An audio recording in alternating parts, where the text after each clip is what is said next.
This morning here at 4:30, Fox 45 News is tracking Hurricane Idalia as it is expected to make landfall in Florida later this morning. On the left, that is our Weather Authority HD radar. We are tracking this storm and its path all morning long. On the right, those are live looks over Tampa on the top, and then on the bottom, that is Cedar Key, Florida, which is expected to bear the brunt of this storm. Already seeing some conditions out there.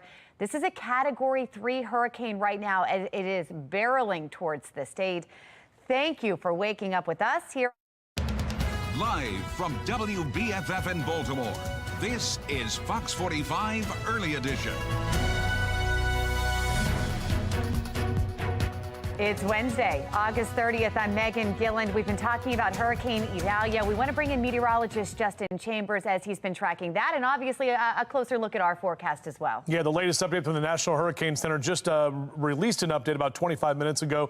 125-mile-an-hour winds, so it's really close to a Category 4 storm. It's currently a Category 3 storm, so we'll continue to track that obviously throughout the morning. We'll get a full update here at the top of the hour. Overall, looking out over the Inner Harbor shot in our neighborhood, we are seeing a lot of cloud cover that is out there this morning. Temperatures are mild. We're tracking a few light showers moving into Frederick and Carroll County, also down through D.C. And this is probably what we're going to see over the next couple of hours, just a couple of showers that are going to roll through here for the morning time. But numbers are very mild, low to mid 70s for Owings Mills, Cockeysville over to Towson, 75 Rosedale over to Essex and Middle River. A cloudy morning, a few passing showers, but we do have some drier days ahead. Even later this afternoon, looking pretty good, but we'll stay mainly cloudy through the morning time with temperatures hanging out in the 70s. Back with your full forecast in just a few. All right, Justin, thank you. This morning in a city in crisis, new questions surface for Baltimore police surrounding the response to the Brooklyn Day mass shooting. As the department is facing scrutiny over its use of resources in the investigation, the mother of Aaliyah Gonzalez, one of the two people killed in that mass shooting, is bringing her concerns directly to the mayor and acting police commissioner during the final public comment meeting. All I know is that I listened to the transcripts, I read them, and I heard police officers said this is a job for the National Guard. No one responded. Yep. I had people from that community almost begging the police to come there. No one responded. This comes as more than 30 community leaders are calling on Congress to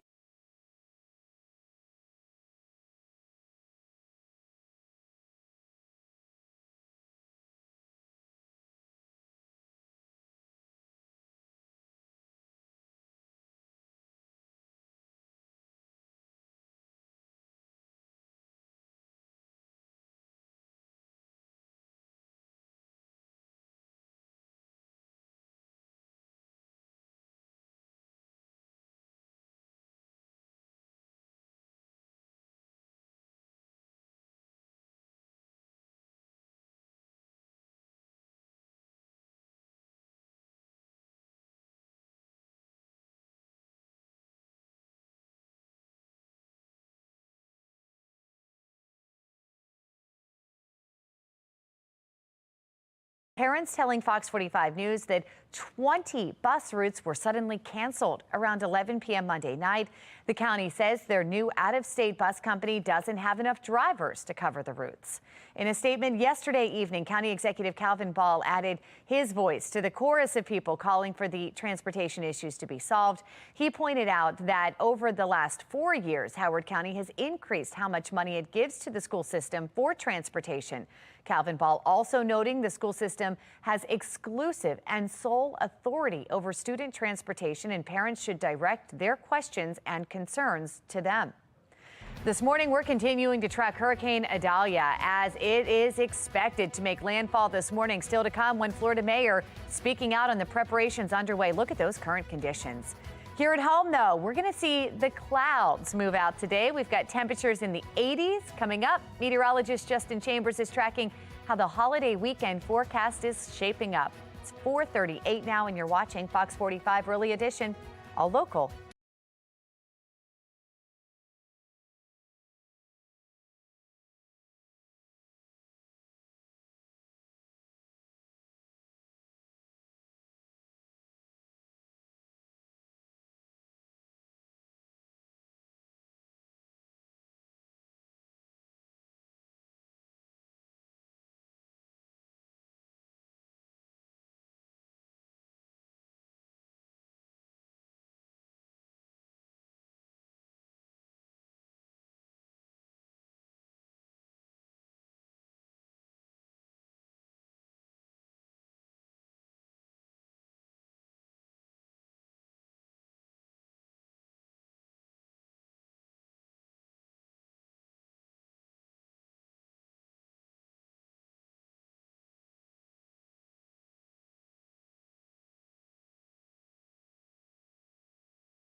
Not getting much in the way of rain, but there are a few showers that are out there. You can kind of see them right here, moving from Frederick over to parts of Carroll County, down into Gaithersburg, over to D.C. as well. Again, just a couple of showers is about all we will see from this next weather maker that is rolling in. And then we'll actually have some clearing conditions as we head toward the afternoon. So out for a run or a jog next couple of hours. Yeah, you may get a sprinkle or two. Numbers are staying in the 70s. We're going to heat up for the afternoon, and highs get to the mid to upper 80s with more sunshine later today. Mid 60s tonight, so cooling off nicely, and will be cooler and breezy on Thursday. We'll take a closer look at your forecast heading into a Labor Day weekend where temperatures are going up. All right, Justin, thank you. Remember, you can track severe storms near or far, even when we are not on the air. Just download the free Fox 45 Weather Authority app. To get started, go to your app store, search WBFF. Still to come this morning, we continue our coverage on Hurricane Idalia, how neighboring states are lending a helping hand to Florida. And more developments in Marilyn Mosby's federal trial. After the break, why the defense is calling some instructions overly complex, confusing, and one-sided. But first, here's what's ahead this morning on the National Desk. I'm Jan Jeffcoat. This morning on the National Desk, America's News Now. American families facing more interest rate hikes. A leading economist joins us to discuss this morning on the National Desk. America's News Now, weekday mornings. You can watch the National Desk on our sister station, the CW Baltimore, weekdays from 6 to 9 a.m. It's 4:42. You're watching Fox 45 Early Edition, all local, all morning.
Prosecutors in the federal case against former Baltimore City State's Attorney Marilyn Mosby are pushing back on jury instructions proposed by her defense team. They call the instructions overly complex, confusing, and one-sided. Mosby faces 4 federal charges, 2 related to perjury and 2 related to false statements on loan applications. Mosby's defense team is still pushing to have the case moved out of Baltimore, saying media coverage has been unfair toward Mosby and could sway the jury. The hearing to determine whether the trial will be held in Greenbelt or Baltimore is scheduled for next Friday, and that's September 8th.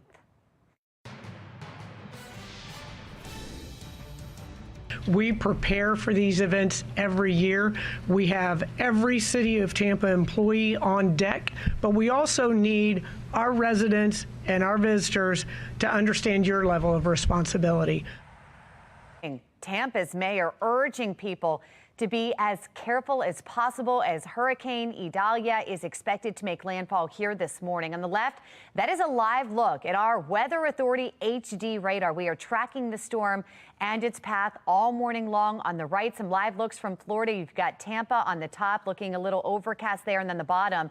That is Cedar Key, where these conditions have been like this since about 2:30, 3 o'clock this morning. We've been seeing that wind and rain picking up. Current conditions certainly worsening as that hurricane inches closer. Let's bring in meteorologist Justin Chambers. He's been tracking this, and we're seeing Category 3 right now. Do you think this could strengthen? They've been talking about the warm waters really brewing. It's very possible. It's pretty close to land, though, Meg, so it doesn't have a lot of room to get there. But we've seen this the last couple of years where these storms get close to land. We think, all right, there's no way it's going to go up to a 4 because it doesn't have any more room left. And then all of a sudden it goes to a 4. That's exactly what could happen. Now, as I mentioned just a little while ago, the top of the hour, we got an update at 4 a.m. of 125-mile-an-hour sustained winds, which is a very strong storm and a Category 3 storm. And this storm is going to track right toward the Big Bend region here. Again, could become a 4 when it makes landfall, but don't think about the number so much. Just think about all of the storm surge and all of the wind and the rain that is going to be an issue for all of these people here along the Big Bend region, and even up into parts of Georgia and the Carolinas, as it will still be hanging on to potentially Category 1 strength winds by Thursday before it makes its way back out to sea as a tropical storm, possibly back to a tropical depression as well. Either way, it's a very strong storm that we have to take care of, and also think about all of our friends who are down in Florida. This is that storm surge I was talking about. The areas here in red, 8 to 12 feet possible storm surge, the inundation of that water as it continues to move in. So that's what we're tracking. And we'll have an update from the National Hurricane Center in just about 12 minutes or so from right now. So right at the top of the hour, I'll give you the very latest to let you know if it goes up to a 4 or if it stays at a Category 3. Downtown Baltimore, we have the cloud cover that's out there right now. We're tracking the potential for a few showers here and there at home. 74 your temperature right now, BWI. That dew point at 73 degrees, so it's still muggy outside. And you can see some of these showers trying to make a run here for Frederick and Carroll County down toward D.C. as well. Overall, this cold front here that is moving in, this is going to protect us from Idalia and push all of that moisture to the south. But we still have that high rip current and high surf off the coast here from Franklin, which is still a major hurricane. And we now have two major hurricanes in the Atlantic Basin at the same time. We haven't had that happen in years. This is our hourly future scan. So again, a few passing showers this morning. We'll get those clouds to hang around through the middle of the day, but by the early part of the afternoon and into the later part of the day, expect these clouds to kind of move out of here, and we'll see temperatures that will rise today for sure as those numbers will go up. So our rise and shine cast keeping the 70s around for the next few hours. Sun up at 6:33 this morning. Mid to upper 80s across central Maryland. These are going to be your high temperatures, so it will be warmer than where we were yesterday, and those mid to upper 80s will continue for Philly and Baltimore down through D.C. So the cold front comes through. Behind that, we'll get that drier air. On Thursday, as Idalia passes to the south of us, we'll get some of the cloud cover kind of from the outer bands. We're not talking about rain here, but you'll just see some of the high-level clouds that'll be here, especially tomorrow morning. By tomorrow afternoon, we expect more of that sun to break through, and then we'll have some drier air working in, on Friday and Saturday as we head toward this upcoming weekend. So here's that 7-day forecast for you. 88 today, lower 80s, breezy and cooler tomorrow. We'll see those lower 80s continue on Friday. Saturday and Sunday also seeing those temperatures in the mid 80s and even lower 90s on Sunday and mid 90s on Labor Day Monday. Let's get a check of mass transit. Mark Jones with the MTA. Good morning, Justin. Good morning, everyone. Out there on the MARC train system, you'll find an on-time start out there on the Camden, Penn, and Brunswick lines. MARC, no delays or issues. You'll find light rail length, though, with a delay. It's presently running 20 minutes late in both directions of that service. Allow time for travel there. Metro subway on time from Owings Mills to Hopkins Station. No delays for the start. For the MTA Transit team, I'm Mark Jones. All right, Mark, thank you. Trending now, be ready to stargaze tonight to catch the rare blue supermoon. Check this out. Tonight at 9:30, around that time, the moon will look a little bigger because it is closer to the Earth than usual. Scientists say you won't need any special gear to see the lunar moment, just your eyes. They say the moon will appear not only 8% larger than a normal full moon, but also about 15% brighter as well. Tough lessons in the classroom. I'm Angela Brown in Washington, D.C. Why more teachers are walking away and why the problem could only be growing. Anne Arundel County schools joining a lawsuit against a major social media company. Coming up, how it circles back to mental health concerns.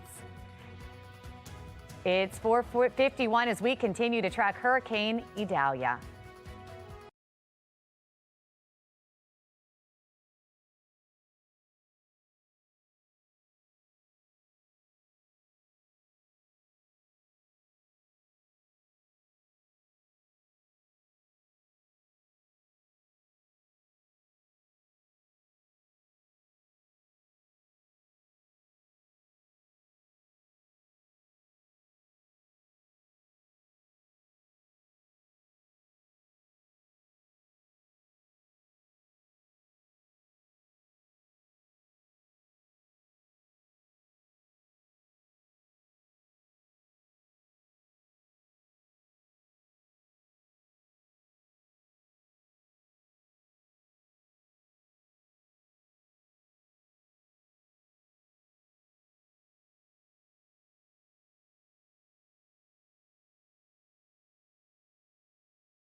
This morning, Fox 45 News is tracking Hurricane Idalia as it is expected to make landfall in Florida later this morning. What you saw behind me, this is now a live look at the track here. You saw the current conditions a little while ago. We're now hearing that it's going to hit that west coast as possibly even a Category 4. It's a Category 3 here at this point. Here's how we're tracking the storm developments all morning long. We've got our Weather Authority HD radar. Make sure you stick with Fox 45 News throughout the morning as our Weather Authority team of meteorologists brings you the latest on this hurricane. And remember, you can track severe storms near or far, even when we are not on the air. Just download the free Fox 45 Weather Authority app, and to get started, very easy. Just go to your app store and search WBFF.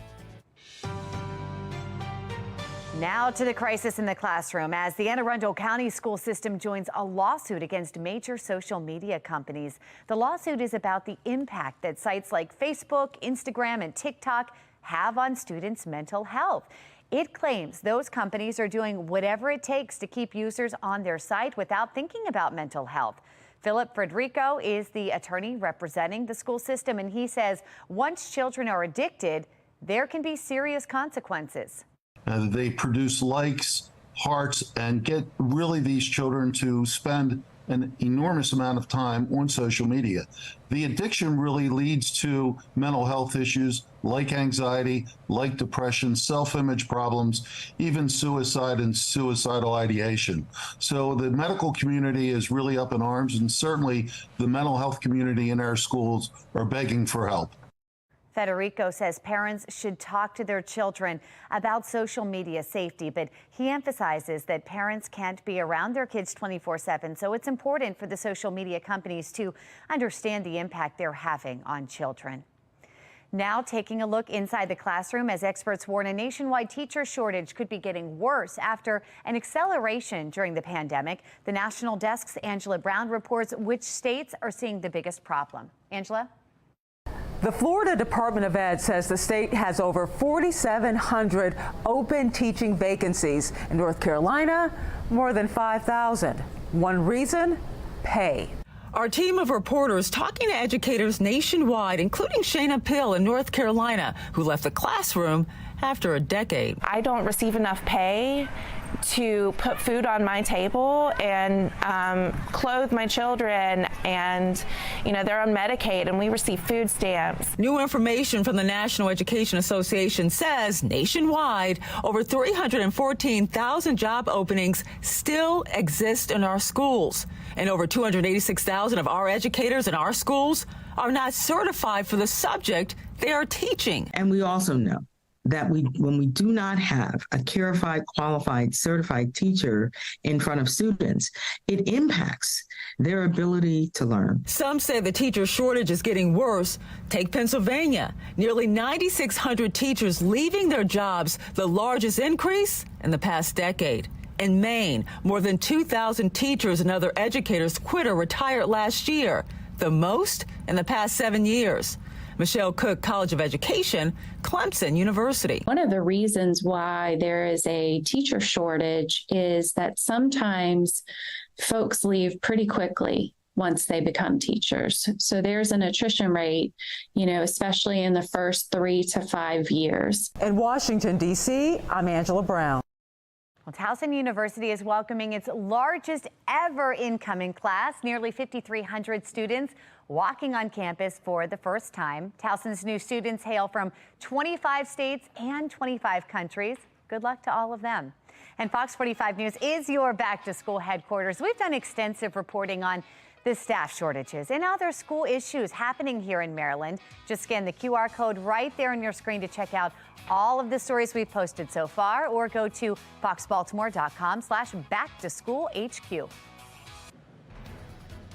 We're tracking the potential for warmer numbers, a little bit. New questions for Baltimore police about their response to the Brooklyn Day mass shooting. Just ahead, we're live from police headquarters with the help the department may have turned down in this case.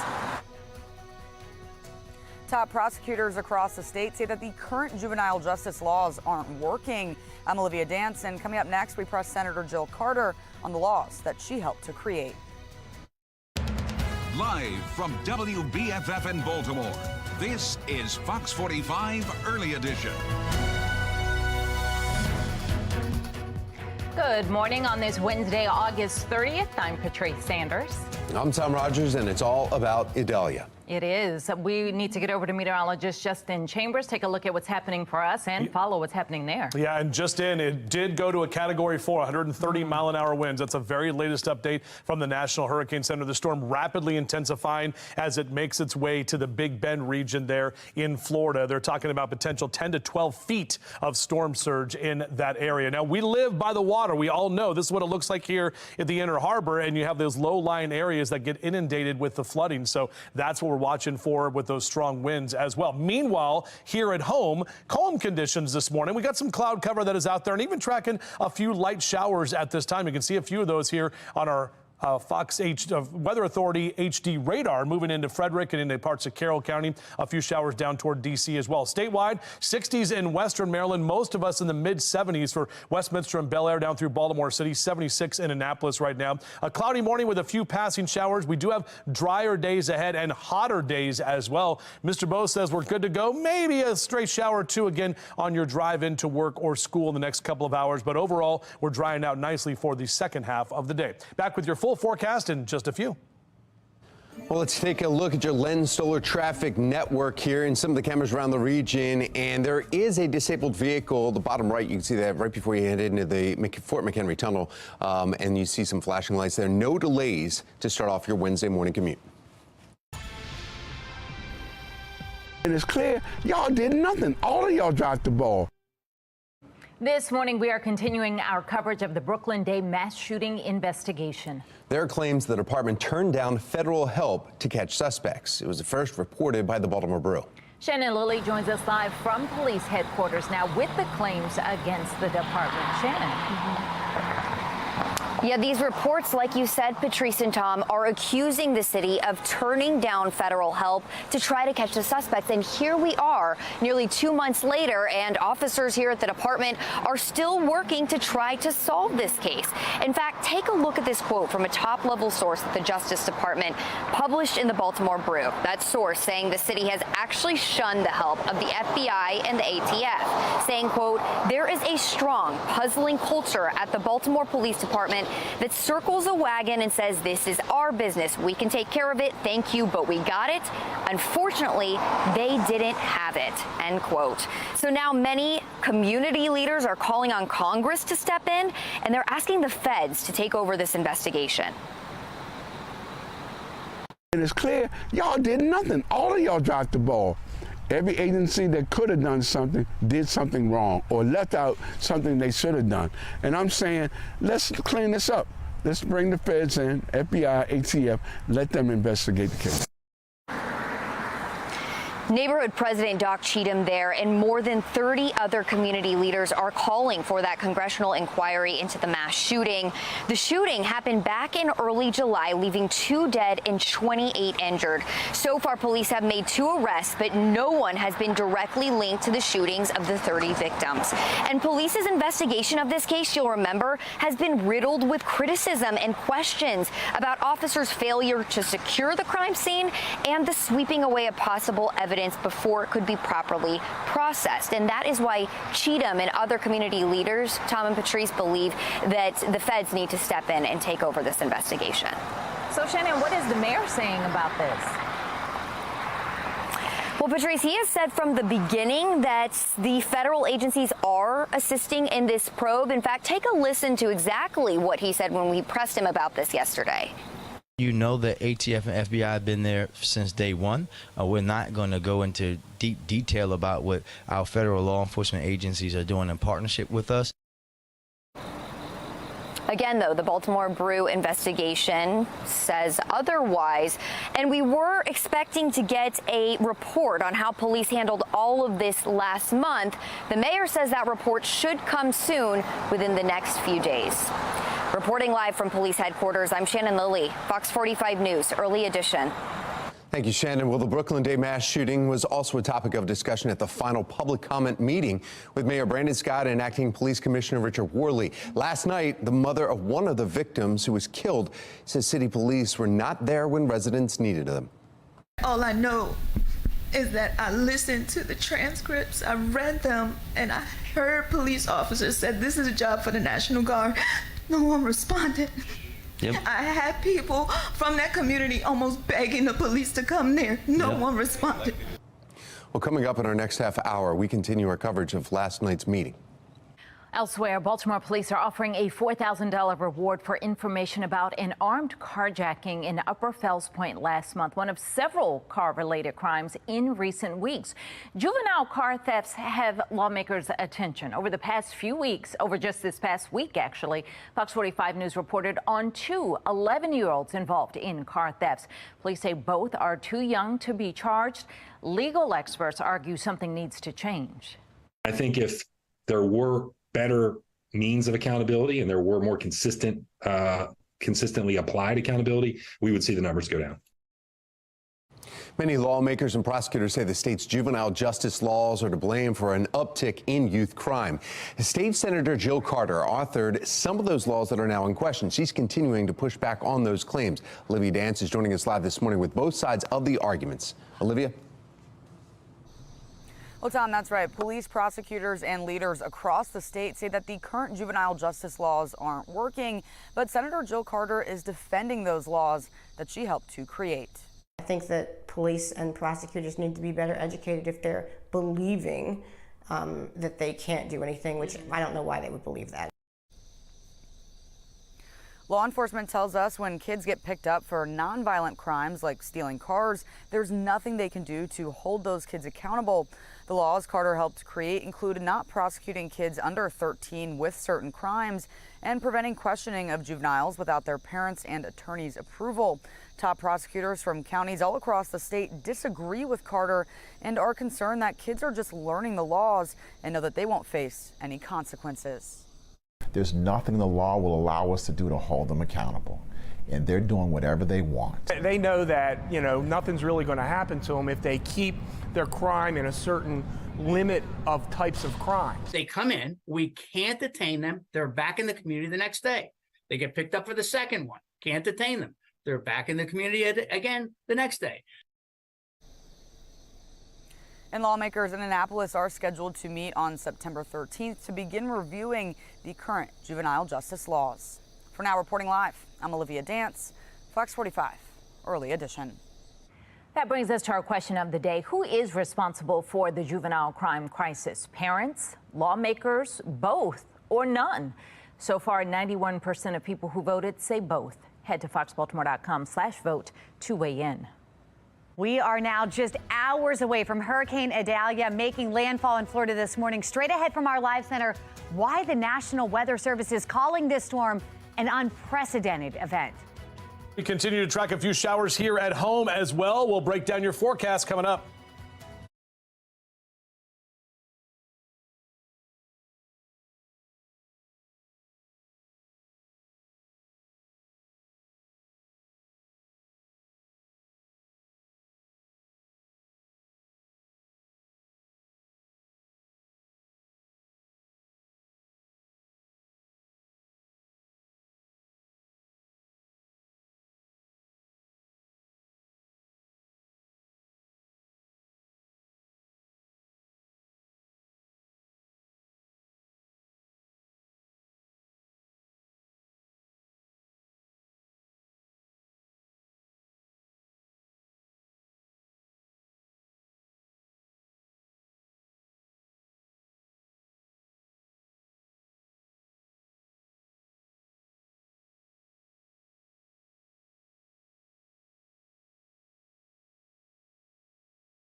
5:10 right now. Parts of western Florida are bracing for Hurricane Idalia, now a dangerous Category 4 hurricane. It is expected to make landfall in just a few hours with possible catastrophic damage. We want to get right over to Megan Gillen. She's in our live center now with the latest track. Megan. Man, this thing is big, guys. Taking a look, we've got a live look from our Weather Authority HD radar. Let's go ahead and bring that up for you. Idalia expected to hit Florida's Gulf Coast around 8 o'clock this morning. That's the estimate. The National Hurricane Center, guys, predicting this could remain a Category 4 hurricane when it slams that coast here this morning. Cedar Key is expected to bear the brunt of this storm here, guys. And we've got a live look here for you from Cedar Key. And my goodness, this is really showing you what they're feeling out there this morning. The shot actually at times freezes and buffers. You can tell they're getting hit right now. Again, winds picking up there, rain moving in as well. Want to take you live to Perry, Florida as well. This is coming in from Brett Adair from our live storm video here. And this is a little farther inland. They're just seeing a little bit of rain. And it's like coastal Cedar Key that's really getting slammed here this morning. We mentioned the winds, guys, now clocking in at 130 miles per hour. The heavy rains, perhaps the biggest concern right now, though, guys, is that storm surge predicted to be 10 to 12 feet high in some areas. Residents in these coastal areas now under mandatory evacuations to get out. That storm surge is just unbelievable. To please evacuate. They're about to run out of time. All that water pushes and it has nowhere to go. So yeah, it's going to be bad for a lot of folks. Is going to be a significant impact to that region of Florida. Weather Service calling Idalia an unprecedented event. And guys, that's because no major hurricane on record has ever passed through Florida's Big Bend region that you see right there. Again, Idalia set to make landfall around 8 a.m. We want to bring in meteorologist Justin Chambers. Justin, some forecasters even predicting tornadoes from the winds, 130 miles an hour with what this storm could bring in this area. My goodness, getting slammed, Justin. Yeah, and actually, Meg, just looking at some of the, with the radar right here and the HD radar, actually just saw a tornado warning that was actually out near Orlando, which is, to the east of the eye of this storm, but the center of the storm is still off the coast right now. And you can actually see there from this graphic that we have up, this is the tornado potential, all of those areas here. This is what you typically see, rotating thunderstorms, especially on the eastern edge of the eye of the hurricane. So all of the areas to the east, Gainesville, all the way down through Orlando, up into Jacksonville, Savannah, Georgia, all the way up toward Myrtle Beach, we could all see the potential for some of those tornadoes and the rotating supercells as we see. So this is kind of a closer look. Look at the eye right there in the HD radar. You can really see all of the lightning that is around the center. And again, it's that storm surge. That's the biggest thing, where they say it could be more than 12 feet of storm surge and that water coming in, which is what we saw from Ian last year, also on Florida's Gulf Coast. Meanwhile, back here at home, just seeing a few light rain showers at this time. Overall, we'll see these showers pass through over the next couple of hours. So we're still dry right now from our Towson camera and looking good at this time. And if you're going to get out for a run or a jog here today, next couple of hours, lower 70s is where we'll be temperature-wise. Back with your full forecast in just a few. Thank you, Justin. After the break, we continue our coverage of Hurricane Idalia, how neighboring states are lending a helping hand to Florida. Plus, cleanup continues in Maui after the historic deadly wildfires, how authorities are working to remove hazardous materials. 5:13, you're watching Fox 45's Early Edition, all local.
5:16, continuing coverage this morning on the fallout after the deadly Maui wildfires. Now authorities are working to remove hazardous materials in Lahaina.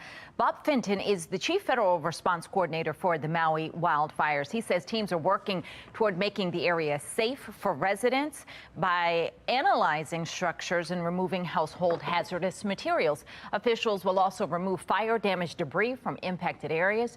Fenton emphasizes no debris removal will begin without the permission of the property owner. I think there's a lot of misinformation out there. This is a collective effort. We're here in support, as I started with not only the state and local government, but the citizens of Lahaina that lost everything. And we want to be there and we'll work with you and need to work to get your permission to help you. Fenton notes federal officials are partnering with trusted local community leaders and faith-based organizations that know the history and culture of Maui. He says they are following their guidance to address challenges on the ground. Well, taking you live to Florida this morning as the West Coast is preparing for the impacts of Hurricane Idalia, which just became a Category 4. This is hopefully we'll be able to take you a live look over Florida where it's calm before the storm. You can see the sign wiggle just a little bit there to help build some resources. Texas is extending aid to Florida. Texas Division of Emergency Management is deploying Type 3 urban search and rescue team to the state. The search and rescue teams consist of 46 personnel, 4 boats, 4 canines, all at the request of FEMA. As Texas answers the call to support Florida, Governor Greg Abbott posted on X stating, "Our country is stronger when we come together." Florida Governor Ron DeSantis has ordered evacuation and declared a state of emergency. Well, it's 5:18. Let's get over to meteorologist Justin Chambers. A lot going on there, and any impacts for us with all the things coming our way? Yeah, not necessarily, excuse me, guys, in terms of rainfall here. What we'll get on Thursday is kind of some cloud cover, basically. Everything, luckily, is staying away from us here in Maryland because we got that cold front coming in. That's keeping both of those storms off to the Atlantic. Remember, we have Franklin out there, too, which is another major hurricane as well. This is our live cam right now. We do have some cloud cover out there at this time over the inner harbor, and we are seeing a few light showers being picked up on our radar as well. 74 your temperature at BWI Thurgood Marshall. That dew point at 72 degrees, so definitely muggy conditions. That humidity at 94% here this morning. This is the HD radar that we're showing you, and actually you can see a few showers that are moving out of Frederick over toward parts of Carroll County. Going to be closer to the 83 corridor here in just a few minutes, and actually if you've seen a few showers for Centerville out toward the eastern shore. Couple of lightning strikes here and there, but if you hear a rumble of thunder, that's going to be possible. We're not tracking any widespread storms or showers for that matter. Most of the activity for the thunderstorms is up towards Scranton and up toward Albany as well, kind of along this cold front as it makes its way in. And this is the front I was just talking about, so you can see it right there that has been pushing in from the Midwest. This is what's going to keep those storms well away from the DMV and central Maryland and as well as the mid-Atlantic. But Franklin is kicking up some high surf and some dangerous rip currents even along our local beaches here in Delaware and in Maryland. All right, so this is what everybody's talking about. Idalia, with, as we mentioned, the top of the hour, now a Category 4 storm with 130-mile-an-hour winds, about 60 miles off the coast here, and it's south of Tallahassee. Look like it's taking a northerly track at this time, so it is going to continue to track that way, and more than likely, we've seen a wind gust of 160 miles an hour. So, guys, that wind gust at 160 puts it Cat 5 wind gust speeds, but the sustained winds are still a Category 4. So it's tracking right to the north in that Big Bend region that we were talking about. Still will maintain more than likely hurricane status even as we get into Wednesday afternoon, as it moves through northern parts of Florida into southern Georgia, then kind of making that right turn and heading up toward the Carolinas, still potentially as a Category 1 before being downgraded to a tropical storm. And then it's going to go back out to the Atlantic, and we'll be kind of making a right turn, if you will, out into the ocean. Either way, these are the states that are going to be impacted the most. And we talk about storm surge, too. Some areas 12 to 15 feet or even greater with the storm surge potential from the storm. So all of that is in play. We'll continue to track it throughout the morning. As for us here at home, our next 12 hours, numbers steadily rising. It's going to be warmer this afternoon, even though we're starting off with some clouds this morning, mid to upper 80s as that sun breaks through a little bit later today. And temperature-wise, you'll see those numbers that'll be in the above-average category with those low to mid and upper 80s across Carroll and Baltimore counties. High temperatures in Howard and Arundel counties also in the mid to upper 80s as we take you through the later part of the afternoon. Here's that 7-day forecast for you. O's are back at it this afternoon. Try to get the sweep against the Chicago White Sox. 1:05 for that first pitch. Should be a great afternoon for baseball. And look at that. Tomorrow, breezy and cooler, lower 80s for both Thursday and Friday. We're going to heat up this weekend. We'll be at 85 on Saturday and then low to mid 90s into Sunday and Monday. We're talking a big heat stretch next week as we get into that first week of September.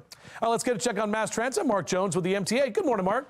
Well, good morning, Justin. Good morning, everyone. Out there on the MARC train system, you'll find train 505 on the Penn line and Camden 841 operating with 5-minute delays. Out there on the Brunswick line, 870 with a 15-minute delay. Allow time for travel in those instances. Light Rail Link also delayed, running 20 minutes late from end to end. Allow time for travel there. Metro Subway Link looking in that direction. You'll find on-time service between Owings Mills and Hopkins Station. For the MTA Transit team, I'm Mark Jones. Thank you, Mark. Late night talk show hosts are teaming up to release a podcast after the break. How the ongoing WGA strike sparked it all. The mother of a victim killed in the Brooklyn Day mass shooting is recounting the harrowing moments. Just ahead, why she says police failed them that day and how the mayor is responding. You're watching Fox 45 News, Early Edition.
.25 and now to your consumer news, starting with the podcast sparked by the ongoing writer strike. That's right. Today, big names of late night television launching a new limited podcast supporting the ongoing writer's strike. Talk show hosts Stephen Colbert, Jimmy Fallon, Jimmy Kimmel, Seth Meyers, and John Oliver joining forces for Strike Force 5. This according to Spotify. The podcast will air chats that were once private between the late night hosts who started meeting weekly in May after the WGA strike began. There will be at least 12 episodes with all proceeds going toward out-of-work staff from all the host late-night shows. The practice of quiet quitting in the workplace, where workers give minimal effort, now has a new counterpart. Employers are quietly pushing those workers out. A Wall Street Journal report says companies are increasingly reassigning employees to other positions, hoping they end up quitting. The report says many major companies have recently been reassigning rather than directly cutting jobs. Signs of quiet cutting includes lower job pay in new assignments, requiring relocation when it's impossible to do, or assignment to an area known where jobs will be cut. Some students across Howard County won't have access to buses this whole week. I'm Olivia Danson. Coming up next, find out how the district and county leaders are responding to these transportation troubles. Today, we can expect the clouds to move out by the afternoon and temperatures will stay in the 80s. Coming up, meteorologist Justin Chambers is tracking if Maryland will feel any impacts from Hurricane Idalia. And you're taking some looks right now as that hurricane is moving ever closer toward Florida. We're going to keep you posted on its track. 527, you're watching Fox 45 Early Edition.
Live from WBFF in Baltimore, this is Fox 45 Early Edition.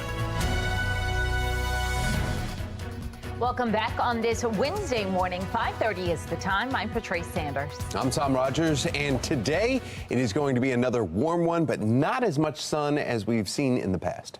And we are keeping track of what's heading to the Florida coast. Meteorologist Justin Chambers taking a look at our forecast and theirs as well. Yeah, and actually we'll have part of the day that will be cloudy, guys, but we actually will see more sun as we head later into the afternoon, and those temperatures are going to climb as well. Right now, looking at those clouds that are over downtown Baltimore, we are seeing the potential for a few showers that will be passing through over the next couple of hours. You can actually see that right here on your HD radar. So some of you out toward Queen Anne's and Kent County, seeing a few of those showers on the eastern shore, also in parts of Carroll County, northern Baltimore County, right up there on 83 North as you head toward Maryland and the PA line. That's where we're seeing just a couple of light showers. So just, you know, if you get out there and you're out for your drive to work or school, you may need the windshield wipers for a bit. Mid to upper 70s. These temperatures are mild and definitely feeling the muggy conditions out there. So after those showers roll through this morning, we'll see drier days later today and then for the rest of this week as well. Mr. Bo says we are good to go. Numbers mainly in the lower 70s for the next couple of hours. Back with your full forecast, including a much hotter Labor Day weekend and more of those tropical impacts from the two major hurricanes in the Atlantic. That's coming up. I have to live with this unbearable pain. I had people from that community almost begging the police to come there. No one responded. The mother of one of the victims killed in the Brooklyn Day mass shooting is making her voice heard in a packed room in East Baltimore. Last night, Mayor Brandon Scott and Acting Police Commissioner Richard Worley held their final public comment meeting. Shannon Lilly is joining us live this morning with more from the mother, plus a preview of the public safety meetings that are happening today. Shannon. Yeah, as we just saw there, Tom, emotions certainly running high for this mom as she faced both city leaders. And this comes ahead of, we are expecting the mayor to hold a press conference this morning regarding public safety. So we are going to pull up some information about that right here on your screen. It's set to start at 10:30 at City Hall. We don't have too many details yet. Just that the mayor says he and other city officials will make an important announcement. So we'll be following that closely.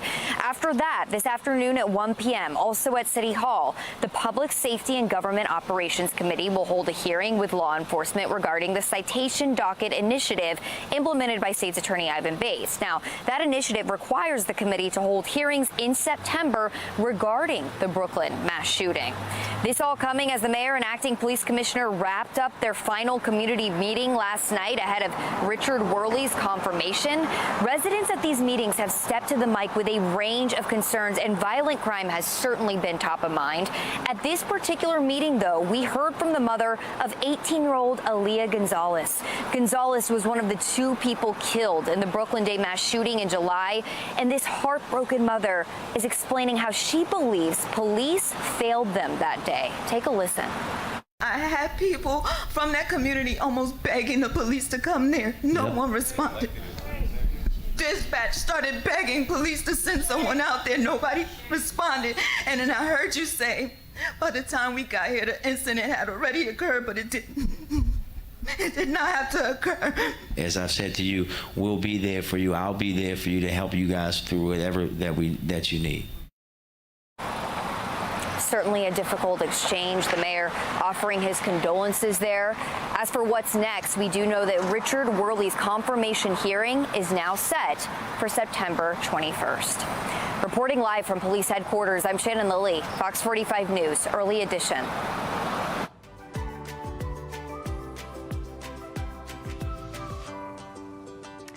5:34 as kids head back to school. Transportation issues are rising in many counties. In Baltimore County, two parents sent these photos. You can see them right here to Fox 45 News, apparently showing their children sitting on the floor of a crowded school bus. You can see about 8 students crammed along the back of that bus. Parents are outraged as these photos say it's dangerous, and the school system says the overcrowding is unacceptable, and they promise to send a bigger bus in the future. But parents are still questioning how this was allowed to happen.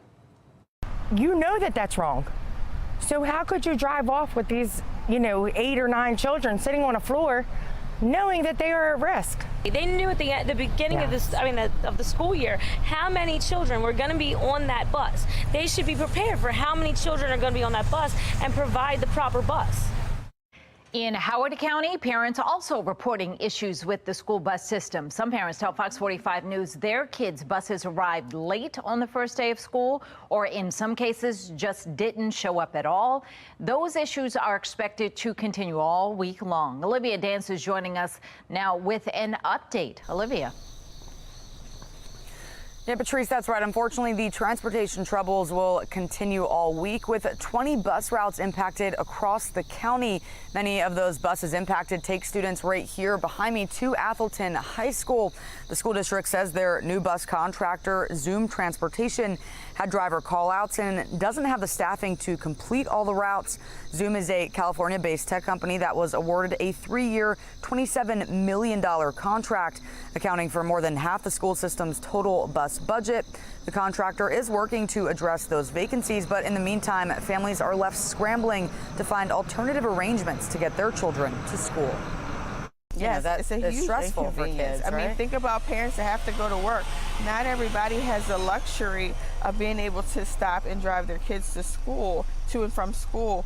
We are about a 15-minute drive from school each way, and I'm a working mom, so that means that I need to be able to take leave for the afternoon to be here to pick up my kid from school. And she's not the only parent voicing frustrations.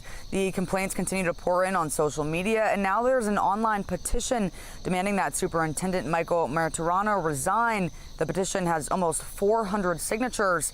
Fox 45 News has reached out to the superintendent for comment on the bus issues, but so far we haven't heard back. Parents also have concerns about safety as the new bus contractor admits to bringing drivers in from out of state and bus drivers telling parents that they don't know the routes. She said, "I'm sorry, we just got in from Spokane, Washington, and we're not familiar with Maryland, we're not familiar with these routes." Finding out that the bus drivers did not practice the route, that is not a good representation of what we're dealing with. Now, the district says that all students who are either late or absent from transportation issues will be considered excused. For now, reporting live in Howard County, I'm Olivia Dance, Fox 45, Early Edition. If your family experiences any issue with school bus systems, we want to hear about it. Send your information and relevant photos or videos to the email address there on your screen. It's news@foxbaltimore.com. We are tracking Hurricane Idalia now, a Category 4 hurricane, and it is barreling towards Florida as we speak. We're going to take you there live as the West Coast braces for landfall now, just hours away. Some showers lingering around the region this morning, but a drier weekend is ahead. Coming up, meteorologist Justin Chambers tracking how temperatures hold up for your Labor Day weekend plans. Time now is 5:38, and you're watching Fox 45's Early Edition. We're all local.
Right now, Hurricane Idalia is barreling towards Florida's west coast in the Big Bend, expected to make landfall for the eye of the storm in just a few hours. Mandatory evacuations are now underway.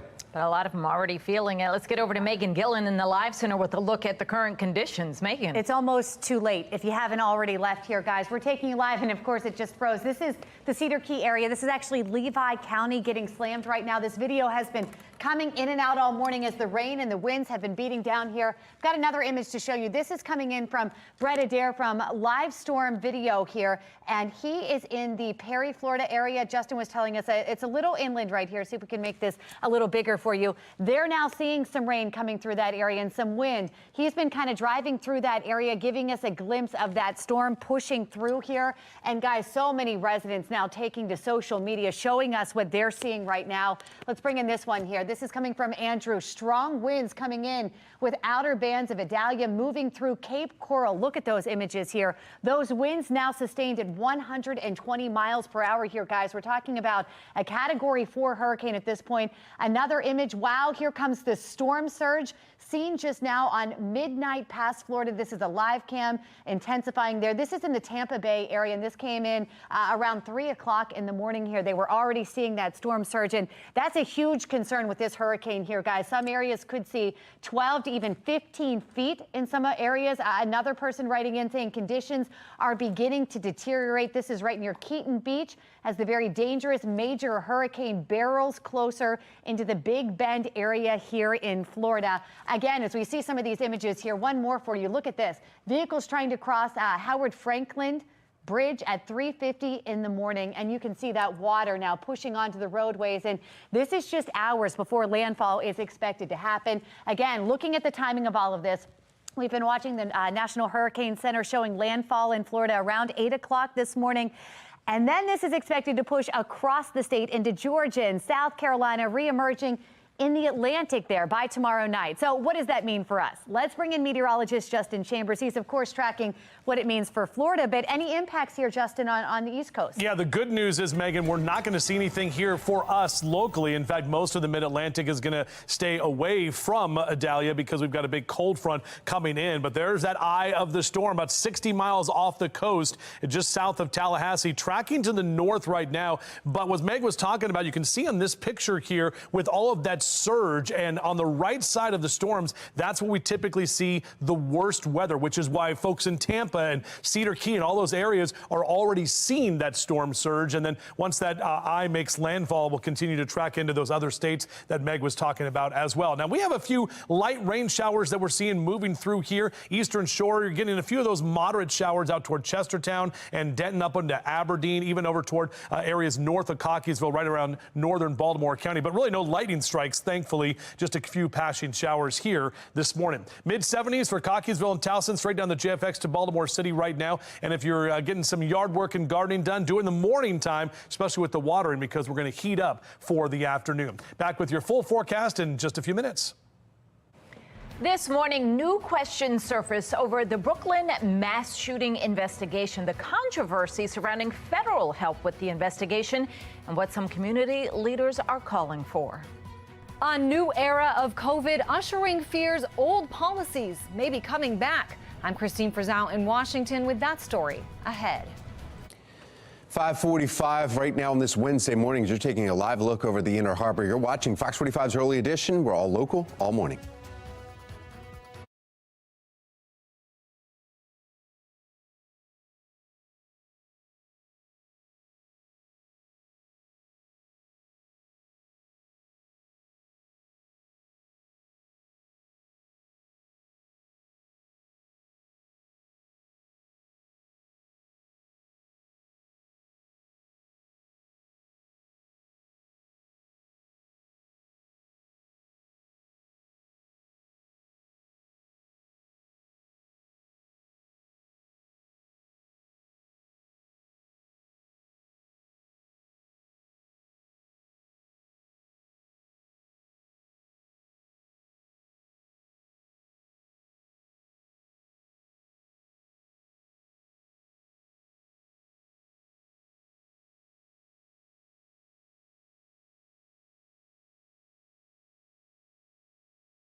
5:47 this morning, Fox 45 News is tracking Hurricane Idalia as it is expected to make landfall in Florida in just a matter of hours now. Now on the left, you see our Weather Authority HD radar. We are tracking the storm and its path all morning long.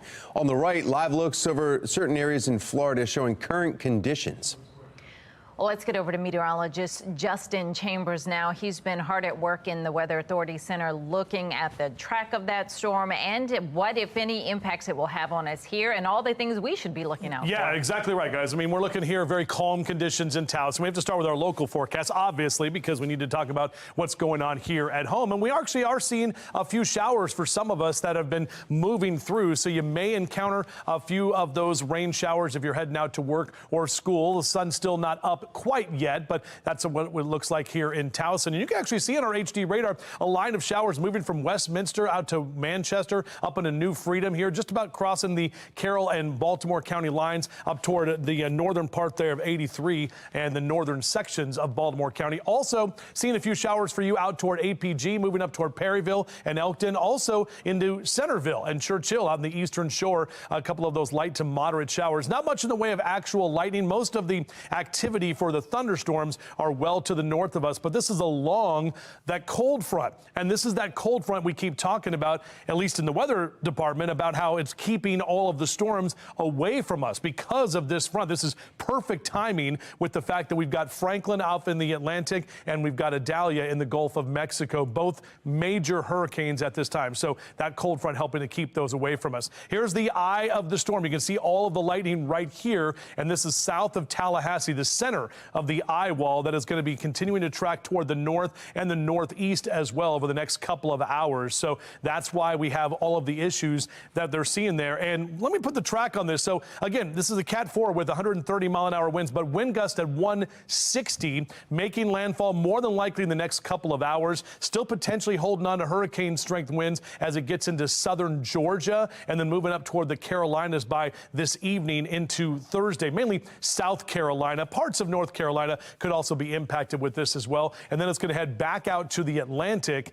and potentially go toward Bermuda. Now, when we talk about the storm surge potential, this is where the center of the storm is. This is why Megan was showing some of those shots in Tampa and Cedar Key, where the right side of the storm or the eastern edge of the storm, that's where all of that water gets pushed all the way up. And there's nowhere for that water to go with the low level and the inundation there in the coastal regions. That's why that area in pink is 12-foot plus storm surge that we could see over the next couple of hours. And we're already seeing some of that storm surge again on the eastern edge of the center of Idalia. So very tough situation for folks there. Obviously, we'll keep our eyes on that and bring you more throughout the morning time. Meanwhile, on their bus stop forecast, beep, beep, as those kids head out to the bus stop this morning, lower 70s next couple of hours, mid 80s by noontime. You can send them with an umbrella just in case they encounter some showers this morning. But as we head later into the afternoon, a better day ahead. We're actually going to see some more sun through the later part of the day today. Breezy and cooler tomorrow. We've got lower 80s Thursday and Friday, and then that heat returns in earnest.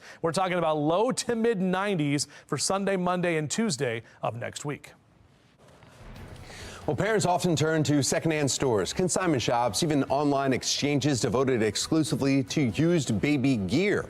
Coming up, why you may want to think twice before shopping secondhand.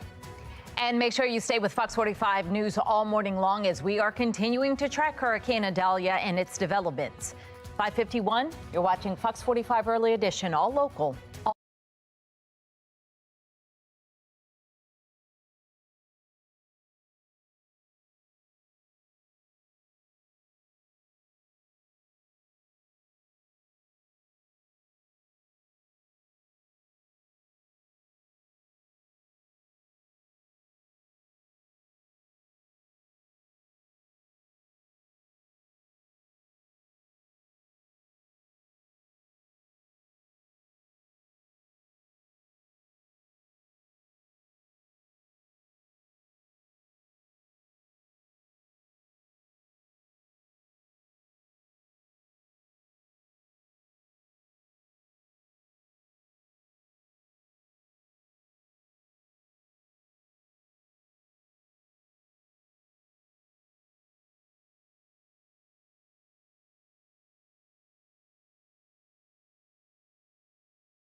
5:54 and now in counties under pressure. The Baltimore County Police Department providing details about a deadly hit and run that happened over the weekend. Victim, 46-year-old Amy Whiteford, who was riding a bicycle. Police say she was hit Saturday night around 8 in Rossville.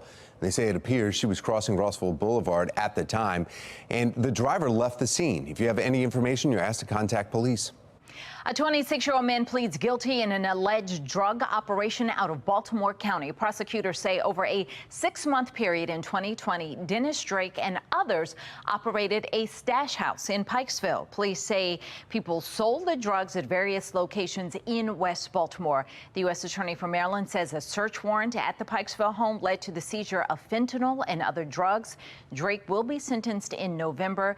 5 people have already been sentenced in that scheme. 5:55 now, and here are the stories making headlines this hour. The suspect in a deadly shooting at the University of North Carolina will be held without bond. He'll be back in court next month. He made his first court appearance yesterday using an interpreter. The 34-year-old is a graduate student at the university, and he's accused of killing one of his professors. The National Zoo in Washington, D.C. was closed for several hours yesterday after it received a bomb threat through email. Police evacuated staff and visitors out of abundance of caution. Nothing dangerous was ever found. American Airlines is being hit with its largest ever fine for how long it made passengers wait on tarmacs. Transportation Department is fining the airline more than $4 million. They say it let 43 planes sit on the tarmac for more than 3 hours between 2018 and 2020. 3M will pay $6 billion in a settlement with veterans. They sued the company, saying their earplugs failed to protect them from hearing loss while they served. 3M denies liability, arguing its earplugs are safe and effective when used properly. The White House released the list of 10 drugs that will now be subjected to price negotiations with Medicare. It is a provision in the Inflation Reduction Act passed last year. The list includes the popular diabetes treatment drug Jardiance and the blood thinner Eliquis. A late summer wave of COVID-19 is raising fears about more infections in the fall and winter. Across the country, we are seeing some increases in hospitalizations, though experts point out it is still far less than last summer. National correspondent Christine Frizzell has more on whether we will see the return of new masks or vaccine mandates. Across the country, it's been the story of summer for the last 3 years, as it is once again. We are seeing more people in our ambulatory clinics that have COVID positivity, that are reporting COVID positivity, and we're moving forward with treating them aggressively with the hopes of keeping them out of the hospital. Hospitalizations, though, up more than 18% nationwide. President Biden calling for new funding for an updated vaccine. I signed off this morning on a proposal we have to present to the Congress a request for additional funding for new vaccine that is necessary, that works. It is recommended that, would likely be recommended that everybody get. But that recommendation is causing consternation for some. Kentucky Congressman Thomas Massey tweeting, if bureaucrats try to reinstate any COVID tyranny measures, resist them with a vengeance. But so far, calls for new mandates have been muted. It's nothing like what we've seen in previous summers. This is a little bit of an uptick, certainly not a surge. Indeed, the number of deaths has plummeted as well. While the virus was behind 1 in 3 deaths during the pandemic peak in 2021, just 1.7% of the 324 COVID deaths logged the week ending August 19th had the virus listed as its primary cause. Experts say today 96% of the population has some degree of immunity through prior infection, vaccines, or both. There's enough fundamental community level protection. It's not going to be the tsunami of cases that we've seen. And in just 2 weeks, the CDC will receive recommendations about updated COVID-19 vaccines, a meeting that will be followed by a vote and potentially a brand new vaccine booster by the end of the month. In Washington, I'm Christine Frizzell. New questions for police swirling over their response to the Brooklyn Day mass shooting. Just ahead, we are live from police headquarters with the help that this department may have turned down. Top prosecutors across the state say that the current juvenile justice laws aren't working. I'm Olivia Danson. Coming up next, we press Senator Jill Carter on the laws that she helped to create. Right now, the outer bands of Hurricane Idalia are ripping through Florida's west coast. We're going to take you there live as this Category 4 hurricane moves in. Our temperatures here at home, mild. We've got a few showers around as well. We'll break down how long this rain is going to impact you. Live from WBFF in Baltimore, this is Fox 45 Morning News. Good morning on this Wednesday, August 30th. I'm Patrice Sanders. I'm Tom Rogers, and we are looking at Florida, but you will also have possibly a wet bus stop this morning. We've got meteorologist Justin Chambers with a look at the forecast. Yeah, and some of those showers that we were talking about yesterday, guys, didn't really pan out too much. We're seeing a few of those light showers out there. In fact, you can see from our Inner Harbor sky cam, still about 30 minutes from the sun coming up, those low clouds hanging around. It is definitely mild, even warm, and you can see on that HD radar some of those showers for you in the eastern shore up toward northern Baltimore County out through parts of Carroll County. Not much in the way of any, not seeing any lightning strikes at all, which is definitely good. But again, maybe a sprinkler or two is about all we'll see. We've actually cooled off to 59 in Oakland, but we're at 67 in Cumberland. And look at most of us along the Chesapeake and in central Maryland in those low to mid 70s right now. So a cloudy morning, a few of those passing showers, drier days ahead starting this afternoon and into the later part of the week as well. So on your morning drive, maybe the windshield wipers needed at least for the next hour or two, but overall, as we head later into the morning, just those clouds kind of hanging around with temperatures climbing. Back with your full forecast, obviously the update on Idalia. We'll talk more about that and the possible impacts for any of these storms in our area. I have to live with this unbearable pain. We want an inquiry, a congressional inquiry, to bring in all the people to find out why 3 months and no action. Unacceptable. This morning, we're continuing coverage on the Brooklyn Day mass shooting investigation. There are claims that the police department turned down federal help to catch the suspects. It was first reported by the Baltimore Brew. Shannon Lilly joining us live this morning from police headquarters with the claims against this department. Shannon. Yeah, as you mentioned, Tom and Patrice, these reports are accusing the city of turning down that federal help to catch the suspects. And here we are, nearly 2 months later, and police here are still working to try to solve this case. In fact, take a look at this quote from a top-level source at the Justice Department, published in the Baltimore Brew. That source saying the city has actually shunned the help of the FBI and the ATF, saying, quote, there is a strong, puzzling culture at the Baltimore Police Department that circles the wagon and says, this is our business. We can take care of it. Thank you, but we got it.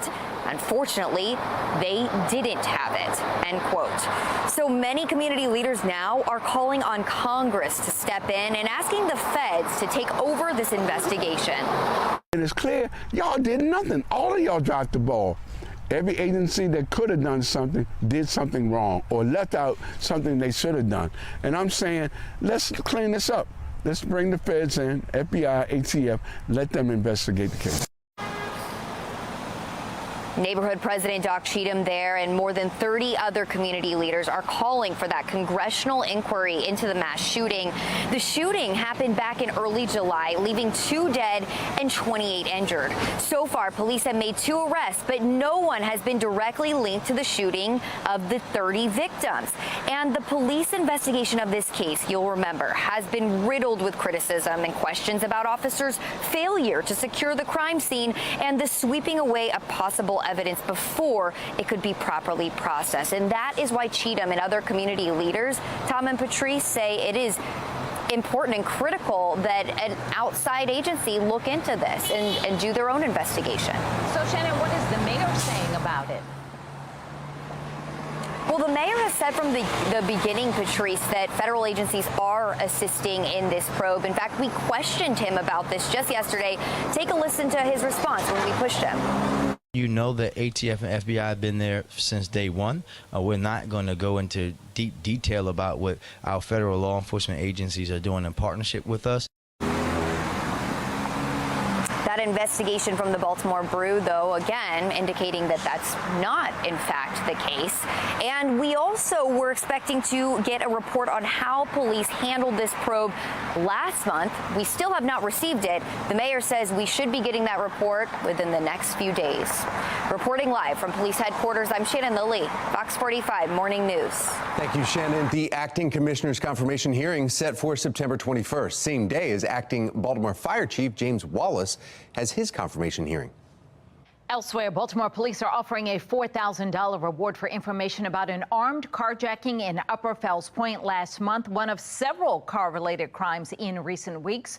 Juvenile car thefts also have lawmakers' attention over the past week. Fox 45 News reported on two 11-year-olds involved in car thefts. Police say both are too young to be charged. Legal experts argue something needs to change.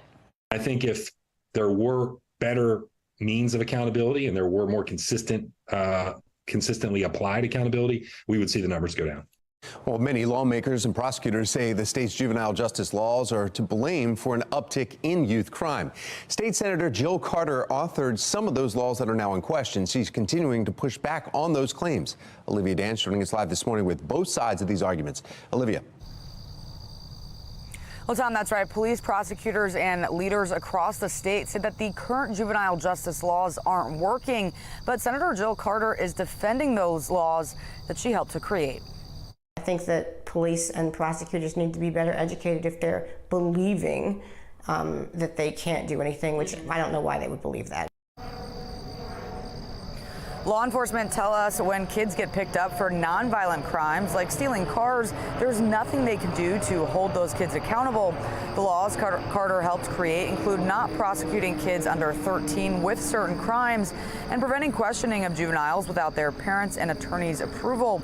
Top prosecutors from counties all across the state disagree with Carter and are concerned that kids are just learning the laws and know that they won't face any consequences.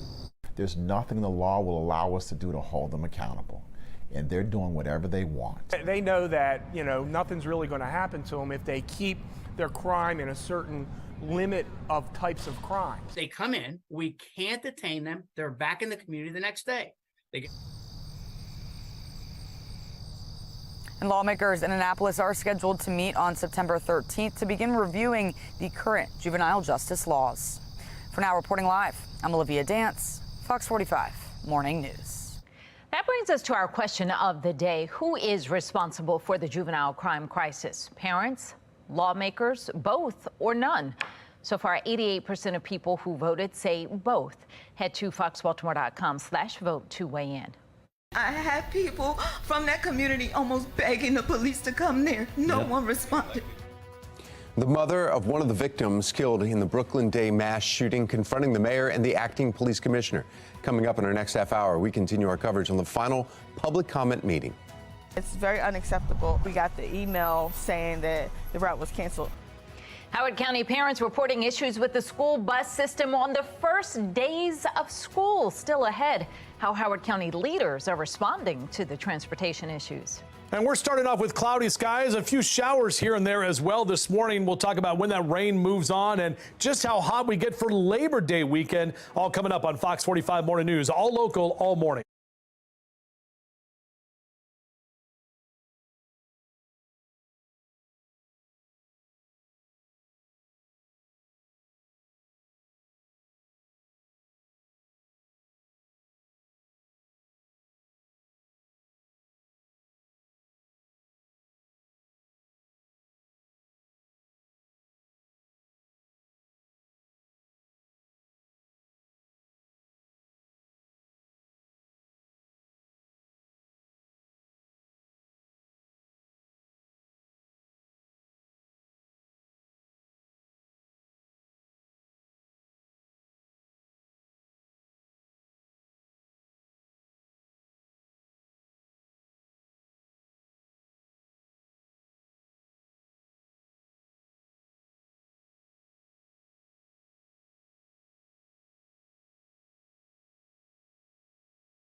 6:10 right now. Parts of western Florida are bracing for Hurricane Idalia, now a dangerous Category 4 hurricane.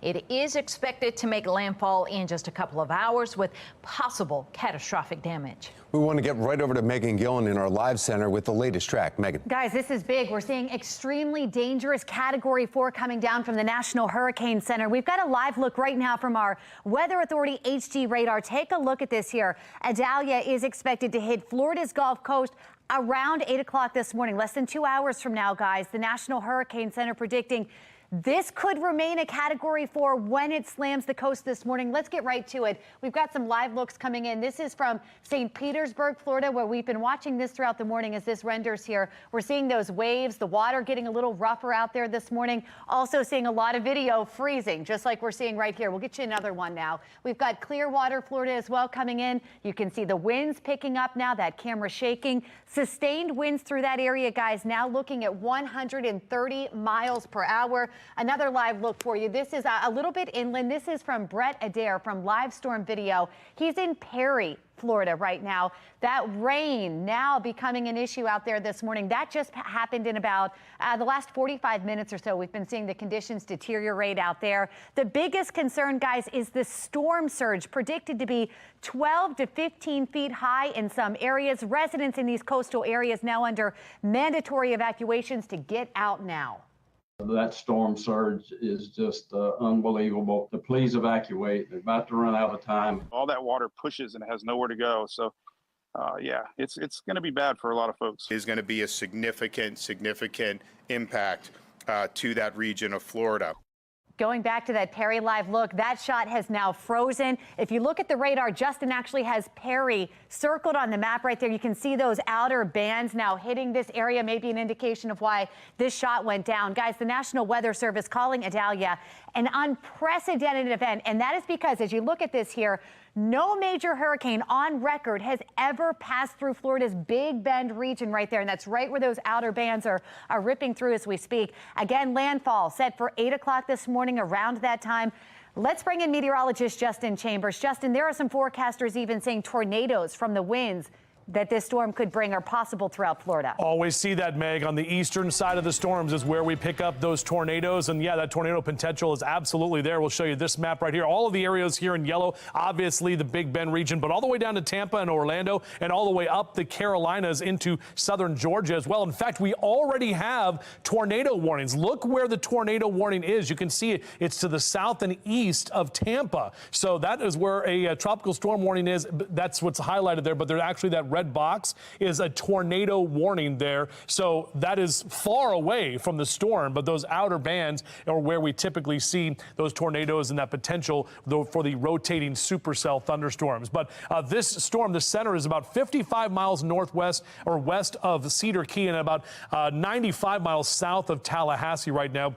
And again, landfall expected in the next couple of hours. So not necessarily a hard 8 o'clock that it's going to hit. It's just a matter of the fact that this morning it's going to be making that landfall. Meanwhile, in our Towson area, and we're seeing mainly dry conditions, but a little sheen on the roadways. We have seen a few light showers out there. So if you are out for a run or a jog next couple of hours, temps mainly staying in the 70s. And again, a few showers passing this morning. But drier conditions ahead later today as well as into this upcoming weekend. We'll take a closer look at all of that coming up. All right, Justin, thank you. Buying secondhand baby gear can save parents some money, but there are potential risks that come with it. Still ahead, the safety concerns you need to keep an eye on when buying used products. Labor Day is less than a week away. Coming up after the break, why experts are predicting this will be one of the busiest travel weekends. 6:14 is the time. You're watching Fox 45 Morning News.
6:17, welcoming a new baby brings many joys and many expenses. That's why parents often turn to secondhand stores, consignment shops, and online exchanges devoted exclusively to used baby gear.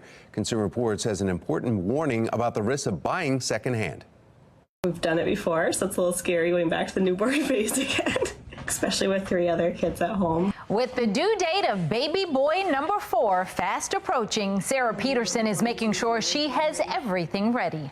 Luckily, we'd ended up keeping a lot of our things from the other babies. So we have a lot of clothes. We had to get a new changing pad. Shopping secondhand or accepting hand-me-downs from friends can help you get what you need without breaking the bank.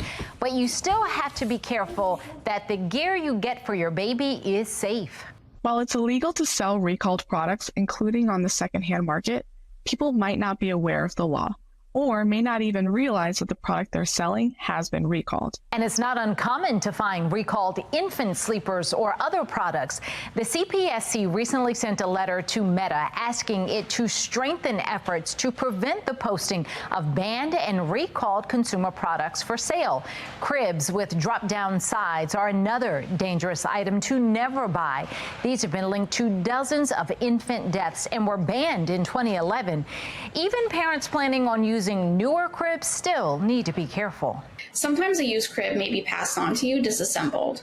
You won't know if it's missing any hardware unless you have the assembly instructions. Used car seats are also problematic. Buying used car seats is not a good idea because you won't reliably know a lot about the seat. You won't know the seat's crash history. And if the labels and instructions aren't clear or available, you won't be able to check for recalls or check the expiration date. You won't even know if the seat is missing any parts. If you're still considering a used car seat that you know hasn't been in a crash, you'll want to check the seat's expiration date on the label and in the owner's manual, as well as search for any open recalls on that model. You can find the model number on the seat's manufacturer label. Sarah and her family welcomed baby Noah just days after this interview. Well, Consumer Reports suggest that whenever you purchase a used item for your child, that you check recalls.gov or the CPSC's recall site first, just to make sure that it hasn't been recalled. 6:20 is your time right now. Our Weather Authority radar and our Weather Authority forecast here. Radar here showing a few light showers. You can see that cloud cover that's out over downtown Baltimore right now in the Inner Harbor. Your Wednesday morning. Some of you may encounter just a few showers here this morning. 75 your current temperature BWI, but the dew point temperature at 73. So that means we got 94% humidity, and that means we have the muggy and mild conditions out there, and even tracking a few light showers. Now, it's not much. You can see right here around Butler, up toward New Freedom, northern edge of Baltimore County, moving over toward parts of Harford County. And again, just a few of those light to moderate showers. You've seen a little bit of the heavier rain for you out toward the eastern shore, but most of that is moving out toward Delaware. A few showers have now developed on the other side of the Bay Bridge, and that is down through Kent Island over toward Queenstown. So be aware of that as well. Meanwhile, the larger system is this cold front that's moving in, which is helping to keep the storms, the big storms, away from us. We have a lot of that lightning action happening up in parts of western New York as well, and into central New York. Now, this is what I want to highlight. I talked about this a little while ago, how areas around the ocean and in parts of Ocean City, we have what is called a beach hazard statement. This just means we've got dangerous rip current, and we could see 4 to 5 and 6 foot waves there. This is for the areas in Ocean City down through Assateague, so this goes until tonight because of what's happening in the Atlantic. Not Idalia, but Hurricane Franklin, another category now 3 storm that is still a major hurricane with 110-mile-an-hour winds, and this storm is continuing to track well to the north and to the east. However, it is bringing up all of that dangerous rip current and that high surf. So just be aware if you're heading to the beaches, especially today. Should be fine for the weekend, but it's today where we have the issue. And then obviously Hurricane Idalia, which is not going to be an impact for us here because of our friend, this cold front moving through. That's going to help to keep everything at bay and keep Idalia's track well to the south of us. But here's the center of the storm, excuse me, right now as we continue to talk about That storm surge, the tornadoes, the rotating supercells, all of this happening, more than likely making landfall within the next couple of hours, somewhere here in the Big Bend region, south and to the east of Tallahassee. Then moving up to Georgia this afternoon, still hanging on to Category 2 strength wind before it makes its way to South Carolina and parts of North Carolina and then back out to sea. Again, this storm is very strong, and the potential storm surge. You have the storm's eye right there, and it's the eastern edge of the storm where we get the tornadoes and when we get that inundation of water, 12 to 15 feet in some parts of the low-lying areas there. So obviously we'll keep our eyes on that and keep reporting throughout the morning. Meanwhile, as the kids get out to the bus stop, beep, beep, maybe an umbrella for this morning, but really won't need that umbrella later this afternoon. And temperatures are going to be warmer, mid to upper 80s for our highs today. If you are heading out to the O's game this afternoon, should be good to go, nice and dry. They're going for the sweep against the White Sox, but upper 80s today, lower 80s Thursday and Friday, breezy and cooler conditions tomorrow, but then that heat returns quickly. We're talking Sunday and Monday right back to the low and mid 90s. The mother of a victim killed in the Brooklyn Day mass shooting is recounting those harrowing moments. Just ahead, why she says police failed them that day and how the mayor is responding. Employers are making silent changes that could impact your career. After the break, how companies are finding ways to cut jobs. 6:23, you're watching Fox 45 Morning News, all local.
All eyes on Florida's Gulf Coast as now a Category 4 Hurricane Idalia is about to make landfall for the eye of the storm as the major storm with winds up to 130 miles per hour.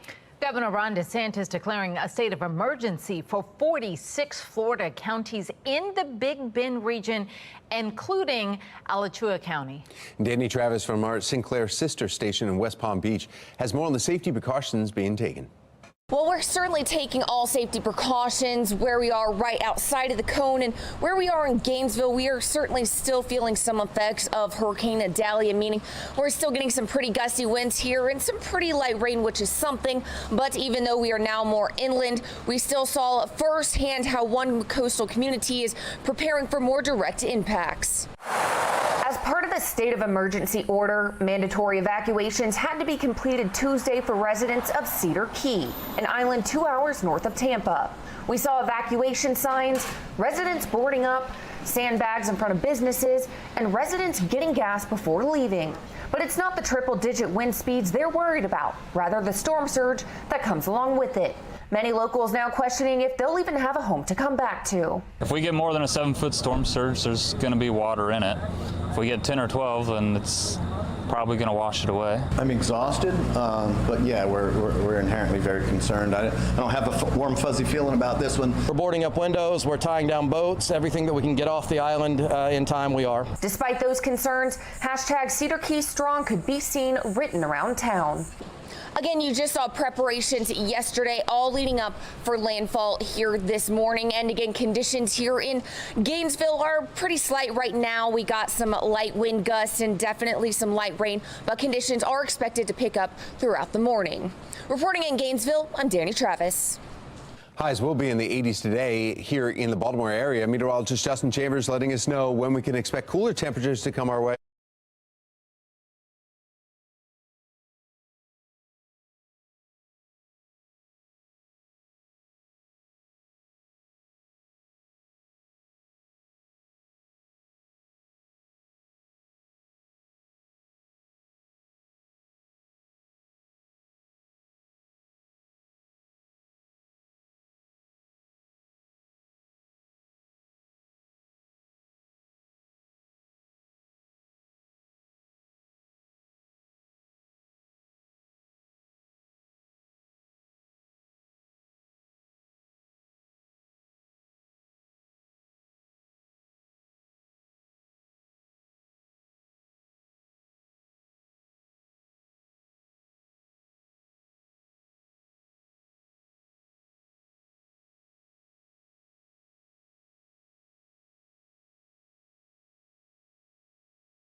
Live from WBFF in Baltimore, this is Fox 45 Morning News.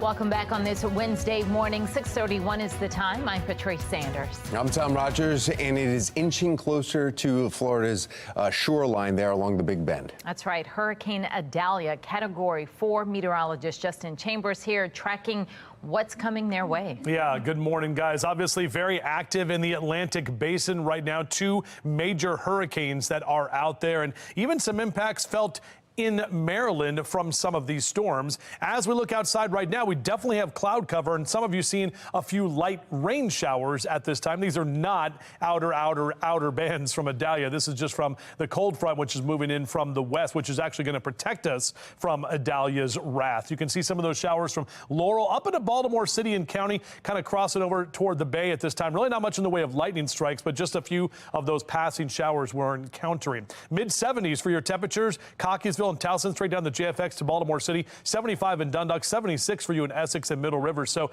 overall, your morning drive, Mr. Bo says we're good to go. May need the windshield wipers temporarily, but overall we are drying out. And we keep the clouds around for part of the day, but we do expect to see more sun as we get later into the afternoon. And it's going to be hot, so we're talking about those snowballs still melting with highs in the upper 80s today. Much cooler for Thursday and Friday. We're back to the lower 80s, and we've got more heat for the second half of the weekend. We'll talk about all that coming up in a few minutes from right now. Any issues out there on the roads right now, Tom? Actually, the roads look pretty good. You have to go all the way out to Frederick to get a little fender bender that out there. Everybody else, you're moving along just fine. You can see some of the roads a little wet as you're taking a look at the outer loop at 695 and Maryland 140 there, right near Maryland 140. You can see the sheen on the roadways. Everybody else moving along, no issue.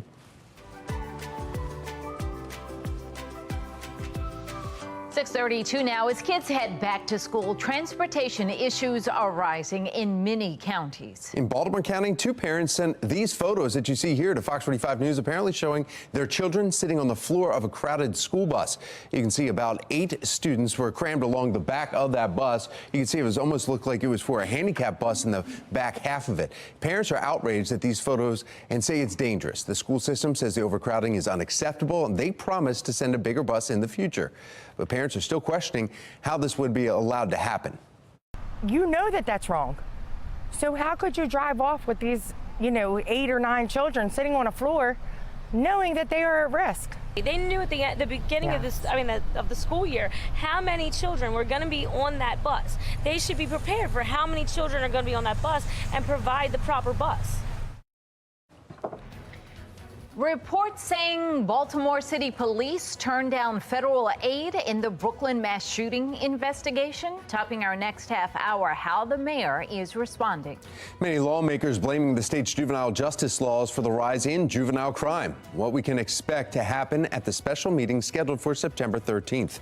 And we are continuing to track Hurricane Idalia this morning. Just ahead, how that active hurricane season is impacting parts of Maryland. 6:34.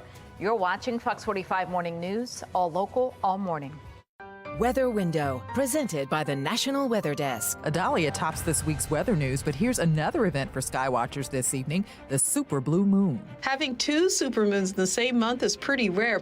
Space.com reports the last occurrence was 2018 and won't happen again until 2037. This super blue moon will reach its perigee, or closest point of orbit, this week, approximately 221,000 miles away.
6:37 right now. Hurricane Idalia is barreling towards Florida's west coast. Outer bands already making a big impact. Let's get right over to Megan Gillen in the live center. She's got a look at what's going on there. Yeah, guys, actually listening to a news conference just happening. We just heard from Governor DeSantis. Let's go ahead and listen in as we hear about the preparations and emergency efforts underway. If you're at a shelter or hotel, please do not leave at this time. Conditions are deteriorating outside. In the impacted areas. Shelter, again, as we said, shelter in place as safely as you can where you can. We are seeing 2 to 3 foot of storm surge in the Tampa Bay area. We're seeing about 4 foot of storm surge right now at Cedar Key. Because of this high tide, because of the high tide which is coming, the tide is starting to come back in throughout the all the way from Tampa Bay all the way up through Apalachicola Bay. Storm surge will dramatically increase over the next couple of hours. We are seeing a lot of tornado warnings. So far, there have been 11, as the governor has said, of the 4 or 5 that have happened since about 3 a.m. this morning. At least 3 of those by our meteorologists have indicated radar-indicated tornadoes. In other words, they have seen debris in those rotations, but that will all be confirmed by the National Weather Service local forecasting offices throughout the day. We will obviously see more tornadic activity as the day goes along. If you are in a tornado warning in your area, get to an interior room free from windows. Consider putting mattresses and things over your head, even to include helmets. We can replace a lot of limbs, but we cannot replace your head, obviously. So please protect your head, cover your head at all costs. There will be also life-threatening winds in the Big Bend today. We could see gusts over 100 miles an hour. We could see sustained winds well over 130 miles an hour as we have this Cat 4 landfall. All of these are life-threatening conditions, so please do everything you can to stay safe where you are, because first responders may not be able to reach you during the storm. You need to be prepared to take care of yourself and your family while you're sheltering in place. Ambulances, search and rescue teams, others, first responders will get to you just as fast as we possibly can once the winds die down to a point where we can respond to you. We do not want you putting first responders at risk unnecessarily. In Southwest Florida, as the governor has already mentioned, we've already restored over 100,000 accounts with power. I want to thank the men and women of our utilities, both or all 3 independent-owned utilities, municipal electric associations, and cooperatives. Really appreciate the hard work that they've been doing, even here in Tallahassee. As I was coming back to the EOC in the early wee morning hours, Tallahassee Electric was out restoring power here in the capital region. So again, very much appreciate what they're doing. We will continue to respond as we can. As I said, we've already started responding to issues in Southwest Florida. I talked to Representative Adam Botana from Fort Myers Beach. Listening in live here, this is coming into us from Florida this morning as they are bracing and tracking Idalia, and emergency crews on standby here. Those outer bands now coming in. I'm going to go away from this and show you some live images just coming into our newsroom as we start to see some of the conditions. Let's take you to Hudson, Florida here this morning. We've been watching this one, and again, some of these shots have been coming in and out as those winds are moving through. This one I watched just a moment ago, and you can see the water's a little rough again. That one has now frozen. Let's take you to Tampa, Florida here. Again, the outer bands now reaching through that area. You can see that the storm surge now an issue. That road now underwater. That is one of the major issues, guys. Some areas could see a storm surge 12 to 15 feet high. Just imagine that. Again, the Big Bend areas where you're really going to see those impacts here this morning. Let's try to get you one more shot. This is St. Petersburg, and they've been seeing the rough waters there as well. Guys, winds clocking in at 130 miles an hour. This is now a Category 4 hurricane. Again, Idalia expected to make landfall here in the next hour or so. Then it is expected to push across the state of Florida into Georgia and South Carolina, and actually reemerging in the Atlantic by tomorrow night. This is a powerful, strong hurricane. Meteorologist Justin Chambers is tracking it as well. He's going to let us know how it's going to impact, obviously, over the next couple of hours, but tomorrow along the East Coast as well. That's coming up in his full Weather Authority forecast. Tom? Thank you, Megan. Are going out of business sales too good to be true? Still ahead in our 7 o'clock hour, how to avoid going out of business scams. And do weight loss drugs help with heart health? Still ahead in our 9 o'clock hour, the new studies that are helping overweight individuals. 6:42, you're watching Fox 45 Morning News, all local.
.45, many lawmakers and prosecutors say the state's juvenile justice laws are to blame for an uptick in youth crime. State Senator Jill Carter authored some of those laws in question. She's continuing to push back on those claims. Olivia Dance is joining us live. Olivia, there seems to be a disconnect when it comes to these laws. Well, Tom, there definitely is, because police, prosecutors, and leaders across the state say that the current juvenile justice laws aren't working. But Senator Jill Carter is defending those laws that she helped to create. Law enforcement tells us when kids get picked up for nonviolent crimes like stealing cars, there's nothing they can do to hold those kids accountable. And the laws that Carter helped create include not prosecuting kids under 13 for certain crimes and preventing the questioning of juveniles without their parents' and attorneys' approval. The concern, though, is that kids are learning the laws and know that they won't face any consequences. Coming up in just about 15 minutes, hear from top prosecutors across the state and the concerns that they have with the current juvenile justice laws. Back to you. Thank you, Olivia. Fox 45 News tracking the tropics as two weather systems continue moving across one in the Gulf, one in the Atlantic. Hurricane Idalia heading for Florida's Gulf Coast, where Franklin is heading toward Bermuda. Let's bring you some live pictures from Florida. These are the current conditions in Key West as Idalia continues to gain strength. And when it makes landfall along Florida's Gulf Coast, dozens of counties already under a state of emergency there.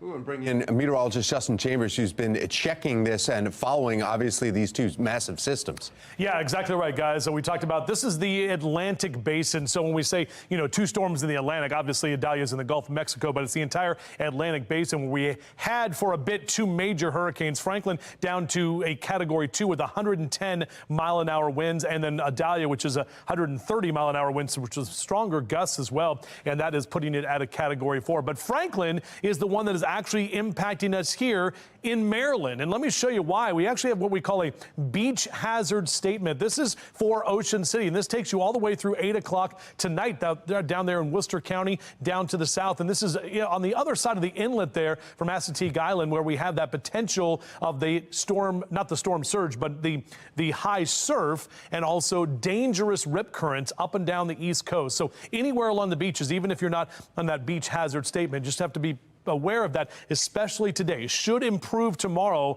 as we get that storm to head farther away from us. Let's talk about the rain that we're seeing here at home, and then we'll get back to Idalia in a second. Our Towson region, seeing a few showers right there down through Baltimore City. That extends down through Laurel, just to the east of Columbia. Also for you on the eastern shore, Centerville, right across the Bay Bridge there, and north and to the east of Kent Island, we're seeing a little bit more of that moderate to heavy rain. Not much in the way of actual thunderstorms here. You go a little bit farther to the north, and that's where you see some of that thunderstorm activity up into Albany, New York. But this is the cold front that is moving in, brings us drier and cooler air tomorrow, but also keeps the storms away from us. That front really pushing into our region and pushing all of those storms, keeping everything away from the mid-Atlantic. Now, here's a look at our HD radar. We had a tornado warning here just a little while ago, but look where this is. This is to the south and east of Tampa. Those are some of the outer bands. This is what we talk about, well, the impacts, just because the eye is there south of Tallahassee. We've got impacts across the state, and that's why all those live pictures continue to come in. We also had, for a brief moment, a tornado warning, in fact, still there in Wayne County, Georgia. So that's north of the storm, where we're getting some tornado warnings there as well. Obviously, the storm surge is the big issue for the Big Bend region here. So 130-mile-an-hour winds officially, the sustained winds. It could be making landfall within the next hour and a half or so, and then potentially still hanging on to a Cat 2 hurricane strength into southern Georgia by Wednesday afternoon, then moving towards Savannah and South Carolina before it makes its way back out toward the Atlantic and back as a tropical storm, possibly tropical depression as well. The storm surge, that's where the center of the storm is, and that's why we have 12 to 15 feet possible, that area in purple right there. So that's where we're getting the inundation, all those low-lying areas with some of that storm surge.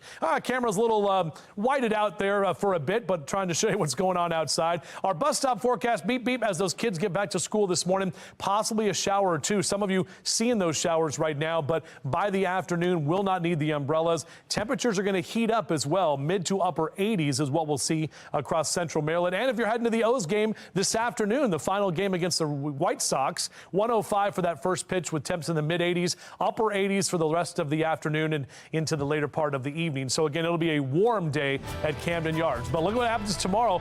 Breezy and cooler on Thursday. Friday looks great. Saturday, not too bad. Mid 80s to start your Labor Day weekend. But check out what happens Sunday, Monday, and Tuesday. We're talking low to mid 90s. We are really going to crank up that heat early next week. Tom?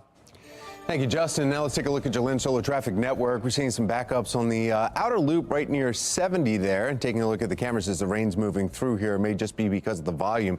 No indications on the map of any real issues, just a little bit of pickup. So looks like everyone's taking their time going through the rain. Well, trending now, the practice of quiet quitting. That's in the workplace where workers give minimal effort. It now has a new counterpart called quiet cutting, when employers quietly push their workers out. A Wall Street Journal report says that companies are increasingly reassigning employees to other positions, hoping they end up quitting rather than firing them. Signs of quiet cutting includes lower job pay in new assignments, requiring relocation when it's impossible to do, or assigned to an area known where jobs will be cut. Well, Burger King will have to defend itself against accusations that it makes their Whoppers appear bigger than they actually are.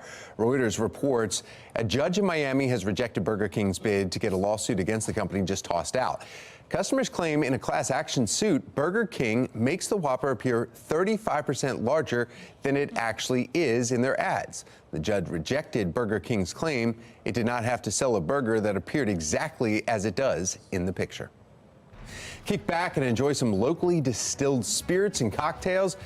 And guess what? Be More lifestyle host Mark Clark be live from Ellicott City with the process of making spirits.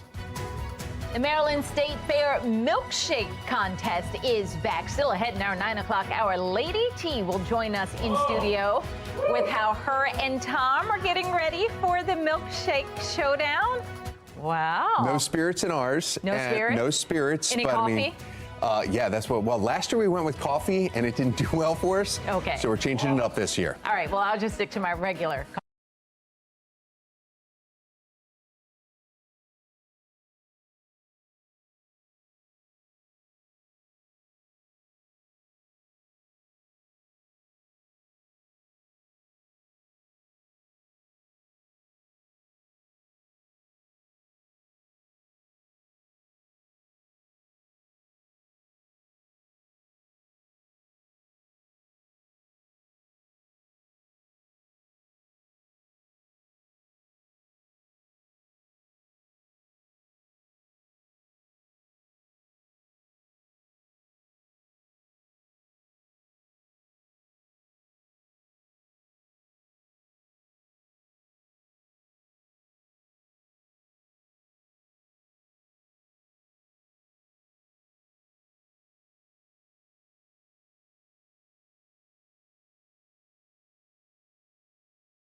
Let's not put our first responders at risk. Let's just stay in Wednesday evening, early Thursday morning. Let this storm pass. The mayor of Charleston, South Carolina, is urging residents to stay indoors until Hurricane Idalia passes. You can see on the left-hand side of your screen, that's our HD Weather Authority radar showing where the storm, the hurricane, is now. It's predicted to make landfall just after 8 o'clock right near Tallahassee. Then on the right, a live look of the conditions in Gainesville. That's about 150 miles southeast of Tallahassee. Make sure you stay with Fox 45 Morning News throughout the entire morning as our Weather Authority team of meteorologists is bringing you the latest on Hurricane Idalia. And remember, you can track severe storms near or far, even when we're not on the air. Download the free Fox 45 Weather Authority app. To get started, just go to your app store and search WBFF. Now to your election 2024 coverage. This morning, we are getting our first look at how the Republican field is shaping up after last week's debate in Wisconsin. Who may have new life, and did Donald Trump skip the event, cost him any support?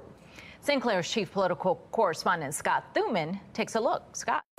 With the arrests and court cases piling up, Donald Trump's numbers on the way down. The overall leader appears to have taken a hit, suddenly giving a bit more hope to his competition based on a new post-debate poll. Emerson College noting Trump's snub may open door for other candidates. Trump, who declined to attend, saw a slight dip, losing 6 points. Former Vice President Mike Pence ticked up 4, and Nikki Haley saw the biggest bump, jumping 5 points. I think in the first 72 hours, we raised $1 million. We've had thousands of people volunteer. It only keeps us more motivated because we have a country to save. The surge possibly for touting her foreign policy gravitas or willingness to blame her own party for some of Washington's out-of-control spending. And Pence reminded voters how he stood up to Trump on January 6th. Almost everybody on that stage made it clear that I did my duty that day.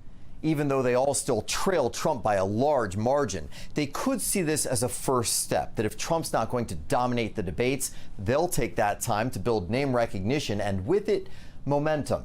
Trump's campaign team tells us he'll skip September's debate too. And as critics say Ron DeSantis fell flat on stage, a bonus for newcomer Vivek Ramaswamy, who had the largest number of respondents say he won the debate. I believe I can take the America First agenda even further than Donald Trump did.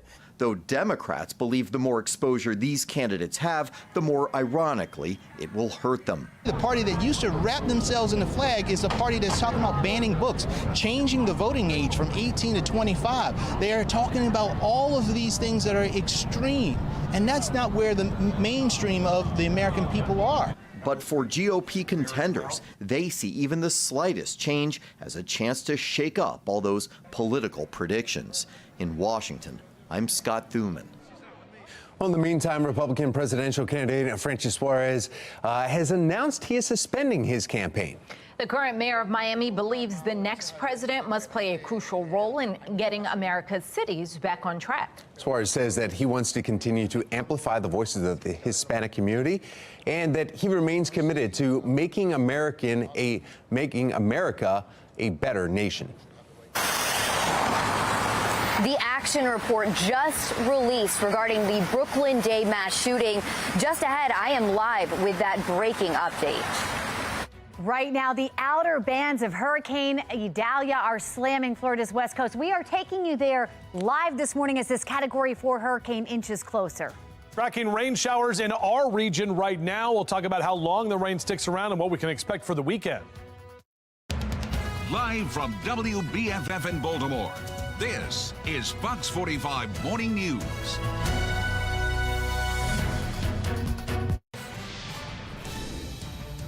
And it's clear y'all did nothing. All of y'all dropped the ball. I think in this case, the federal government could get everybody out of this, do an outside investigation. We're not asking to pointing fingers at anybody.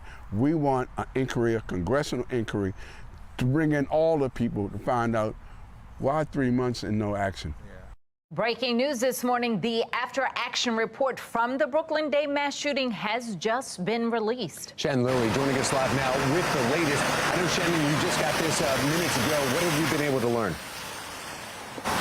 Yeah, exactly, Tom. We just got this moments ago. It's a 173-page document that we are right now pouring over. What I can tell you guys right now is that the police commissioner is once again, or the acting commissioner is once again admitting that the department made mistakes, and we are seeing that that is in fact the case, according to this report. In fact, we're learning some critical new details, like that there were several dozen discretionary officers available from other parts of the city that could have been deployed to Brooklyn Day. We are also learning about 2 hours before the shooting, a sergeant told his superiors about the crowd of about 800 to 900 people. A captain replying, asking if anyone wants overtime. It wasn't until about an hour later before a lieutenant responded, saying a supervisor was en route. And then an hour and a half later before a major weighed in, advising police to monitor it, but not to get drawn in or become a target. City police in retrospect saying very little consideration to possible public safety concerns was given, and the shift sergeant and lieutenant failed to share information quickly or provide officers with how to intervene. Another example of this, we are learning district personnel didn't fully investigate after receiving information about the block party prior to the day it took place. So again, there is a lot to sift through here. I'm going to continue to go over these documents, and of course, our whole team will as the week progresses. But right now, we are learning that there were some critical mistakes that were made. Tom, Patrice. Shannon, this comes as a report from the Baltimore Brew is accusing the city of turning down federal help to catch suspects. What can you tell us about that aspect? Yeah, so what we're learning, Tom, is that a top-level source at the Justice Department says the city has shunned the help of the FBI and the ATF. And now community leaders are calling on Congress to step in. Take a listen. You know that ATF and FBI have been there since day one. We're not going to go into deep detail about what our federal law enforcement agencies are doing in partnership with us. Now, that's how the mayor is responding. As you just heard, he is saying that federal agencies are assisting in the probe. That's not what these investigations are reporting, but we are expecting to hear from the mayor in a press conference in just a few hours at 10:30. So, of course, we'll continue to follow this and bring you those updates throughout the morning. Reporting live from police headquarters, I'm Shannon Lilly, Fox 45 Morning News. All right, thank you, Shannon, and good morning to all of you on this Wednesday, August 30th. I'm Patrice Sanders. I'm Tom Rogers, and Hurricane Idalia is now a dangerous Category 3 hurricane, expected to make landfall in Florida very soon with possible catastrophic damage. That's right. We want to get right over to Megan Gillen in our live center. She's got more on the changes we've seen with Idalia and the impacts being felt right now. Megan. Yeah, guys, we actually have a live look for you from our Weather Authority HD radar. Let's go ahead and pull that up. Take a look. Idalia is expected to make landfall on Florida's Gulf Coast, guys. We're looking at the next hour or so, bringing with it life-threatening storm surges and rainfall. We've got a lot of live looks to try and get to here this morning. And bear with us because some of these are freezing here. This one's coming in from St. Petersburg, Florida. This is kind of been the situation there for the last hour or so, starting to see the rain coming down, the waves picking up here. Again, this was a Category 4 when we went on the air this morning. It has just been downgraded to a Category 3. That means the winds moved from 130 miles an hour to 125 miles per hour, still packing a punch. This actually just freezing here a little moment ago. We've been seeing some flooding throughout that area. See if we can get one more for you this morning. This has been the issue here. We're seeing lots of cameras coming up and going down with those winds. Again, still packing a punch here as this Category 3 storm moves closer here. This is Perry, Florida here this morning. Big concerns here throughout the area, guys. That storm surge predicted to be 12 to 15 high in some areas. The coastal areas certainly under mandatory evacuations. Hopefully, people have already left. If they haven't, they're being urged to get out now.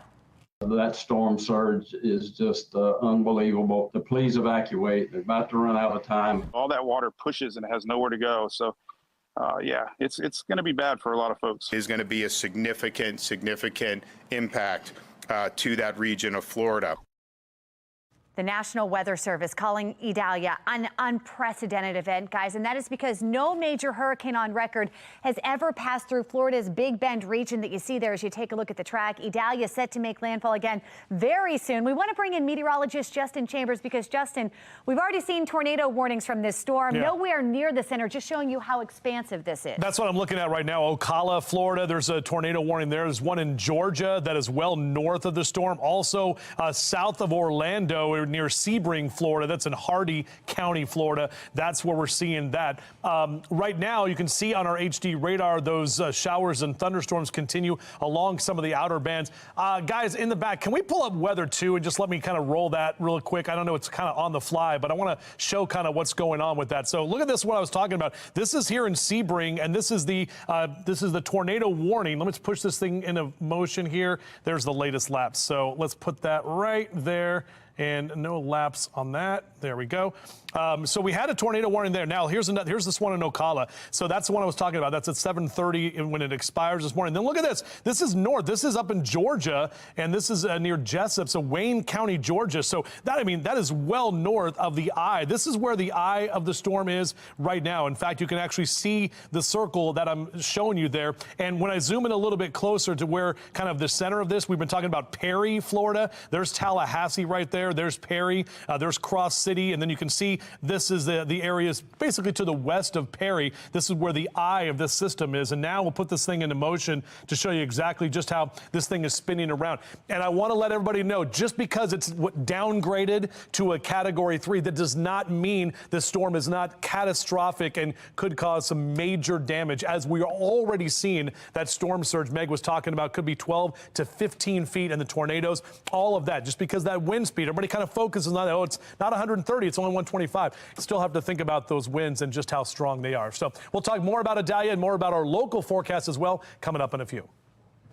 Well, let's take a look at your Lens Solar Traffic Network. As most of you are experiencing rain on your travels here, you can see the wet road conditions. Only issue to report is in Elk Ridge, right on 100 East, right before Washington Boulevard. There's an incident. It's causing a little bit of backup. Everybody else, you're backed up all around the inner and outer loops around, especially in Parkville area right now because of the volume and the rainfall. But that's about it. Everyone's still moving along. Just that one incident that we had south of Baltimore City.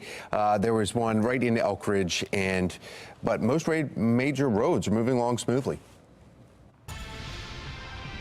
7:08 now. We are continuing our coverage of the juvenile crime crisis. Many lawmakers and prosecutors say the state's juvenile justice laws are to blame for the uptick in youth crime. State Senator Jill Carter authored some of the laws that are in question, and she is continuing to push back on those claims. Olivia Dance joining us now live with both sides of the argument. Olivia.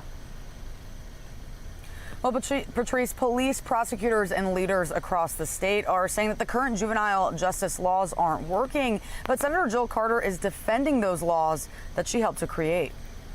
I think that police and prosecutors need to be better educated if they're believing that they can't do anything, which I don't know why they would believe that. Law enforcement tell us when kids get picked up for nonviolent crimes like stealing cars, there's nothing they can do to hold those kids accountable. The laws Carter helped create include not prosecuting kids under 13 with certain crimes and preventing questioning of juveniles without their parents' and attorneys' approval.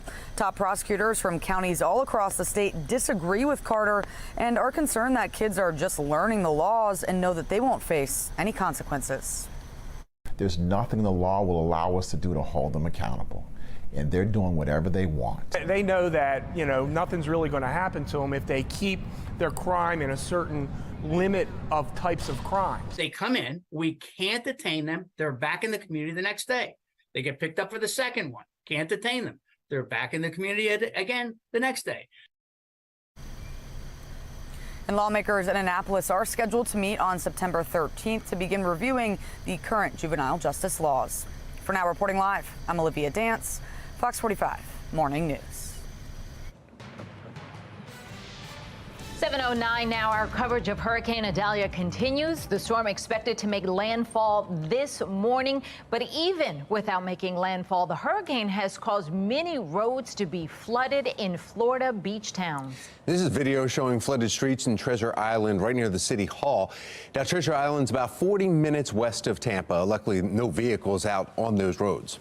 Now, this second video is from St. Pete Beach, a few miles south of Treasure Island on Florida's west coast. Roads were flooded early there this morning as well. A former member of FEMA now saying that rescue crews could have a hard time getting to towns on Florida's west coast once the storm finally does pass. Well, as was pointed out earlier, these areas along the coast don't have high populations, but they're very hard to get to. Usually you're talking about a two-lane road coming off of US 27, US 19. You're having to go 20, 30, 40 miles to get to these little communities. And all that's going to be covered with debris, flooded. So for the response, it's really about if people haven't evacuated, they're prepared to go in and try to get to those survivors. But it's going to be very difficult. And unlike other places, these won't be concentrated populations. It's going to be very spread out. Well, we're going to have more on Idalia coming up. But for now, we need to get a check of our forecast here. In fact, yeah, if you're heading out to the bus stop now, you may want to bring that umbrella. And then, Justin, we've got an O's game this afternoon. Yeah, we sure do, Tom. Yeah, we saw Olivia and her live shot, Shannon, as well, with those umbrellas up. And yeah, you will need the umbrella because we're tracking a few rain showers that have been moving through. This is what we talked about earlier this morning. Let's pop up that HD radar and show you where some of these showers are. Kind of right across Baltimore City, down through Linthicum into Severn, over to Odenton. That line of showers extends right up the 95 corridor, up toward Bel Air, Essex, and Middle River. And also on the right side of your screen, you're seeing some moderate rain out in Chestertown through Centerville, Queenstown, getting a little bit of that on the other side of the Bay Bridge. So the Eastern Shore and here in Baltimore, we're seeing some of those rain showers. But the good news is no lightning strikes, just some of that rain. You can actually see it here from this camera, our Inner Harbor Sky Cam. Hopefully that tarp on the field for the O's because they are playing at 105 this afternoon. All of this rain will be done by then. We're actually going to see drier days ahead. Starting this afternoon, temperature's going to heat up. So maybe the next hour or two, still some wet roads to deal with on your morning drive. But after that, this afternoon, we've got the warmer conditions and drier conditions as well. We'll take a closer look at that coming up in a few minutes from right now. All right, well, here's a look at the stories making headlines at this hour. School bus problems not getting any better in Howard County after a second day of late pickups and no-shows. What the school system is doing to tackle the issue and how long this could go on for. Hey, going out of business sale usually means some amazing deals, but it could also lead to scammers stealing your personal data. Coming up next, how you can avoid the scam and still get the best prices. 7:12 is the time. You're watching Fox 45 Morning News, all local, all morning.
Fox 45 News, winner of 16 2022 Regional Emmy Awards, more than all other Baltimore news stations combined.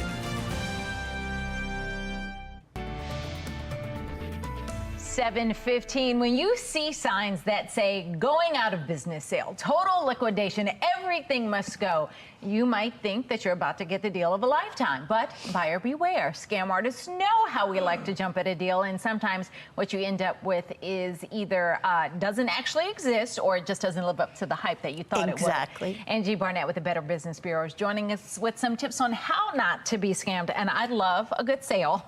So this would be me trying to get in on this. But what's happening? So you may just never get your stuff? You may never get your stuff. And what we really are focusing on are two things. Right now, we're talking Labor Day sales, then Black Friday. We're consumed with sales, particularly as credit card rates go up, et cetera. So we're looking at smart shopping. What scammers do is they either lure you in with going out of business, reduced prices, one time only, and you go to those websites, order, and you'll never get your items.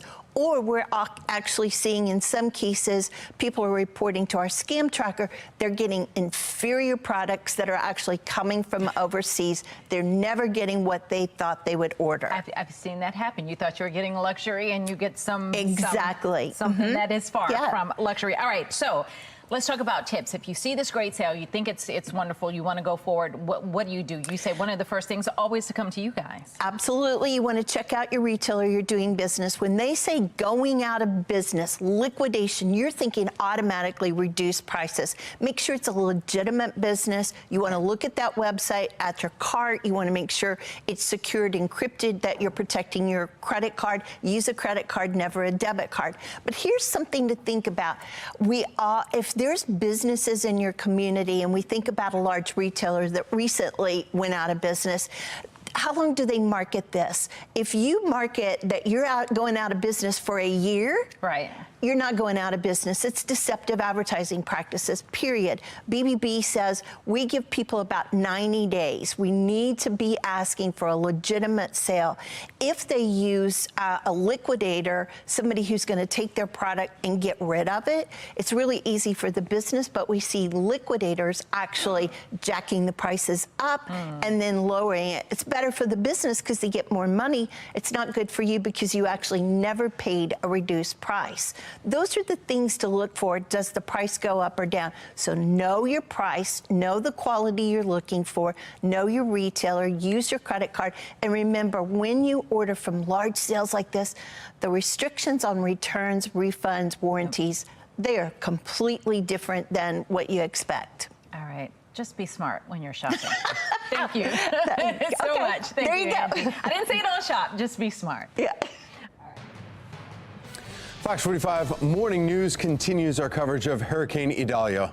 On the left side of your screen, you can see the Fox 45 HD Weather Authority radar showing where the storm is currently, the eye of the storm, and where it's predicted to go throughout the morning. On the right, live look at the conditions in Jacksonville Beach, about 180 miles east of Tallahassee, where hardly anything is happening there. The hurricane is predicted to make landfall in the next few hours, about a little bit less than an hour from now, about 8 o'clock. That's what meteorologist Justin Chambers has been following this morning. He's got to look at this forecast for us. Yeah, and Tom, let's not focus on the time. It's going to be sometime within the next hour or two. We don't want to put like an 8 o'clock and it didn't happen. So it's just sometime in the next hour or two, we'll be seeing that landfall from that storm. We've got two hurricanes out there, Idalia and Franklin. Franklin is the one that is impacting us here in Maryland, and it is impacting us. We saw the high surf and the dangerous rip currents yesterday, and we're seeing that again today, where we actually have a beach hazard statement here for Worcester County. This goes until 8 o'clock tonight. So if you are heading down the ocean, especially in Ocean City, this is where we have the dangerous rip currents. Also, just because it's not in that beach hazard statement, we could still see that all the way up toward Rehoboth and up and down the areas of the beaches that we like to visit here at home when we're heading down the ocean. Meanwhile, we are seeing those rain showers that have moved through central Maryland and right into Baltimore City. This is down through Severn and Severna Park, up into Bel Air. That line of showers kind of right along the 95 corridor. Also for you out toward the eastern shore, a little bit more of that moderate rain, but luckily not seeing much in the way of thunderstorms. Those are well to the north of us. And within the next hour, these showers should be passing through and be pretty much done. It's all along this cold front, and the cold front is what's helping keep all of the tropical systems at bay, literally away from us. This is Idalia, the center of the storm right here, now at about 65 miles southeast of Tallahassee and about 50 miles to the northwest of of Cedar Key. Perry is basically the area that we're talking about where it could be making that landfall here within the next couple of hours. We've also seen tornado warnings as well all along where the storm system is, and that strong storm surge is what we're tracking as well. So as we see the continuing track of Hurricane Idalia, still could be hanging on to hurricane strength winds by this afternoon once it gets over land in Georgia, and then moving out towards Savannah and South Carolina as a tropical storm, bringing with it more of that wind and rain and possible tornadoes before it heads back out to sea and heading toward Bermuda as well. The storm surge is the biggest issue with this Cat 4, Cat 3 storm as it is right now, and we're seeing the potential of 12 to 15 feet of inundated areas with the water that is coming up. Doesn't really have anywhere to go, especially in the low-lying areas there. So here's a look at Fed Hill this morning. We're still seeing some of those rain showers around as the kids head out to the bus stop, at least this hour, maybe the umbrella, but they will not need the umbrella later today, as we'll see more of the clouds hanging around through midday, but expect to see more sunshine and temperatures that are going to get to the mid to upper 80s for the afternoon. Now, we're breezy and cooler tomorrow behind that cold front, lower 80s on Thursday and Friday, back to the mid 80s Saturday, and then low to mid 90s for Sunday and Monday. Labor Day weekend, the second half is going to be hot. You can reduce your body fat while keeping your heart healthy. In our 9 o'clock hour, the connection between weight loss drugs like Ozempic and cardiovascular health. And we're in Ellicott City this morning. Smells like a distillery in here. Oh, we're at Ellicott Distillery. Wait a minute.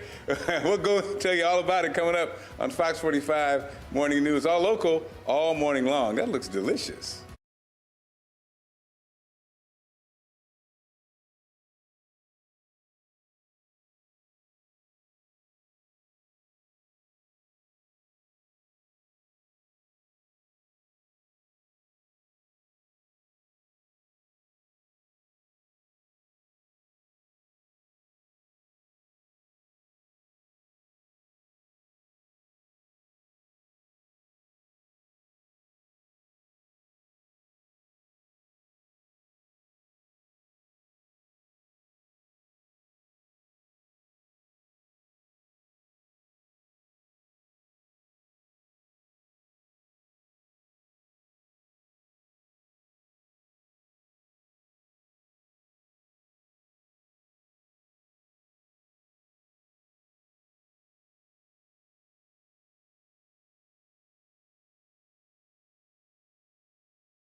7:25, kick back and enjoy some locally distilled spirits and cocktails. Mark Clark live at Ellicott Distilling Company with all the bottles they produce in-house in front of a lot of barrels there, Mark.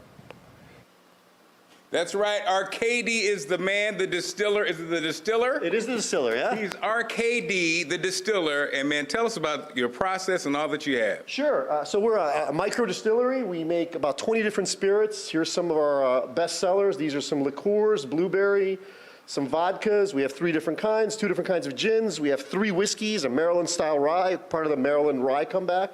We also have some very exotic East European stuff. So these are a family recipe for my wife's side.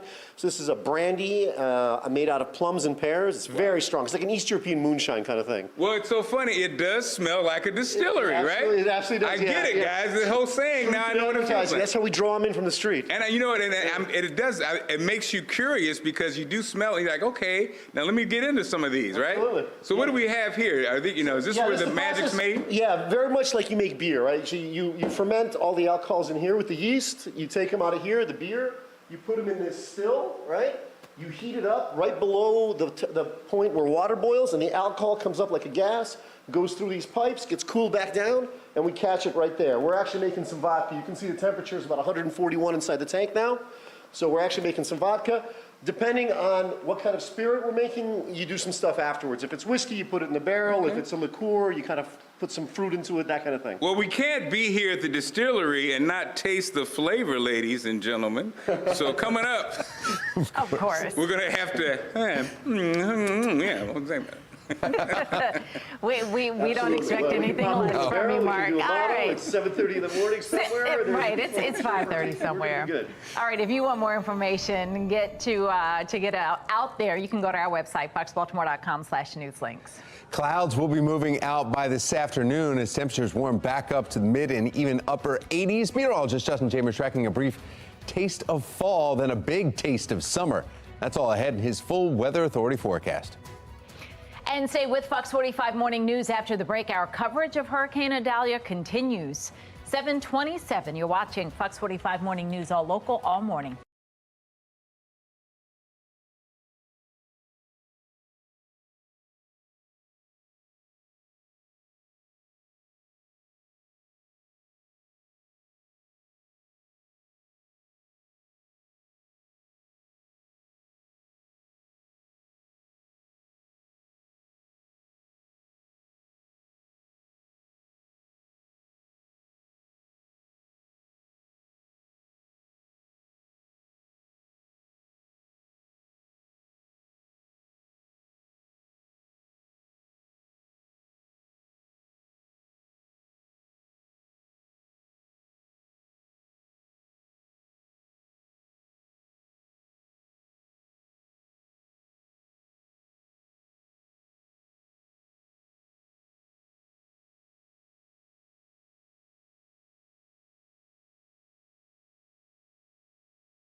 Live from WBFF in Baltimore, this is Fox 45 Morning News.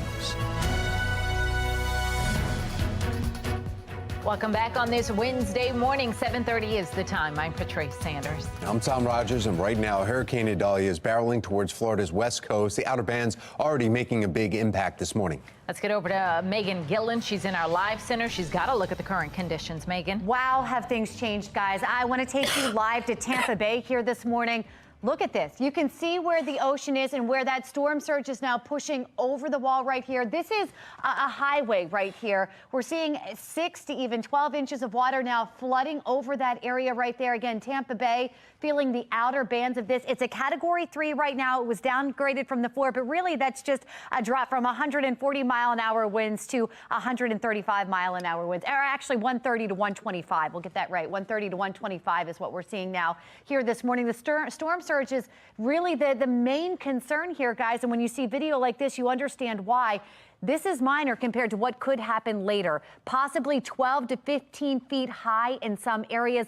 That could bring catastrophic damage to this area. I want to give you one more live look from Perry, Florida here this morning. This is an area expected to really feel the brunt of this as well. Seeing those winds rip through that area as well. The rain now picking up. A lot of people on social media reacting. Strong winds coming in with outer bands. This was Cape Coral early this morning, already feeling that impact there. Another one coming in, the storm surge again. That's the main issue. They're saying that was on midnight past there. Florida Live Cam, Hurricane Idalia intensifying in the Gulf here. Incredible images coming in as folks are seeing those conditions now deteriorating from those early morning hours to where we are here this morning, and the flooding. Again, that storm surge, that flood seems to be the main concern. Let's go back live to Tampa because that seems to be the most intriguing video out there this morning. Just incredible shots as we see this storm inch closer here. Again, expected to make landfall in Florida in the next hour or two. Then it is expected to push across the state into Georgia, into South Carolina, and what's amazing, and then reemerging in the Atlantic by tomorrow night. And that gets a little closer to us. So let's bring in meteorologist Justin Chambers, obviously tracking what's happening live here behind me, but the impacts that we could have here in Maryland, Justin. Yeah, it's interesting too, Meg. The impacts in Maryland are from Franklin, not from Idalia. We actually are seeing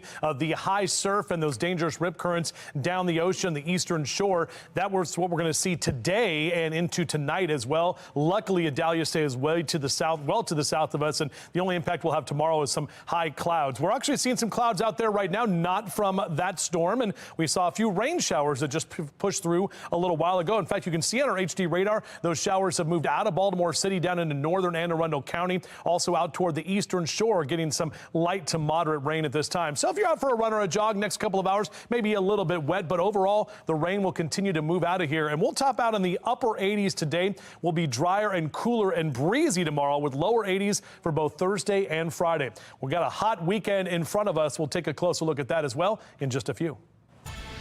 Mother of one of the victims killed in the Brooklyn Day mass shooting is making her voice heard in a packed room in East Baltimore. Last night, Mayor Brendan Scott and Acting Police Commissioner Richard Worley held their final public comment meeting. And Shan Lilly joining us live this morning with more from the mother, plus a preview of the public safety meetings that are happening today. Shannon. Yeah, emotions, Tom and Patrice, were certainly running high for this mom who faced both city leaders.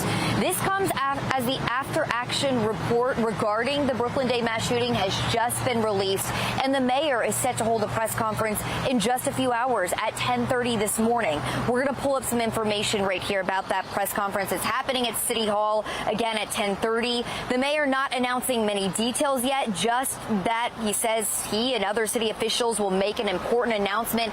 We do believe he will likely be addressing this after-action report. After that, this afternoon at 1 p.m., also at City Hall, the Public Safety and Government Operations Committee will hold a hearing with law enforcement regarding the citation docket initiative. It was implemented by State's Attorney Ivan Bates, and that initiative requires the committee to hold hearings in September regarding the Brooklyn mass shooting. This all coming as the mayor and acting police commissioner wrapped up their final community meeting last night ahead of Richard Worley's confirmation. Residents at these meetings have stepped up to the mic with a range of concerns, and violent crime has certainly been top of mind.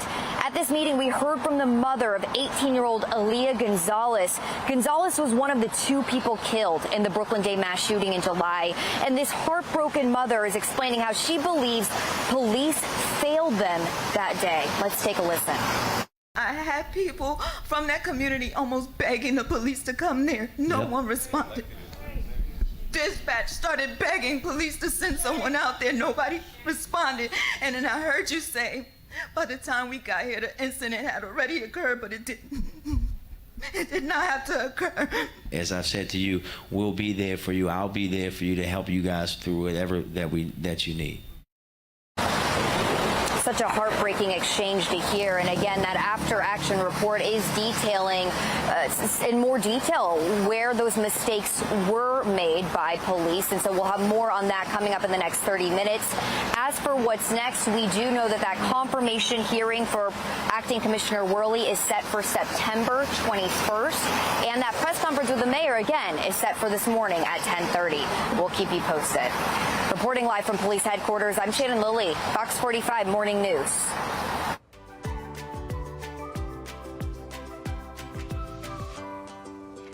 (7:36) now. As kids head back to school, parents are reporting issues with the school bus system. Some parents tell Fox 45 News that their kids' buses arrived late on the first day of school, or in some cases just didn't show up at all. Those issues are expected to continue all week long. Olivia Dance joining us live now with an update. Frustrating for parents. Olivia? Yeah, Patrice, that's right. Unfortunately, the transportation troubles will continue all week with 20 bus routes impacted all across the county. Many of those buses impacted take students right here to Atholton High School. The school district says their new bus contractor, Zoom Transportation, had driver call-outs and doesn't have the staffing to complete all the routes. Zoom is a California-based tech company that was awarded a 3-year, $27 million contract, accounting for more than half the school system's total bus budget. The contractor is working to address those vacancies, but in the meantime, families are left scrambling to find alternative arrangements to get their children to school. Yes, it's a huge stressful for kids. I mean, think about parents that have to go to work. Not everybody has the luxury of being able to stop and drive their kids to school, to and from school. We are about a 15-minute drive from school each way, and I'm a working mom, so that means that I need to be able to take leave for the afternoon to be here to pick up my kid from school. And she's not the only parent voicing frustrations. The complaints continue to pour in on social media, and now there's an online petition demanding Superintendent Michael Martirano to resign. The petition has almost 400 signatures. Fox 45 News has reached out to the superintendent for comment on the bus issues. So far, though, we haven't heard back. Parents also have concerns about safety as the new bus contractor admits to bringing drivers in from out of state, and bus drivers telling parents that they don't know the routes. She said, I'm sorry, we just got in from Spokane, Washington, and we're not familiar with Maryland, we're not familiar with these routes. Finding out that the bus drivers did not practice the route, that is not a good representation of what we're dealing with. Now, the district says that all students who are either absent or late from transportation issues will be considered excused. For now, reporting live in Howard County, I'm Olivia Dance, Fox 45 Morning News. Thank you, Olivia. Did city police turn down federal aid in the Brooklyn Day mass shooting investigation? What a new report reveals as we continue to press the mayor for answers. Temperatures in the 80s this afternoon. Meteorologist Justin Chambers is tracking how hot it gets for your holiday weekend. 7:39, you're watching Fox 45 Morning News. All local, all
Weather Authority forecast 18 minutes in front of 8 o'clock, and we've seen some rain showers. You can see them right there through Riviera Beach and Severna Park up into Edgewood, getting a pretty decent amount of rain for some of you on the eastern shore at this moment. But when you look here at this shot from Towson, yeah, that sun trying to break through some of those clouds at this moment. So that rain will continue to move on. Hopefully your yard's got a little bit of rain from Mother Nature, but you'll definitely need those sprinklers in the next couple of days because we're not tracking any more rain for a while. A closer look at that coming up in a few minutes from right now.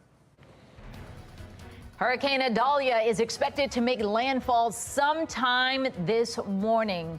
Ahead in our live center, what Florida lawmakers are urging residents to do in the meantime.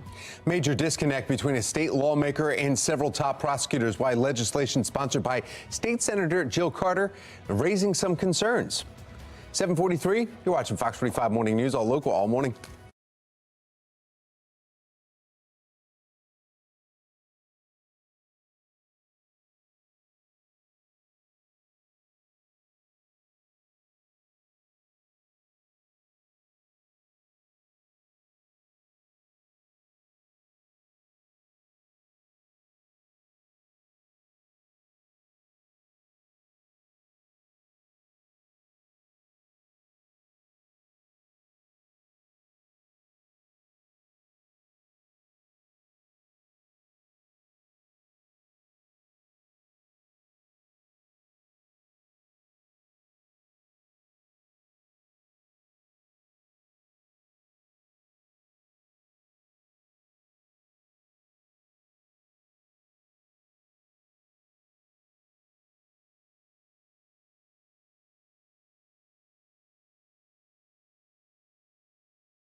Well, the increase in repeat offenders among our youth has increasing calls for changing state laws and possibly a special session. One of the most vocal lawmakers behind the Juvenile Justice Reform Act, State Senator Jill Carter. She says everyone can do something and the media is perpetuating lies.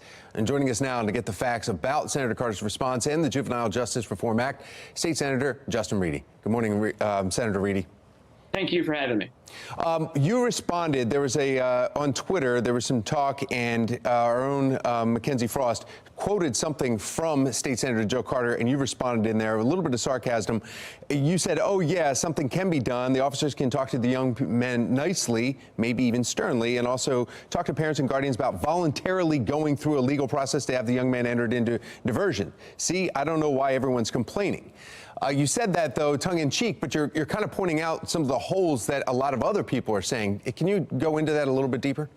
Well, correct. And as state's attorneys in both parties from across the state have said, this bill that was passed in 2022 and vetoed by Governor Hogan and then overridden by the General Assembly, it just really was a horrendous step because it basically takes away any real stick for young offenders. None of us want to see a 12-year-old go to jail. But when you have, when criminal organizations know that they can send 11 and 12-year-olds to do organized shoplifting or organized car theft, and that those young people will not be arrested, and that really all that police have and prosecutors have is to sort of talk sternly to them and to their parents, that's a huge problem. And we're seeing it manifest not just in Baltimore or in the region, but all over the country.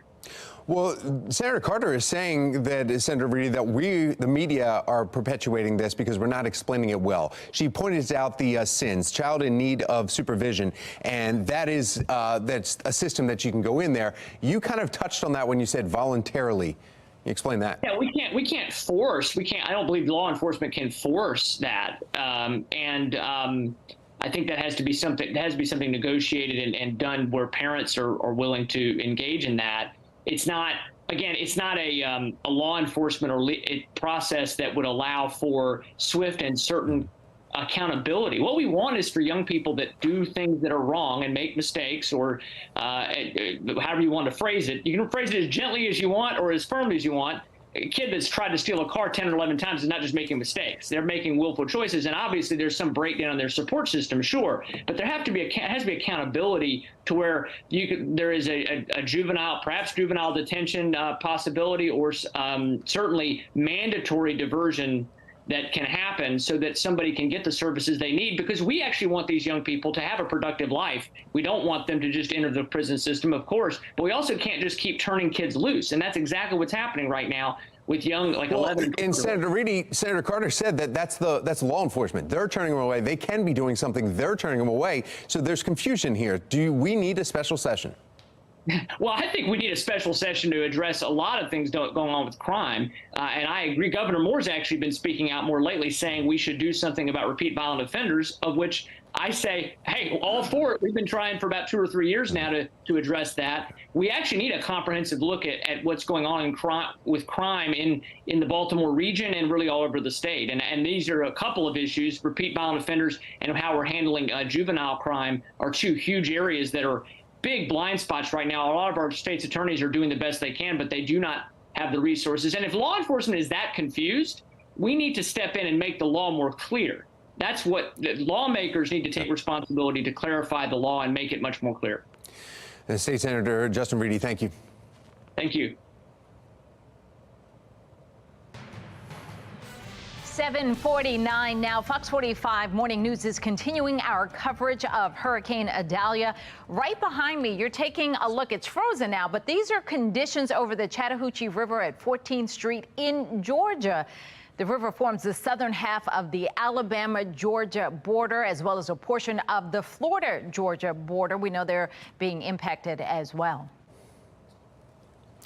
Well, taking a live look at the Fox 45 Weather Authority HD radar, it shows the hurricane making its way through the state of Florida. And then it will go on to Georgia and South Carolina. They can expect extreme conditions as the evening storm continues to head northeast. All right, well, we want to get back over to meteorologist Justin Chambers. He's looking at, well, we've got pretty skies here. Look at that. Yeah, exactly right, guys. And we've had our own rain showers here that we've dealt with here this morning. Nothing on the scale of what they're dealing with in Florida, Georgia, South Carolina, all of those areas. We had those showers that just passed through downtown Baltimore City just a little while ago. We actually have 2 storms still in the Atlantic Basin. We'll get another update here in just about 10 minutes or so from right now. But Franklin and Idalia. Franklin is the one that is impacting us. It did yesterday, and it will again today, with dangerous rip currents and that high surf, 4 to 5 to 6 foot waves, especially down in Ocean City. So we have beach hazard statement there through tonight. This should improve tomorrow as that storm continues to track toward the east. But these are the rain showers that we've seen just move through Baltimore City. You're seeing that right now out toward Sparrows Point, out toward parts of Middle River, up into Edgewood, out toward the eastern shore as well. It's all as this cold front makes its way in. This is the guy that's helping to protect us and push all those storms well to the south and to the east of us. So here's a look at Idalia right now. Let me zoom in a little bit closer and show you. We've been talking about the eye wall and when it officially will make landfall. It's happening basically as we speak. It's right there, kind of the center of the storm is just off the coast, and eventually we'll start to cross into land. And don't think just because it's downgraded from a 4 to a 3 that we have any less impacts. You can see all of that heavy rain. We've already seen tornadoes up and down the state of Florida, up into parts parts of Georgia as well. The track on this storm takes it by this afternoon, still as a Cat 2 storm into parts of southern Georgia, and that makes it all the way to the Savannah area, up into Charleston, South Carolina, potentially as a tropical storm early tomorrow morning. But then you see that kind of right turn that it makes, and it heads all the way out toward Bermuda, which Franklin already got close to Bermuda. Now this next storm is going to be heading that way as well. But you can see that track, again, keeping us well south of Baltimore. But that potential storm surge in that 8 to 12 to 15-foot range, I've already seen a lot of videos online, 6 to 7 and 8-foot storm surges along the Gulf Coast of Florida from this storm. As for us here today, we'll see some more sunshine as we head toward the afternoon. We're talking low to mid and upper 80s. Those numbers are going to be in the above average category today. Up and down the 95 corridor, mid to upper 80s as well. And we've got a hot weekend ahead, but look at what happens on Thursday and Friday. We're going to be cooler. We're going to be cooler before we get to the heat. 83, breezy and cooler tomorrow. Friday looks great too. Even Saturday not too bad, but right back to the low and mid 90s as we head toward Labor Day. We're in Ellicott City this morning at Ellicott Distillery Company. They not only have spirits, they got good food. We'll show you that food and share those drinks. Coming up on Fox 45 Morning News, all local, all morning long. Staying with food and drinks, coming up in our 9 o'clock hour, we're shaking things up a little bit. Myself and Lady T from Be More Lifestyle will be making our milkshake recipe here in studio, set to bring all the boys to the yard and bring back the top prize. Well, what does coffee bring to the yard? Everybody, right? Everybody goes to the yard for that. We all like a coffee break, but it'll be great to follow it up with the milkshake.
Scripts. Fox 45 Morning News, continuing our coverage of Hurricane Idalia, taking a look right now from Gainesville, Florida, where there is Idalia, the hurricane. The eye of the storm has officially made landfall, and you can see the storm surge is the biggest issue that they're dealing with. And stay right here with Fox 45 Morning News. We're continuing to track the storm's path as well as the damage that it leaves behind. Or you can also watch our coverage on your TV or stream it online at foxbaltimore.com.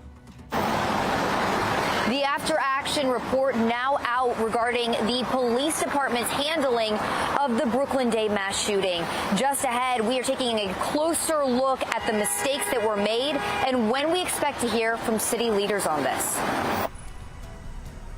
Top prosecutors across the state say the current juvenile justice laws aren't working. I'm Olivia Danson. Coming up next, we press Senator Jill Carter on the laws that she helped to create.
Live from WBFF in Baltimore, this is Fox 45 Morning News.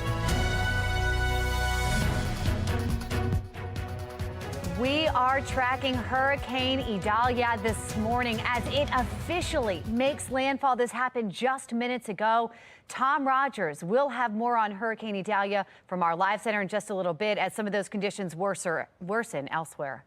And this morning, we also have an update on the Brooklyn mass shooting investigation. Shannon Lilly will join us live in just a few minutes with the new information just released this morning.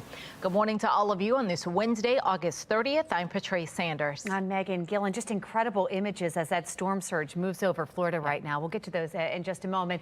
Meantime, here in our area, just a little rain we're expecting, maybe. Right. Meteorologist Justin Chambers is busy this morning. He's keeping an eye on Idalia. He's looking at our forecast. And you and I were talking earlier that there's Franklin still out there, and that impacts us in like the Ocean City area just a bit. 100%. Yeah, we've been talking about the dangerous rip currents and the high tide from that storm, which still has 110-mile-an-hour winds, not coming anywhere close to land, but still impacting the eastern shore. But look at the sun that has broken out now. So we were tracking some showers earlier. Most of that rain has moved on. This is a live look here in Towson, actually seen some blue skies. So that's a nice change of pace. This is our HD radar. We just had a few of those showers that moved right across the bay, just basically off the Key Bridge and moving out toward Chestertown, where you've seen some moderate rain on the eastern shore there this morning. And as we mentioned at the top of the hour right there, the landfall, 7:45 officially, Keaton Beach, Florida is where it made landfall with 125-mile-an-hour sustained winds. Obviously, a lot of wind and rain in that storm surge, which we'll continue to track over the next couple of hours. As for us here at home, mid to upper 70s and lower 80s for the next few hours. Those temperatures climbing significantly. We'll be in the mid to upper 80s as we head toward the afternoon today. In fact, you can see those numbers for highs across the region. 85 Cockeysville, 88 in Baltimore City this afternoon, 87 your high in Annapolis. A hot weekend is around the corner. We'll talk about how we'll have a lack of rain for a significant amount of time. More on that coming up in a few. All right, Justin, thanks for keeping an eye on that. Right now, parts of western Florida are feeling the wrath of Hurricane Idalia. Right now, a Category 3 hurricane. The eye of the storm just made landfall officially. Let's get right to Tom Rogers in our live center with the latest track and the images of flooding now coming in, Tom. Yeah, all morning long. Megan, you know this too. We've been showing Perry, Florida, and this is the image that we've been showing. It kind of stops every once in a while, but you can see as those strong winds right near the eye wall are coming across Florida. You can see the winds here. Look at these palm trees. This is in Perry, Florida. It's just a little bit inland from where Justin was just talking about. Idalia's eye is expected to hit the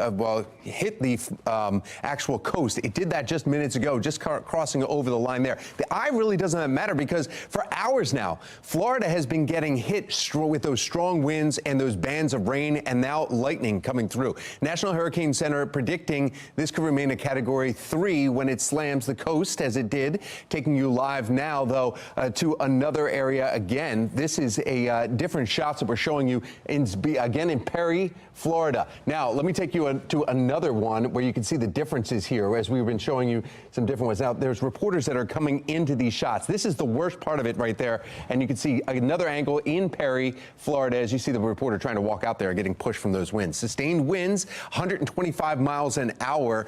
And the biggest concern right now, though, is the storm surge. We see a lot of videos of 12 to up to 16 feet of rainwater in the area. And you can see that reporter now back under that blockade that they have there. Residents in the coastal area is now under mandatory evacuations, and they've been told to get out now.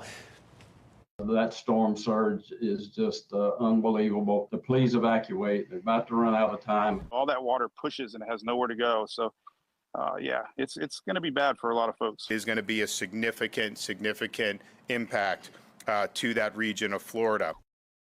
Well, the National Weather Service calling Idalia the unprecedented event, stating no major hurricane on record has ever passed through Florida's Big Bend region, again, right where it made landfall this morning. And of course, we'll continue to bring you this. But this is this is a live image, but this is frozen here. And this is some of the storm surge that they're dealing with all up and down the coast of Florida here. As you can see, the water's pushed into these buildings, and there's major amounts of flooding all along the Gulf Coast of Florida. We'll bring you the latest from the live center here in just a little bit.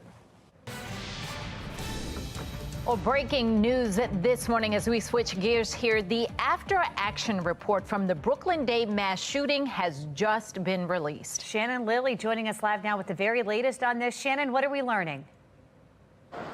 Well, this is a 173-page document, Megan and Patrice, that we are continuing to sift through, but we are learning some critical new details. Once again, Acting Police Commissioner Richard Worley is admitting that mistakes were made, and findings from this report are showing that that is indeed the case. Let's take a look at some of those key findings right here. We're learning on the day of the shooting, there were several dozen discretionary officers available from other parts of the city that could have been deployed to Brooklyn Day. They were not requested by the Southern District until after the critical incident.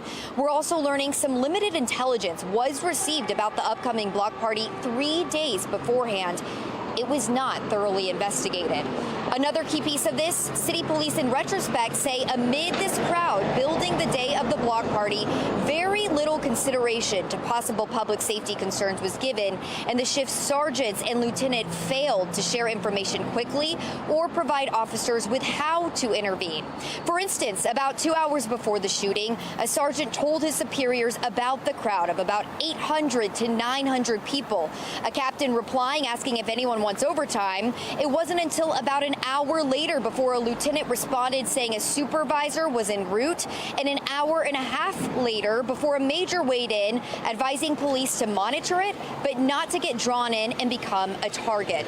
The report also saying that officer indifference leading up to the Brooklyn Day block party was a part of this, and it compromised the awareness and planning and response of all of this. Of course, there's a lot to sift through here, guys. There's also body camera footage that we are reviewing, so we're going to continue to look at all of this, Megan and Patrice, and we'll keep you posted throughout the morning and throughout the week. All right, Shannon, this does come as reports from the Baltimore Brewers accusing the city of turning down federal help to catch the suspects. What do you know about this? Yeah, so what we're learning, Megan, is that a source at the Justice Department, a top source there, says the city has shunned the help of the FBI and the ATF. So now multiple community leaders have gotten together and said that Congress needs to step in here. Let's take a listen. And it's clear, y'all did nothing. All of y'all dropped the ball. Every agency that could have done something did something wrong or left out something they should have done. And I'm saying, let's clean this up. Let's bring the feds in, FBI, ATF, let them investigate the case. The mayor, though, continues to insist that federal agencies are assisting in the probe. He is set to hold a press conference this morning at 10:30, where we hope to learn a whole lot more. Reporting live from police headquarters, I'm Shannon Lilly, Fox 45 Morning News. I had people from that community almost begging the police to come there. No one responded.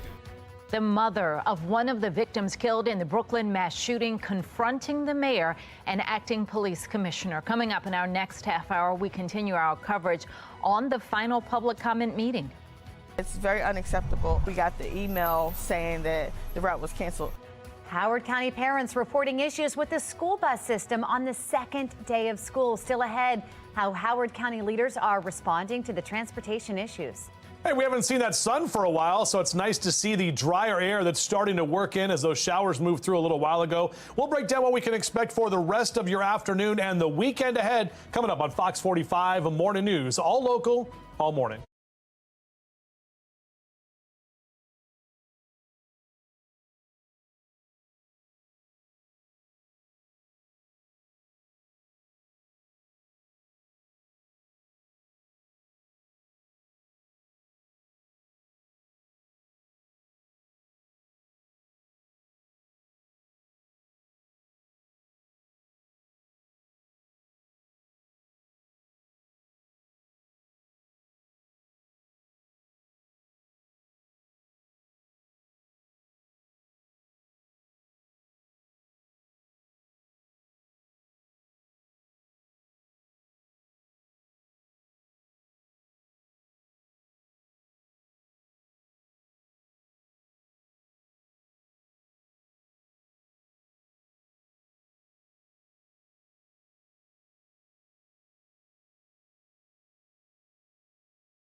Many lawmakers and prosecutors say the state's juvenile justice laws are to blame for an uptick in youth crime. State Senator Jill Carter authored some of the laws in question, and she is continuing to push back on those claims. This morning, we have Olivia Dance joining us live with both sides of the arguments here. Olivia.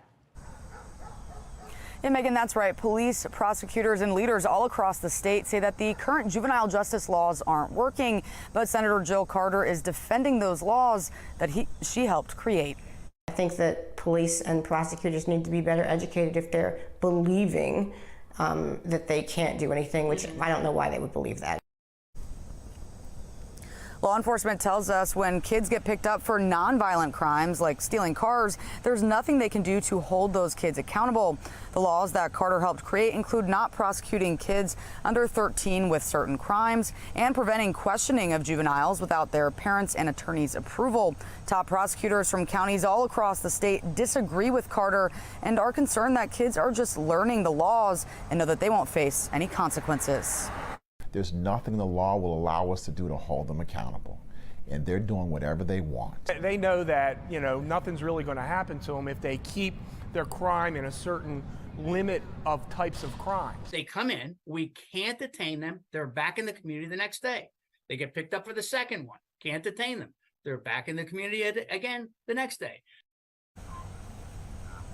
And lawmakers in Annapolis are scheduled to meet on September 13th to begin reviewing the current juvenile justice laws. For now, reporting live, I'm Olivia Dance, Fox 45 Morning News. All right, Olivia, thank you. Labor Day is Monday. After the break, why experts are predicting this will be one of the busiest travel weekends. Employers are making silent changes that could impact your career. After the break, how companies are finding ways to cut jobs. 8:13, you're watching Fox 45 Morning News, all local.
The FBI announced a worldwide operation to disrupt and dismantle what the director of the FBI calls one of the longest-running botnets ever seen.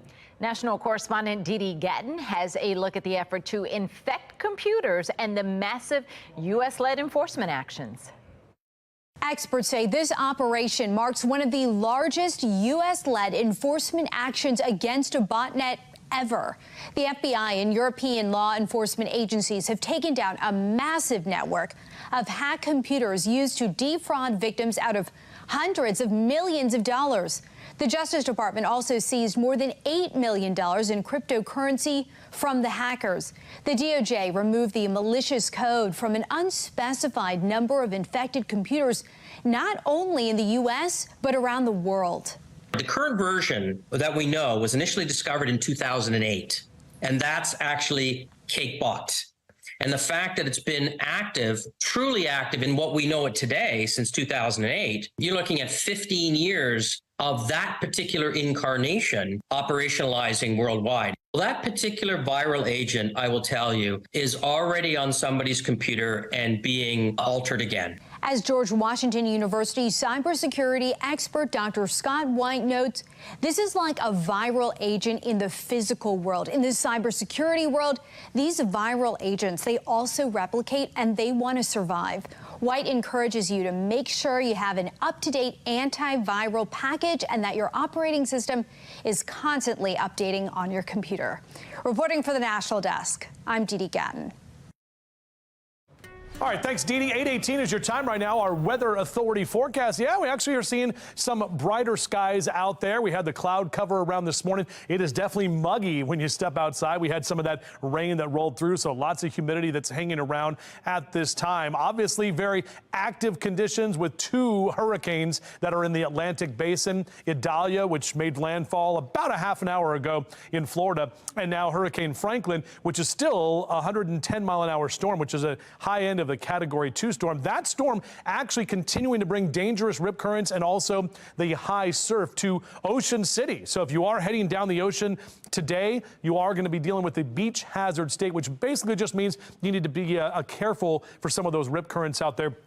Could see some 4 to 5 and 6 foot waves, not only in Ocean City, but up toward Rehoboth and up and down the eastern shore. So friends who are living at the beach or hanging at the beach, just got to know you have to watch for that high surf from Franklin. Meanwhile, RHD radar showing a few light showers here being picked up south of Columbia and Severn, but most of that rain has moved out of the Baltimore region, out toward the eastern shore as well. And this is all ahead of a cold front. This same cold front is what's keeping all of the major storms away from us as it pushes through the region. We get the drier and cooler air in back behind that. It was right about Keaton Beach, Florida at 7:45 where Idalia officially made landfall. They had some reports of a 6-foot storm surge in parts of Cedar Key, and you can see kind of the center of that storm right there as it made landfall just a little while ago. We've got lightning, we've got the potential for tornadoes, flooding, strong wind, all of that in play here over the next couple of hours. And the track on this storm is still going to be maintaining hurricane strength by about 2 o'clock this afternoon. Quickly moving. You can see the northeast movement.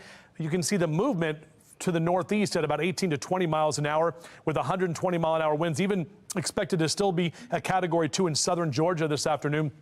Moving out towards Savannah, Charleston, South Carolina by early tomorrow morning. Tropical storm force winds there before it heads back out to sea and back out toward the Atlantic. That's the track that we're seeing on this storm as well. Now, the tornado potential exists. We've already seen tornadoes that have been firing up in Florida, in Georgia as well, and that could still be an issue with that storm as it makes its way in. The storm surge, too, that's the biggest thing. And we still could see 8 to 12 feet more of that kind of water pushing in, all of that storm spinning around and pulling all that water into those low-lying areas. So we'll keep our eye on that storm. Meanwhile, here at home, had the rain this morning, but most of the afternoon is going to be dry. So golfers want to get out there and hit the links. Mid-80s by noontime, into the mid to upper 80s in that 2 and 3 o'clock hour this afternoon. Across central Maryland and Carroll and Baltimore counties, mainly low to mid and upper 80s for your high temps today. And up and down the 95 corridor, mid to upper 80s for Philly and Baltimore, down through D.C. Heading to the O's game this afternoon, the final game against the White Sox, going for the sweep today.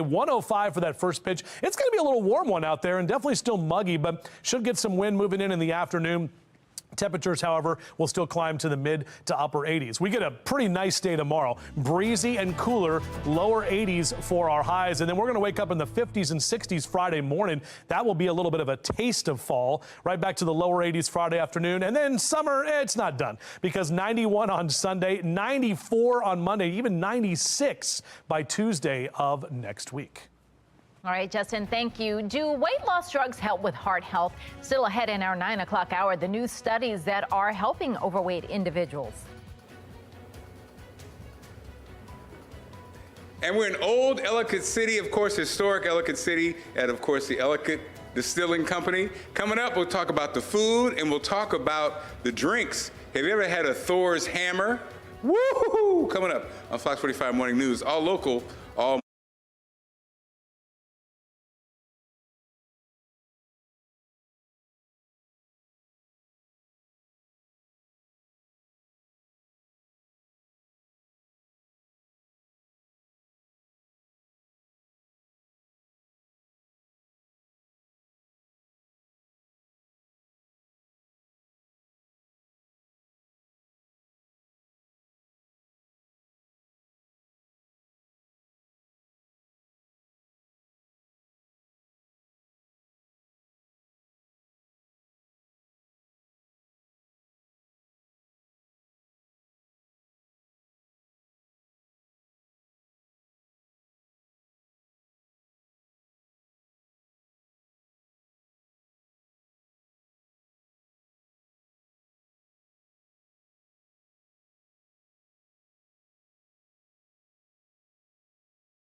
We are tracking Idalia this morning. It made landfall just about 30 minutes ago now. This is a live look from the Gainesville area. Just incredible images.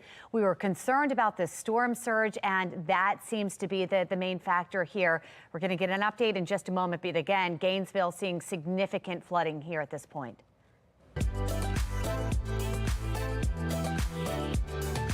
All right, switching gears and coming much closer to home. From gin to rum to whiskey, Ellicott Distillery has got all the ingredients for a great cocktail. Mark Clark live in Old Ellicott City learning how it's done. How about scotch? Mark, any scotch? Well, we have everything they ask about scotch, Arcady. You guys have scotch? We have a single malt, which is basically scotch without the peatiness of it. So we have an all barley single malt whiskey. Yeah, we have also a bourbon and a rye. He's got everything you need. Now, he's more than just a distiller. He also has the snacks and the food. You know what? I figured this out. This is a whole experience. You come in, you can smell the distillery smell. You come to the second level, you got the food, you got the drinks, and then you go up to the next level. You in, that's right. Yeah, that's right. So tell us about the food that you offer. So we offer some light fare to go with our cocktails. We are mostly a cocktail bar, so anything kind of in your cocktail we would have made right downstairs. We have 20 different spirits. But the food to go with it, so here we've got a very classic, our take on a classic Reuben. This is a European Reuben. We've got some salami, the Swiss cheese, the Russian dressing. And this is a charcuterie, again, kind of an East European flavor to it. We've got some Hungarian, some very classic Russian sausages, some cheeses from that country, breads. Some Hungarian sausages. Hungarian sausage. You know you're eating the good stuff. This is Hungarian sausage. Yeah, enjoy. Yeah. I'm no longer hungry. I'm here all week.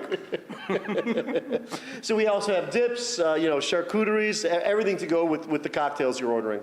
And so, guys, we've been here all morning, and coming up, ladies, are you familiar with a Thor's hammer? Well, if not, I'm going to have a Thor's hammer later in the show. Just so long as you are not hammered when you come back here. What? What did you say? Maybe he already is. We're going to put information on our website, foxbaltimore.com/newslink, a Thor's hammer.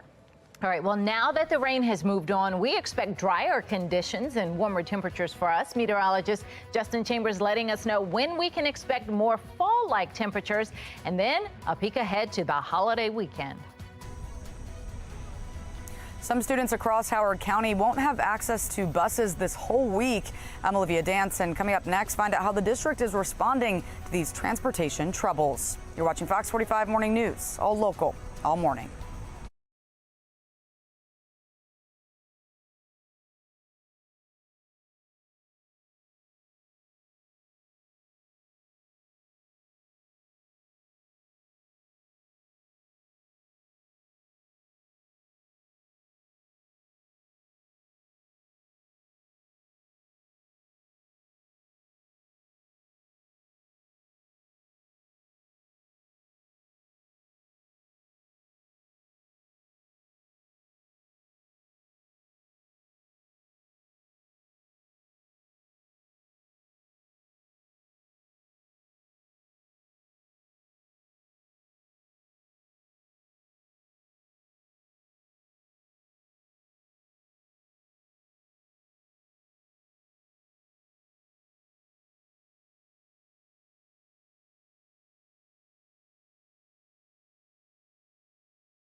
Live from WBFF in Baltimore, this is Fox 45 Morning News.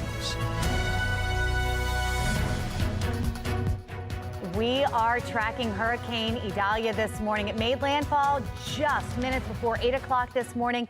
Taking a live look now from Perry, Florida. We've seen a little bit of flooding on the roads in that area, some trees that have been knocked down in the powerful winds. We're going to have much more, including some flooding in Gainesville now that we're seeing as well. That's coming up from our live center in just a few minutes. Thanks for waking up with us on this Wednesday, August 30th. I'm Megan Gilland. I'm Tom Rogers. Completely different scenario here. We have meteorologist Justin Chambers with a look at the forecast as hopefully some rain is going to move out of here and we'll have some sun this afternoon. Yeah, and we're actually already seeing some of that right now. now, guys, as we take a look here from our live camera. This is the Toyota Inner Harbor sky cam. The sun has broken out of some of those clouds. It is still very muggy outside with some of the rain showers that we had. And you can see on our HD radar, still getting a few leftover showers in parts of the northern edge of the eastern shore out through Kent County as well as Cecil County. That's moving out toward Delaware right now. If you are going to get out for a run or a jog next couple of hours, mid to upper 70s is where you will be, and definitely mild and muggy. We're going to be on our way to the upper 80s for our highs today. Definitely warmer than yesterday, but tomorrow and Friday we get a brief taste of fall with some drier air, lower 80s and morning lows in the 50s and 60s. But as we head into the weekend, we've got some heat that is returning. We'll take a closer look at that coming up in a few minutes from right now. Tom? Thank you, Justin. Let's take a look at your Lens Solar Traffic Network, and we are starting to see multiple incidents now show up around the Baltimore region. In fact, looking at some of the cameras, you can see the red. 83, that's a JFX. You can see on the map right below where it says lensolar.com. That's red because there's two incidents, one northbound and one southbound, one near President Street. The other one is an issue, and it just says in Baltimore City, north, right near Northern Parkway. So two directions, north and south, causing some delays. In Kearney, it's the volume. We also have a backup here going through the Fort McHenry tunnel. Not showing any accidents there. They're just no markers or anything, but you do see some traffic is almost barely creeping by there. And you can see the outer and inner loops on the left-hand side, those cameras, they're showing some slowdowns. And it's mainly because of just the sheer volume throughout all of 695 around the entire Baltimore region. This morning, more questions swirling about the way Baltimore police handled the investigation into the Brooklyn Day mass shooting. It was a topic of discussion at last night's final public comment meeting with Mayor Brandon Scott and Acting Police Commissioner Richard Worley. The mother of one of the victims who was killed at that party said city police were not there when residents needed them. I had people from that community almost begging the police to come there. No one responded. Shannon Lilly joining us live with more from that mother, plus a preview of the public safety meetings happening today. Shannon. Yeah, as we just saw there, Megan, emotions were certainly running high for this mom as she faced both city leaders. This comes as the after-action report into the Brooklyn Day mass shooting has just been released, and the mayor is set to hold a press conference this morning at 10:30. So we're going to pull up some information about this. That press conference is set to happen at 10:30. It's regarding public safety. The mayor not releasing many details yet, just that he and other city officials will make an important announcement. We do believe, though, he will likely address this after-action report. After that, this afternoon at 1 p.m., also at City Hall, the Public Safety and Government Operations Committee will hold a hearing with law enforcement regarding the citation docket initiative implemented by State's Attorney Ivan Bates. That initiative requires the committee to hold hearings in September regarding the Brooklyn mass shooting. This all coming as the mayor and acting police commissioner wrapped up their final community meeting last night ahead of Richard Worley's confirmation. Residents at these meetings have stepped to the mic with a range of concerns, and violent crime has certainly been top of mind. At this particular meeting, we heard from the mother of 18-year-old Aaliyah Gonzalez. Gonzalez was one of the two people killed in the Brooklyn Day mass shooting in July, and this heartbroken mother is explaining how she believes police failed them that day. Take another listen. I had people from that community almost begging the police to come there. No one responded. Dispatch started begging police to send someone out there. Nobody responded. And then I heard you say, by the time we got here, the incident had already occurred, but it didn't. It did not have to occur. As I said to you, we'll be there for you. I'll be there for you to help you guys through whatever that you need. Again, that after-action report is further detailing where things went wrong. I'll have more on that coming up in the next 30 minutes. As for what's next, we do know that confirmation for Acting Commissioner Worley is set for September 21st. Reporting live from police headquarters, I'm Shannon Lilly, Fox 45 Morning News. Well, as children are heading back to school, transportation issues are rising in many counties. In Baltimore County, two parents sent these photos to Fox 45 News, apparently showing their children sitting on the floor of a crowded school bus. You can see about 8 students crammed along the back of the bus. Parents are outraged at these photos, saying it's dangerous. The school system says the overcrowding is unacceptable, and they promised to send a bigger bus in the future. But parents are still questioning how this was allowed to happen. You know that that's wrong. So how could you drive off with these 8 or 9 children sitting on a floor knowing that they are at risk. They knew at the beginning of this, of the school year, how many children were going to be on that bus. They should be prepared for how many children are going to be on that bus and provide the proper bus. County parents are also reporting issues with school bus system there. Some parents telling Fox 45 News their kids' buses, they didn't arrive. They either arrived late on the first day of class or some did not show up at all. In fact, these issues expected to continue all week long. Olivia Dance joining us live with an update there from Howard County. Olivia.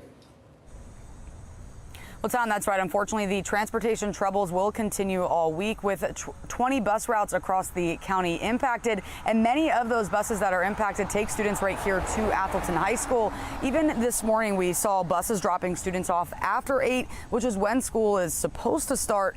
The school district says their new bus contractor, Zoom Transportation, had driver call-outs and doesn't have the staffing to complete all the routes. Zoom is a California-based tech company that was awarded a 3-year, $27 million contract, accounting for more than half the school system's total bus budget. The contractor is working to address those vacancies, but in the meantime, families are left scrambling to find alternative arrangements to get their children to school. Yes, it's a huge stressful for kids. I mean, think about parents that have to go to work. Not everybody has the luxury of being able to stop and drive their kids to school, to and from school. We are about a 15-minute drive from school each way, and I'm a working mom, so that means that I need to be able to take leave for the afternoon to be here to pick up my kid from school. And she's not the only parent voicing frustrations. The complaints continue to pour in on social media, and now there's an online petition demanding Superintendent Michael Martirano resigns. The petition has almost 400 signatures. Fox 45 News has reached out to the superintendent for comment on the bus issues, but so far we haven't heard back. Parents also have concerns about safety as the new bus contractor admits to bringing drivers in from out of state and bus drivers telling parents that they don't know the routes.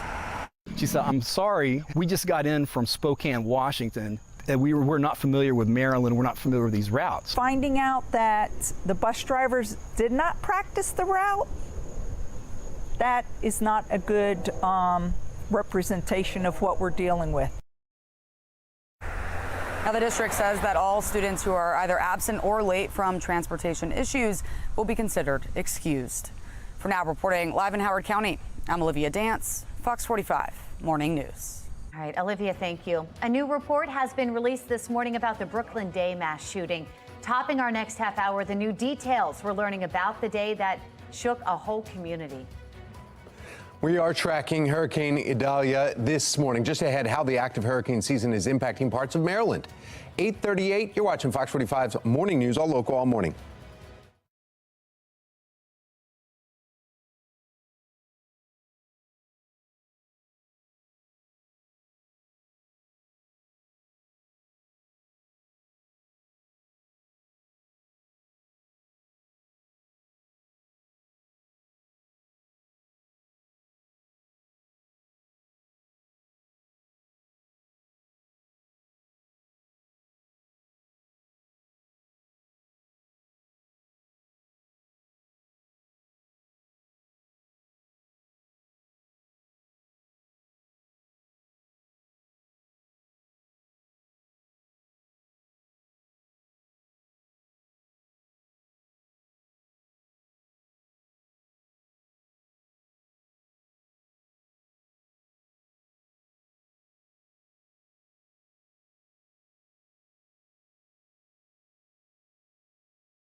Well, right now, Hurricane Idalia made landfall, so we're taking you live to Perry, Florida. It looks like there may even be an accident right here as we're seeing two vehicles right next to each other. Maybe not. We're not sure. The winds are so strong. Power lines coming down. There's been some signs that have come down from Idalia as the eye has moved closer and across, getting closer to Perry. And we'll find out the exact location from our meteorologist, Justin Chambers. But look at this. You can see somebody standing underneath that pavilion there, just trying to shelter from the winds. Really need to get indoors as they're trying to record this.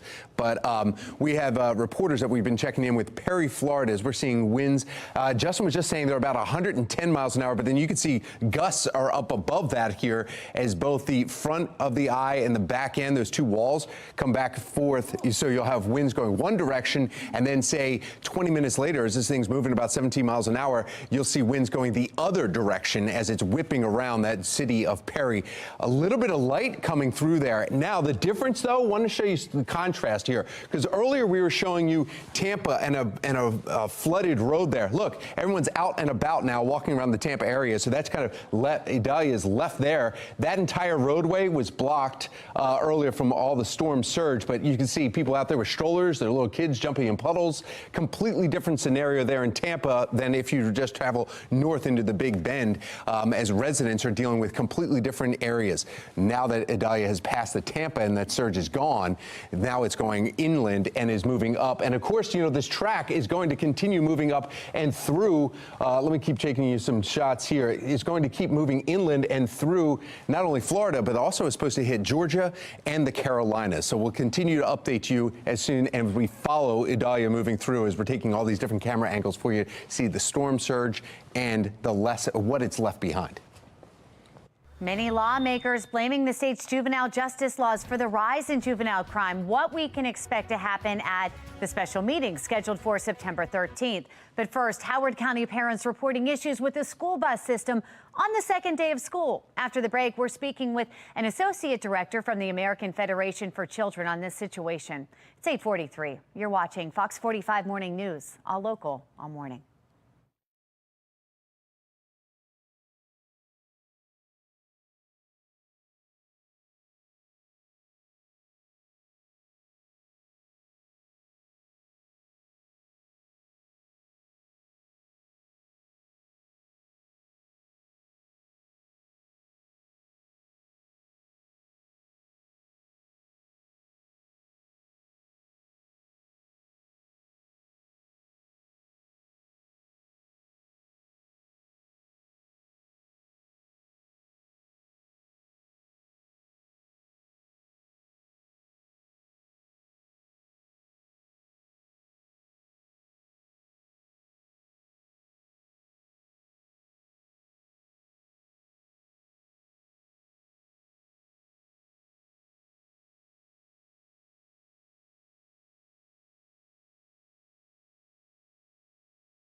Howard County students left stranded at the bus stop this week. Frustrated families saying not only were they late for pickup, but some buses did not drop students off until an hour after the scheduled drop-off time. Associate Director of Communications and Coalitions for the American Federation for Children, Rebecca Bidlack, joining us live this morning to talk about what went wrong these past few days. Rebecca, good morning. Thanks for joining us. Thank you so much for having me. This is such a frustrating situation, I think, for a lot of families. And I keep hearing about this, unfortunately, all over the country. So how does this happen? You know, I think one thing is very clear. It doesn't happen because not enough money was being spent. We saw this was a massive contract. I remember hearing about this actually when this first came about, a lot of excitement about this is going to be the solution to a lot of these serious problems. You know, I believe the contract was something like $27 million.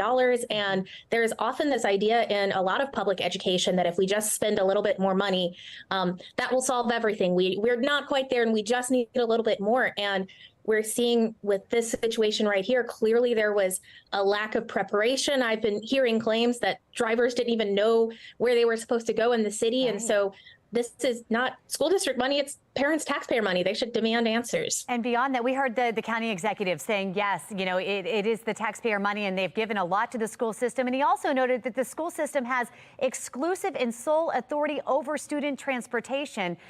Are they to blame then? Is this the school system's fault?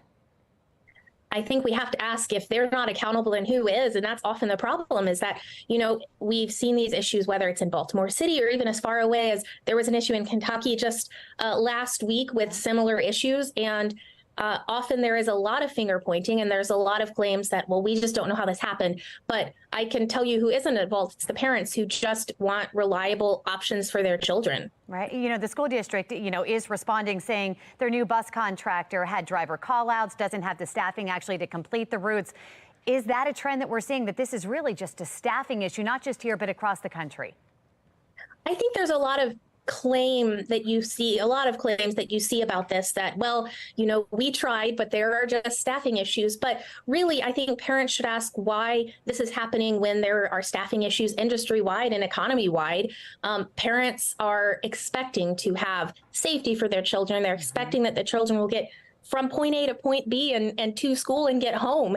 And there are staffing issues, obviously, you know, but it still comes back to the system that is supposed to educate and keep kids safe to figure it out. And so far in a lot of areas, unfortunately, it comes back on parents to figure it out. And they need better options. Parents need more choices because oftentimes that's just not a possibility.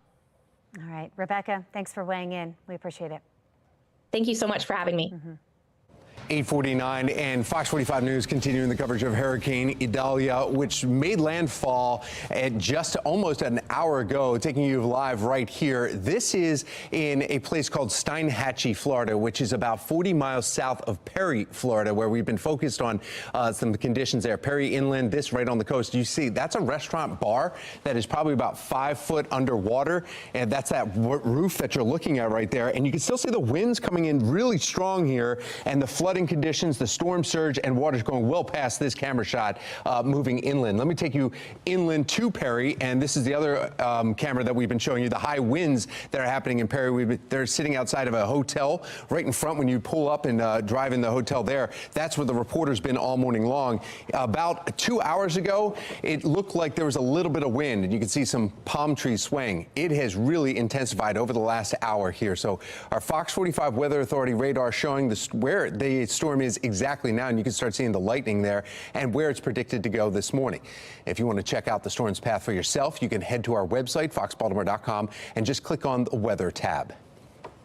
All right, we're trying to see how this is going to impact us, but also Franklin that's churning out in the Atlantic as well. We want to get a check of our forecast a little closer to home. Meteorologist Justin Chambers looking at that, and yeah, completely different angle that we have here from what we're seeing coming out of Florida. Yeah, exactly right, guys. We had some rain showers that rolled through this morning, but we are definitely seeing that sun that is out there now. It is definitely mild and muggy when you step out, and we did have a few of those showers that were kind of around, but 75 is your current temperature. The dew point temp at 73 degrees, and the good news is those dew point point numbers are actually coming down today back into the 60s. And then we've got Thursday, Friday, and Saturday with dew point temperatures dropping to the 50s. So that drier air is moving in later this week. But yes, Franklin and Idalia both out there at a time they were both major hurricanes. Idalia still is. Franklin just under the major hurricane label at 110 miles an hour. But Franklin is the one that's been kicking up the surf, the dangerous rip currents up and down the East Coast, including for us right here in Maryland. We're talking to our friends in Ocean City with the beach hazard statement. This goes until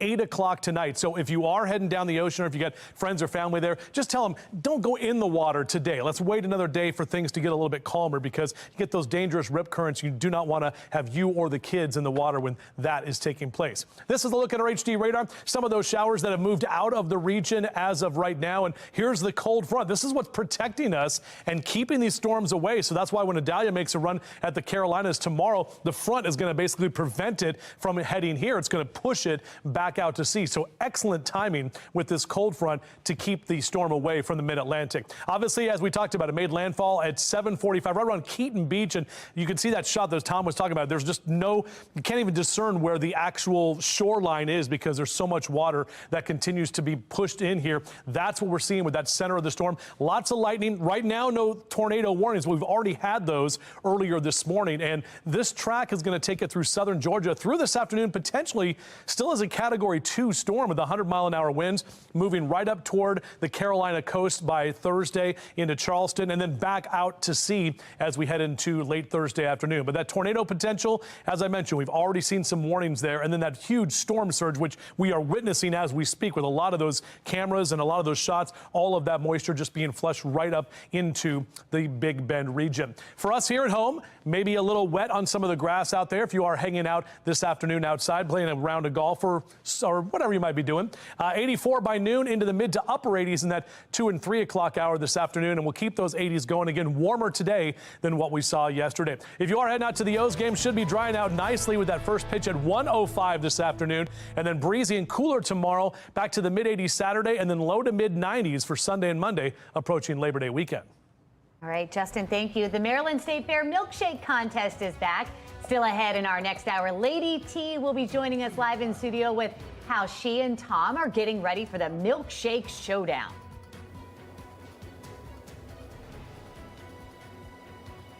And this morning with the Ellicott Distilling Company, I will tell you about the spirits coming up next. Bar setting, but there's a lot of bars that are out there that have another drink that more people, I think, drink in the mornings. Irish coffees? Well, you could do that. It's more like Mark Clark's line. Or you could just go for a regular hot coffee, maybe black coffee, even iced coffee on a day like today. Let's take a normal coffee break.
8:57 and topping your morning business report. Subway is giving its customers a chance to dine in the sky. The fast food chain announcing Subway in the Sky. It's a blimp that's wrapped up and looks like a beast, right? The Beast, one of Subway's hero sandwiches, or subs, if you will. The blimp can accommodate up to 6 customers per trip and up to 40 per day. It will be in 4 cities, though. You're going to have to travel if you're here in Baltimore. It's going to be in Kansas City, Atlanta, Orlando, and Miami, all coming in September. And good news for all of you dessert lovers. Summer might be coming to an end soon, but Dairy Queen wants to treat customers to a really sweet deal. The fast food chain is celebrating its fall menu by offering customers blizzards for 85 cents. The deal is only available from September 11th through September 24th, but there is a catch. Customers have to use the Dairy Queen app to score the treats. Now it's time for today's America Steals and Deals. The following segment is sponsored by Naki. You know, I am always looking for new products to help keep me and my family safe, and I spend a lot of time in my car. I know you do too. So I am so excited to introduce you to the Minolta Dash Cam. Now, this gives you evidence if you're in an accident, and that is evidence at your fingertips. It records exactly what happened, and this is going to save you a lot of money on insurance claims. And it's extra peace of mind. It's really an investment for protecting your family, and I love that. Now, Minolta, as we know, is just such a trusted brand, and you can record inside and outside of your vehicle. Also, the camera, high resolution, 120-degree lens, clearer footage than any other dash cams on the market. And it automatically, I love this, automatically records collisions when you're parked. How great is that? And as I say, it includes the windshield mount, the memory card, also this power adapter, everything you need to get started right here, all in one piece. So right now, we're offering 38% off the Minolta dash cam, and I want you to head to ASAdeals.com for this exclusive offer. This is just something, protection for you and your family that you are going to love.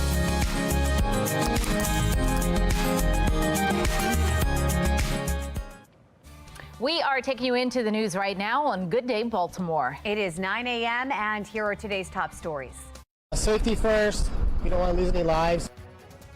Parts of western Florida are bracing for Hurricane Idalia. Just ahead from the Live Center, why the National Weather Service is calling this storm an unprecedented event. The after-action report now out into the Brooklyn Day mass shooting. Just ahead, I'll have the new details we're learning about critical mistakes made and when we expect to hear from leaders. Top prosecutors across the state say the current juvenile justice laws aren't working. I'm Olivia Danson. Coming up next, we press Senator Jill Carter on the laws that she helped create. Live from WBFF in Baltimore, this is Fox 45 Good Day Baltimore. Well, Fox 45 Morning News is continuing our coverage of Hurricane Idalia, taking a live look at the conditions on Jacksonville Beach. This is about 180 miles east of Tallahassee, and that is Jacksonville. Jacksonville, you're saying this is Jacksonville? Okay, this is a shot of Jacksonville. It looks like it's frozen right now, but this is the Jacksonville area. And as we know, that storm already made landfall around 8 o'clock through that area. Now, as you look at our Weather Authority radar showing where the storm is now, it is now in that moving inland area, predicted to keep moving through the state throughout the morning. If you want to check out the storm's path for yourself, head to our website, foxbaltimore.com, click on the weather tab. And of course, we're going to have some incredible images coming in. We're seeing flooding in the Gainesville area here this morning. We'll get to that in just a moment.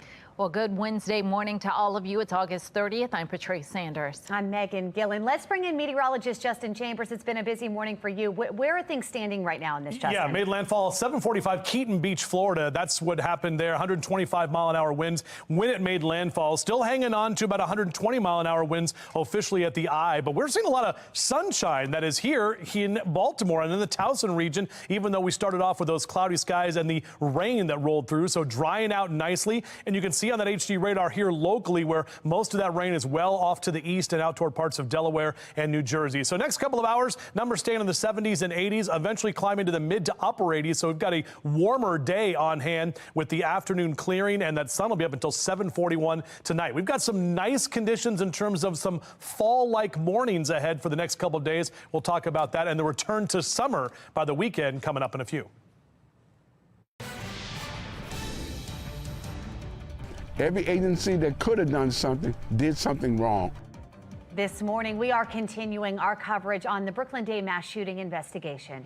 There are claims that the police department turned down federal help to catch suspects. It was first reported by the Baltimore Brew. We have Shannon Lilly joining us live from police headquarters with the claims against the department. Shannon.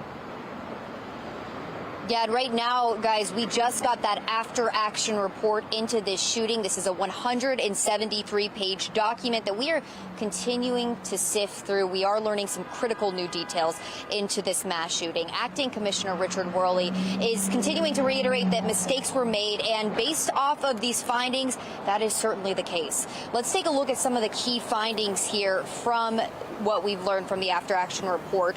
We are learning on the day of the shootings, there were several dozen discretionary officers available from other parts of the city that could have been deployed to Brooklyn Day that were not requested by the Southern District until after the critical incident. We're also learning some limited intelligence was received about the upcoming block party 3 days beforehand, but it wasn't investigated.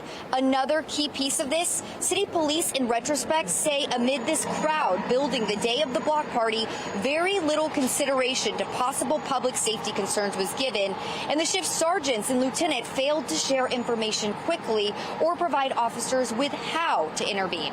For instance, about 2 hours before the shooting, a sergeant told his superiors about the crowd of about 800 to 900 people. A captain replying, asking if anyone wants overtime. It wasn't until about an hour later before a lieutenant responded saying a supervisor was en route.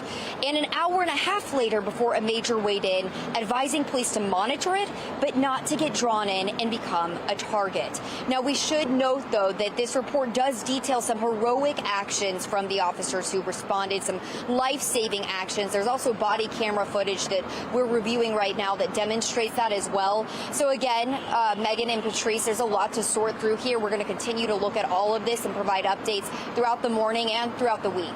Well, Shannon, we know this comes as a report from the Baltimore Brewers accusing the city of turning down federal help to catch suspects. What do we know about that?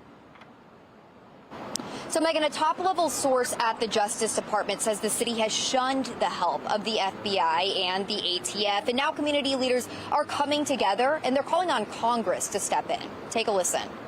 And it's clear, y'all did nothing. All of y'all dropped the ball. Every agency that could have done something did something wrong or left out something they should have done. And I'm saying, let's clean this up. Let's bring the feds in, FBI, ATF, let them investigate the case. Now, the mayor is insisting that federal agencies are being a part and being used to help in this probe. We do expect to hear a whole lot more from him this morning. Again, that press conference is set for 10:30 right at City Hall. Reporting live from police headquarters, I'm Shannon Lilly, Fox 45 News. Good day, Baltimore. All right, Shannon, thank you. The Brooklyn Day mass shooting was also a topic of discussion at the final public comment meeting with Mayor Brandon Scott and Acting Police Commissioner Richard Worley. Last night, the mother of one of the victims killed says that city police were not there when residents needed them. All I know is that I listened to the transcripts, I read them, and I heard police officers said this is a job for the National Guard. No one responded. Yep. I had people from that community almost begging the police to come there. No one responded. Coming up in our next half hour, we continue our coverage of last night's meeting. Many lawmakers and prosecutors say the state's juvenile justice laws are to blame for an uptick in youth crime. State Senator Jill Carter authored some of the laws in question, and she is continuing to push back on those claims. We have Olivia Dance joining us live with both sides of the arguments. Olivia. Well, Megan, that's right. Police, prosecutors, and leaders all across the state say that the current juvenile justice laws aren't working. But Senator Jill Carter is defending those laws that she helped create. I think that police and prosecutors need to be better educated if they're believing that they can't do anything, which I don't know why they would believe that. Law enforcement tell us when kids get picked up for nonviolent crimes like stealing cars, there's nothing they can do to hold those kids accountable. The laws that Carter helped create include not prosecuting kids under 13 with certain crimes and preventing questioning of juveniles without their parents' and attorneys' approval. Top prosecutors from counties all across the state disagree with Carter and are concerned that kids are just learning the laws and know that they won't face any consequences. There's nothing the law will allow us to do to hold them accountable, and they're doing whatever they want. They know that, you know, nothing's really going to happen to them if they keep their crime in a certain limit of types of crimes. They come in, we can't detain them, they're back in the community the next day. They get picked up for the second one, can't detain them. They're back in the community again the next day. And lawmakers in Annapolis are scheduled to meet on September 13th to begin reviewing the current juvenile justice laws. Now reporting live, I'm Olivia Dance, Fox 45. Good day, Baltimore. Well, that brings us to our question of the day. Who is responsible for the juvenile crime crisis? Parents, lawmakers, both, or none? So far, 91% of the people who voted say both. Head to foxbaltimore.com/vote to weigh in.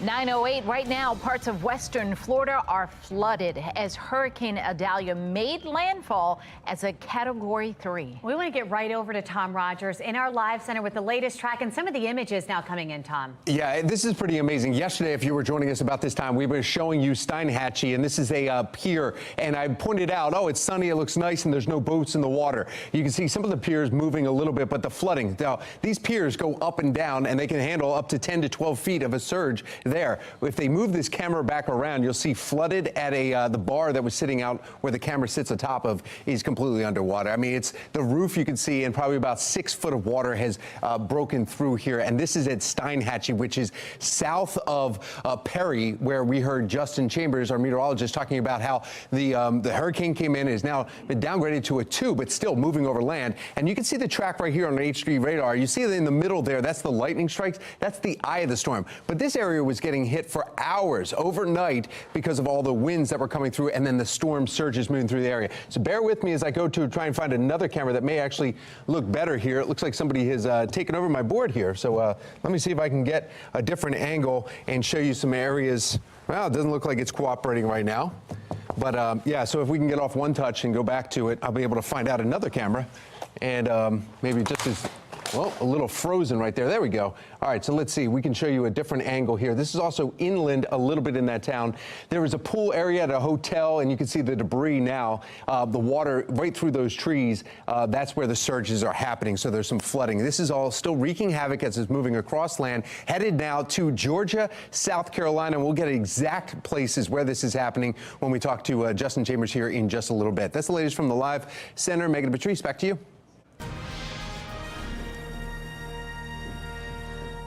It is 9:10 now, and we are just days away from lawmakers returning to Capitol Hill. And one of the words you can expect to hear a lot more of is impeachment. House Republicans appear to be strongly considering opening an impeachment inquiry into President Biden for his alleged role in his son's business dealings. Let's go right to Christine Frizzell live on Capitol Hill with the latest on this. Christine, good morning. Good morning, Megan and Patrice. You know, throughout this August recess, Speaker of the House Kevin McCarthy has given multiple interviews in which he suggested an impeachment inquiry is imminent. He says this could give them access to documents and witnesses they so far haven't been able to get to.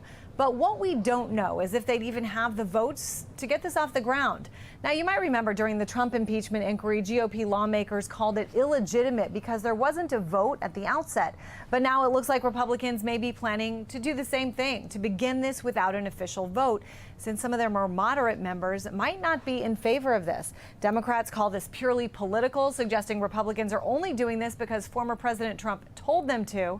They say there is absolutely no evidence Joe Biden did anything wrong in recent years or while serving as vice president. GOP lawmakers, on the other hand, insist that everything they've learned investigating Joe Biden's son Hunter has led them to serious questions, and that opening up an impeachment inquiry will give them better access to those answers. Megan, Patrice. We'll be watching. National correspondent Christine Frizzell live from Capitol Hill. Thank you. Parents' frustration is growing over issues with the school bus system in Howard County. In our next half hour, how county leaders are responding to those transportation issues. But first, keeping your heart healthy is key to living a long and happy life. After the break, a medical expert explains how new drugs can impact our heart health in a negative and positive way. It's 9:12 on Fox 45. Good day, Baltimore.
It is 9:15, and we want to take you live to Steinhatchee, Florida here this morning, where you can see they are dealing with some pretty tough situations out there. We've got a pretty significant storm surge here. Those boat slips now appearing to sink deeper and deeper into the water. The rain has been beating down in that area. Idalia, Hurricane Idalia, actually made landfall just before 8 o'clock this morning.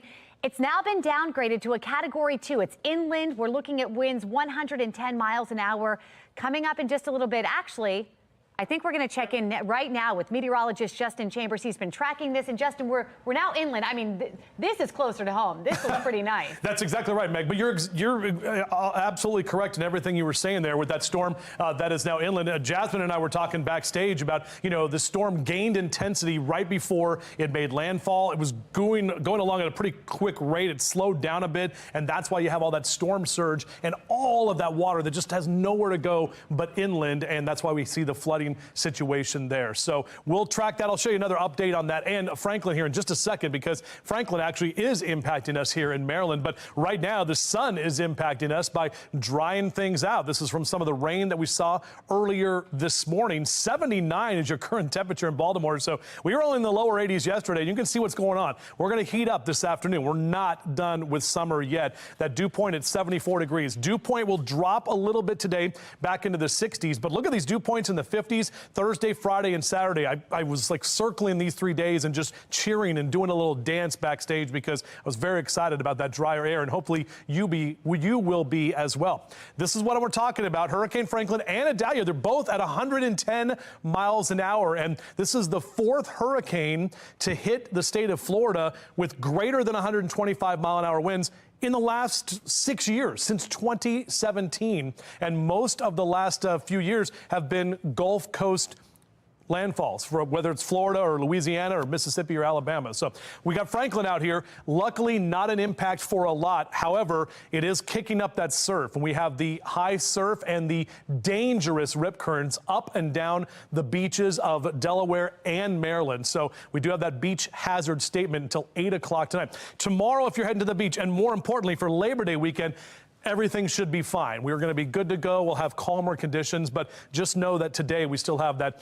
rip current potential dangerous conditions there. Now, our HD radar, the rain is pretty much all done, and here's the cold front. This is why Idalia is not going to be doing anything for us here, except maybe bringing a few clouds in by the time we head into tomorrow afternoon. But there's the center of the storm. We're getting a couple of more tornado warnings. There's one just north of Tampa that just popped up. We had some in parts of Georgia earlier this morning. And that's the thing with this storm is you get kind of those outer bands up into Savannah, up into St. Mary's, where we're seeing the potential for more of those dangerous hurricanes and that kind of rotating supercells that come off of the storm. This is the track for Idalia, and still could be 100-mile-an-hour winds by this afternoon in southern Georgia. This is over land, mind you, still at hurricane strength. Back down to tropical storm strength early tomorrow morning as it makes its way up the coast of the South Carolina. So Charleston, Myrtle Beach, down through areas there as well to the south. I can't think of that other city that's down to the south, Hilton Head, I guess. And then all the way back out to the ocean by the time we head into tomorrow afternoon and by Friday.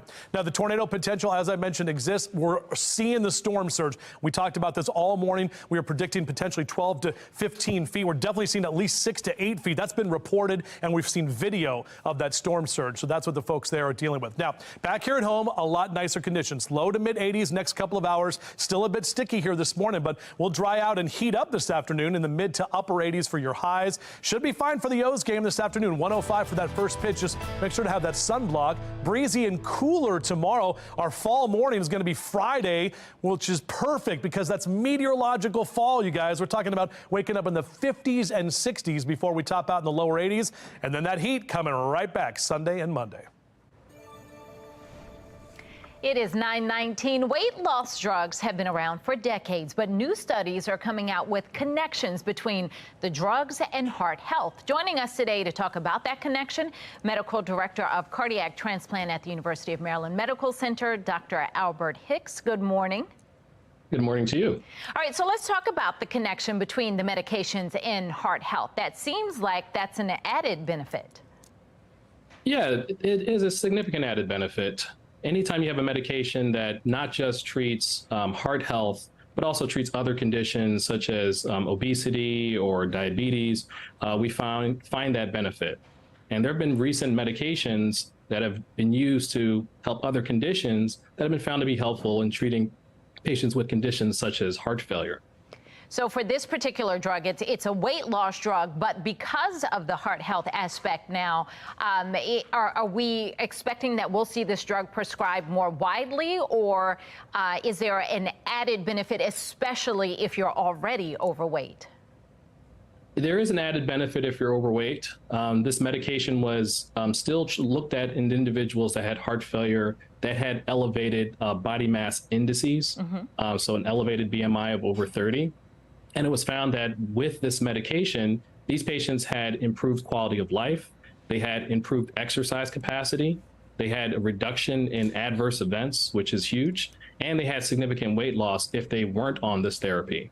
I have many of my patients that are on this therapy before the results of this latest New England Journal trial came out. So I hear that some of the medications, though, are in short supply, or sometimes maybe they're very costly.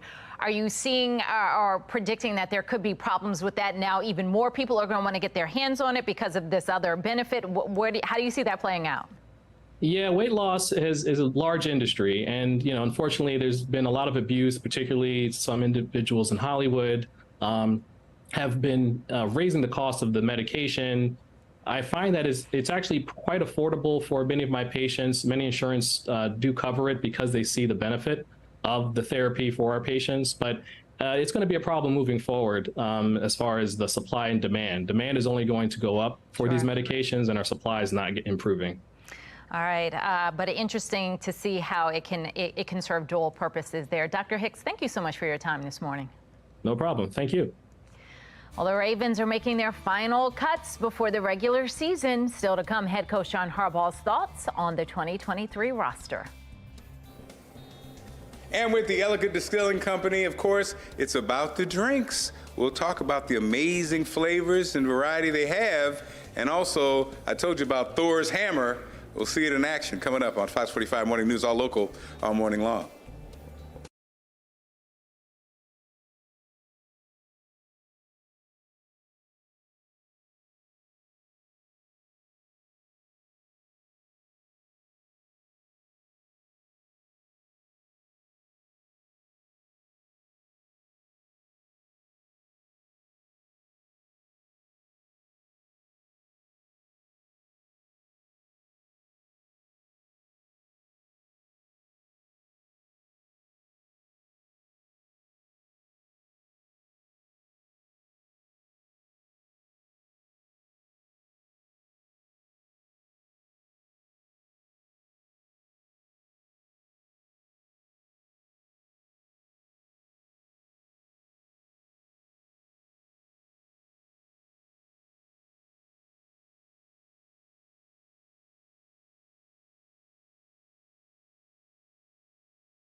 Old Ellicott City has such great views, and what better way to pair them than delicious food? And drinks. Yeah. Don't forget the drink. Mark Clark is live at Ellicott City Distillery. He's got all the foods and drinks you can try. Mark.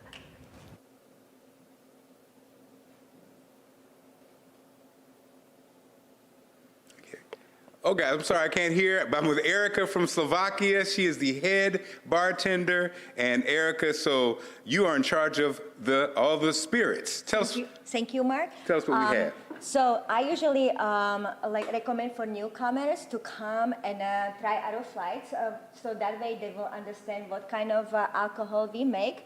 But we also have very traditional drinks, like for example, old-fashioned, which I never drank old-fashioned prior, and I developed it from scratch. I use, instead of bitters, I use Amaro. And then for fun stuff, we have fondant drinks inspired by, for example, this one is called Ambrosia, inspired by Star Galactica. Looks beautiful. And then we have like goodbye shots, which we do with our strongest alcohol slivovitz, 118 proof, called Thor's Hammer, which is slivovitz with the hot sauce. Oh my and goodness. Mark, he's going to do with me. So basically, we pour slivovitz, then we put our secret sauce based on the spice level, and then we say na zdravie.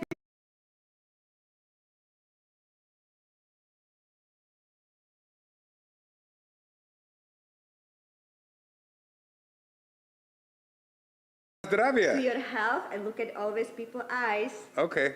And Thor's we hammer. shoot, and we shoot. We shoot, okay. Slovakava.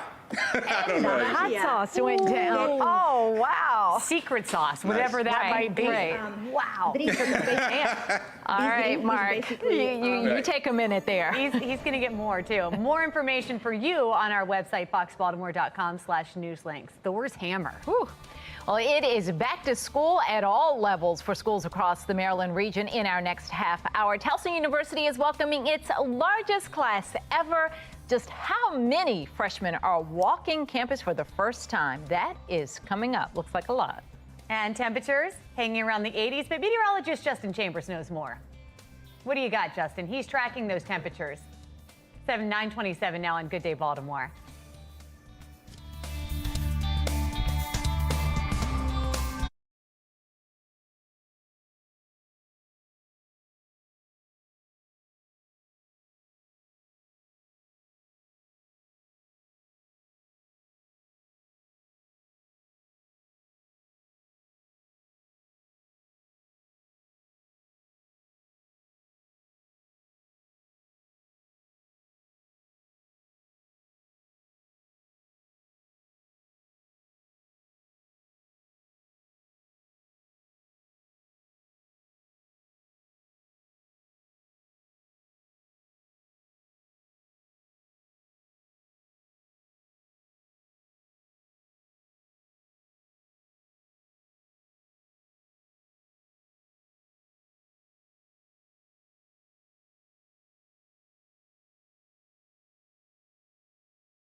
Tracking the potential for more sunshine after we've seen the rain this morning. We'll talk about your forecast coming up. The mother of a victim in the Brooklyn Day mass shooting is recounting the harrowing moments. Just ahead, why she says police failed them and how the mayor is responding. And some students across Howard County won't have access to buses this whole week. I'm Olivia Danson. Coming up next, find out how the district is responding to these transportation troubles. Live from WBFF in Baltimore, this is Fox 45 Good Day Baltimore.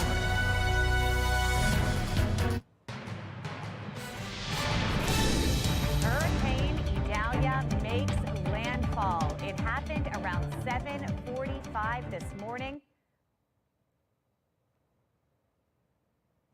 We're tracking Hurricane Idalia making landfall around 7:45 this morning, now moving into the inland parts of Florida and really causing some significant flooding there. Well, good morning to all of you. Welcome back on this Wednesday. 9:31 is the time. I'm Patrice Sanders. I'm Megan Gillen. Let's get right over to meteorologist Justin Chambers. He's been following Idalia and also our forecast as well. Yeah, exactly right, ladies. And, you know, it's interesting. You look at that storm, and there are tornado warnings on the southwest part of Florida and into Georgia and just south of Savannah. So that's where we're seeing some of the tornado warnings from that storm. We'll talk a little bit more about Idalia here in just a moment. Meanwhile, some cloud cover hanging around, but we are drier as we look at the Charm City tank shot here from our Inner Harbor Skycam. Numbers are warm. Look at these mid to upper 70s. It is definitely warm and muggy, kind of right after those summer showers rolled through. Out for a run or a jog next couple of hours, low to mid 80s, so you'll definitely get your sweat on, no doubt about that. We'll top out at 88 today, but we do have more sunshine as we head toward the afternoon. Then lower 80s, cooler into Thursday and Friday, and a lot drier air coming in as well. However, as we head into the weekend, we are talking about numbers that are going to go right back up. Back with your full forecast in a few.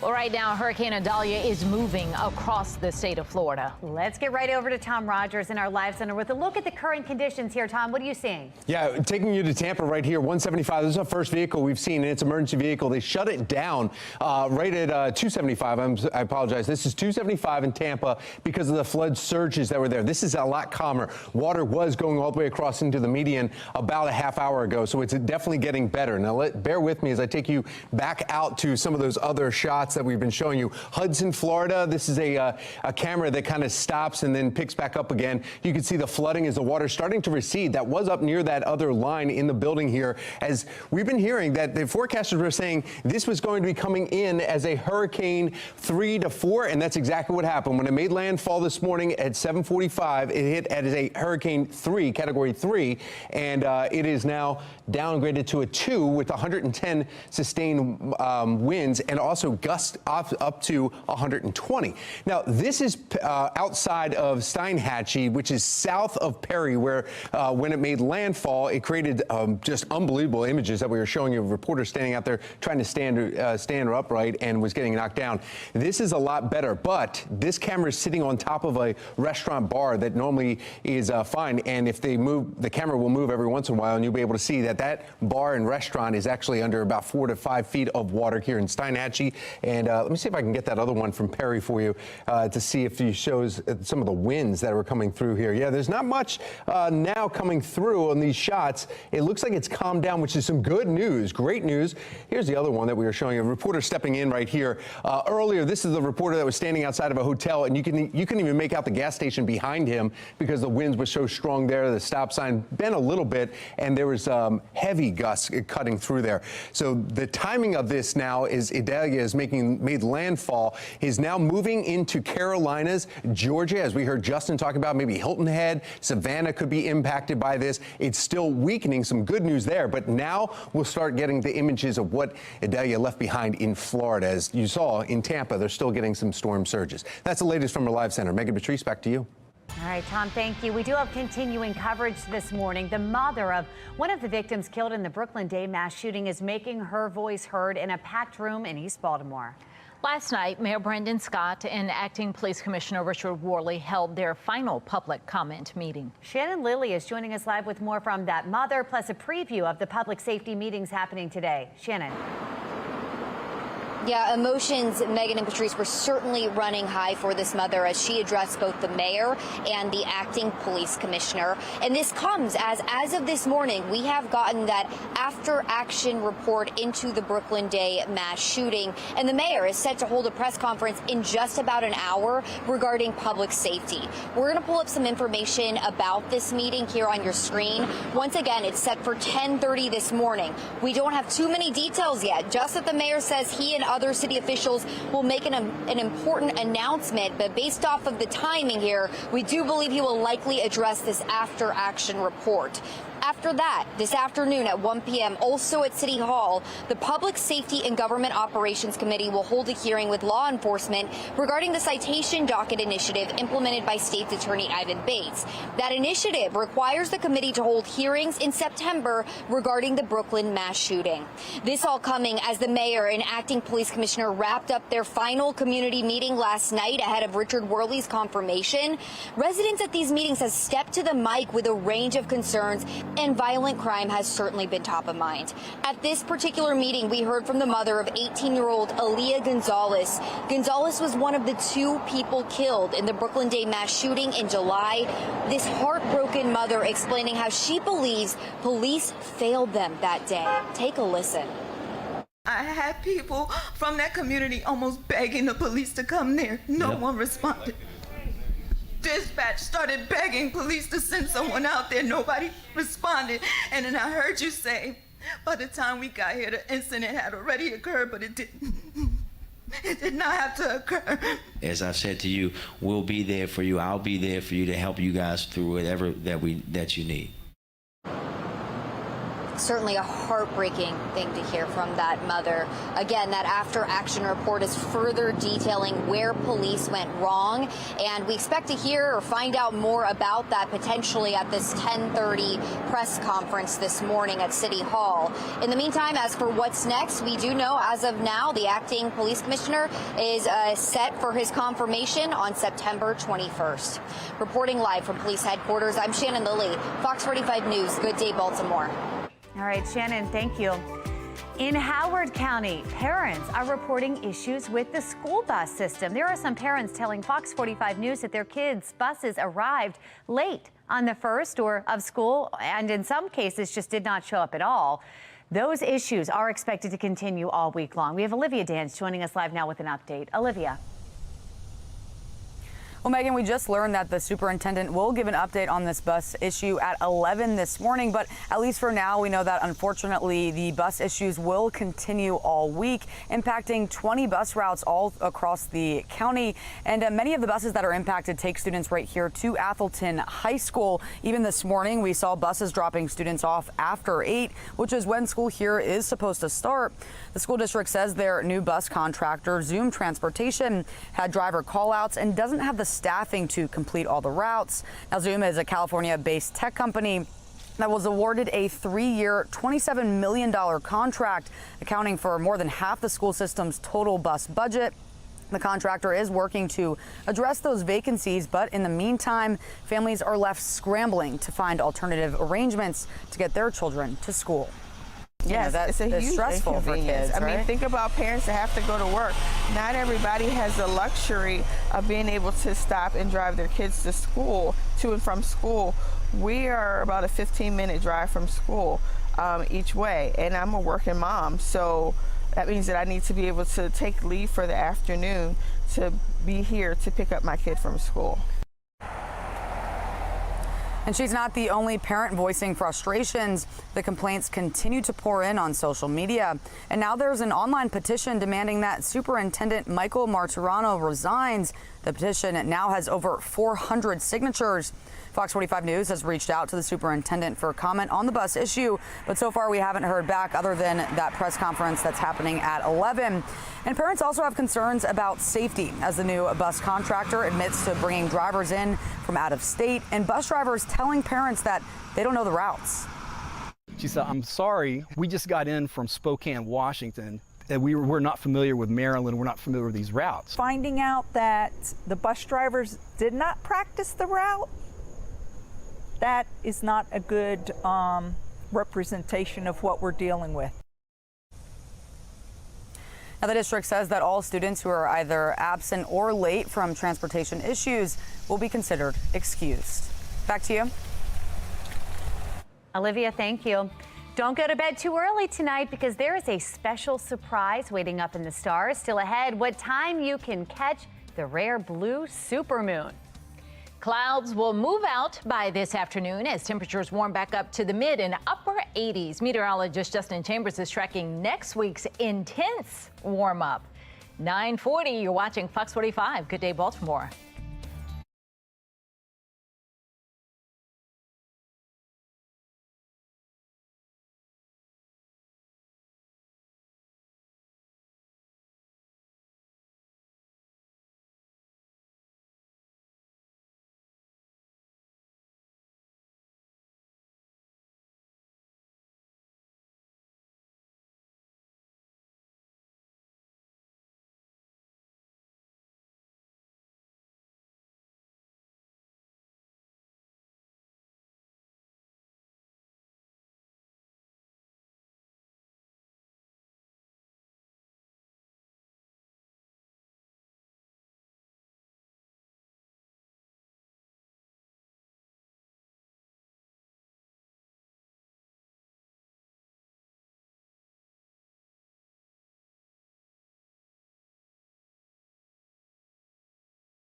Topping your Sports Unlimited news, the 53-man roster is now set for all NFL teams, each team, including the Ravens, making 37 cuts each this week. But the Ravens handled it like they always do. It's all about building the best roster.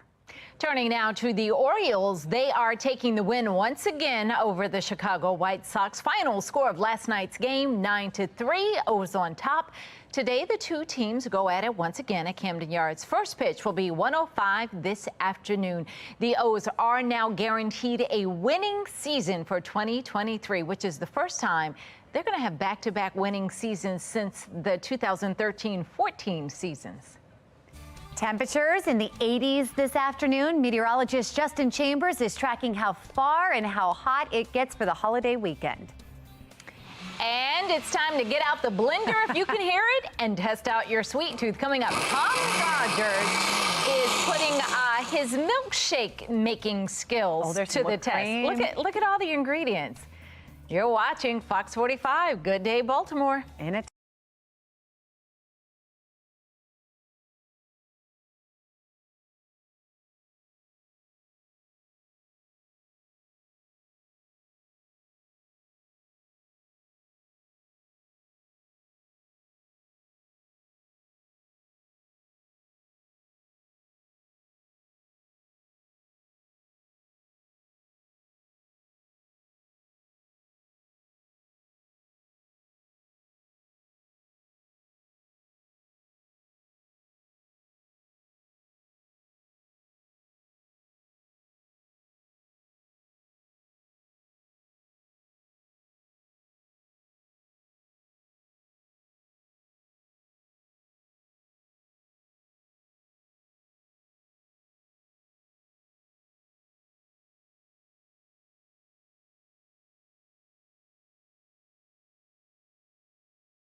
Welcome back, everybody. Time right now, just about 9:47 on our Weather Authority forecast, looking out over Camden Yards and all ready for today's afternoon finale against the White Sox, going for the sweep on this Wear Orange Wednesday. Should be pretty decent weather out there. We already see the sun shining. That's drying us out nicely. 105 for that first pitch. Temperatures in the mid-80s on your O's cast and upper 80s in that fifth inning. So it is going to be warm, no doubt about that. Make sure to get that sunblock on and stay hydrated. Now, good news for our dew point temperatures. They're actually going down. Even later today, should slide back into the 60s as drier air starts to move in. Thursday, Friday, and Saturday, you're going to have dew points in the 50s. Those are going to be very nice and drier days with temperatures that will also come down a little bit as well. We're tracking the very active tropics in the Atlantic Basin. We've got Franklin and Idalia, both hurricanes with 110-mile-an-hour winds. Now, Franklin is the one that's going to impact us the most, at least for the eastern shore, where we have that potential of the strong and high surf and the the dangerous rip currents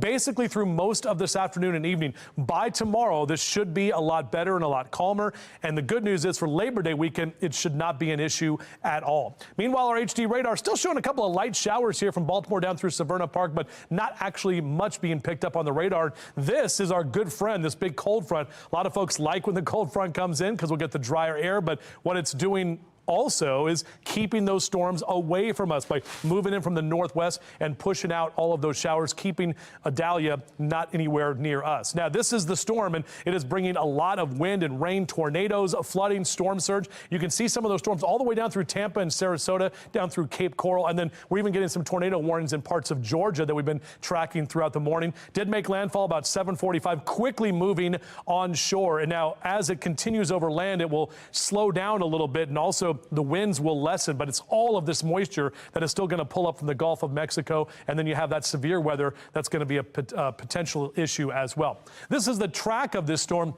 Still expected to be at least a Category 2 storm by this afternoon into Georgia, and then right over the South Carolina coast through Savannah up into Charleston and all the way up into Myrtle Beach. Even Wilmington, North Carolina could get impacts from this storm before it heads back out to sea toward the Atlantic. So good day to hang by the pool this afternoon. The rain's going to be all done. You'll see a few clouds here and there, but low to mid and upper 80s, that UV index in the moderate category. So make sure to get that sunblock on. 85 is typically where we are for late August, but we'll be in the mid to upper 80s across central Maryland here. And if you are heading down the ocean, looking at 85 today, but temps back to the mid 70s tomorrow and Friday as well. We'll see those temperatures in the 70s with drier air moving in. So your 7-day forecast looks like this: breezy and cooler tomorrow with lower 80s. We'll keep those 80s around on Friday. We're waking up in the 50s and 60s Friday morning. That's meteorological autumn. So I'll be sipping my PSL with you and enjoying that on Friday morning after the show. And then the heat returns. We're right back to the low and mid 90s the second half of Labor Day weekend,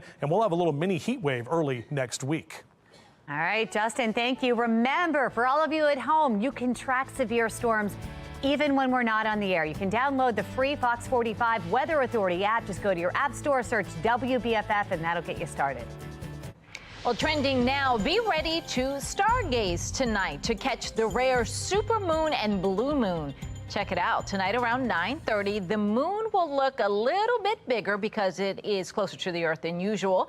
Scientists say you're not going to need any special gear to see it. You just need to go out and look up. They say the moon will not only appear 8% larger than normal, than a normal full moon, but also about 15% brighter as well. And you call it a blue moon because this is actually the second full moon of this month.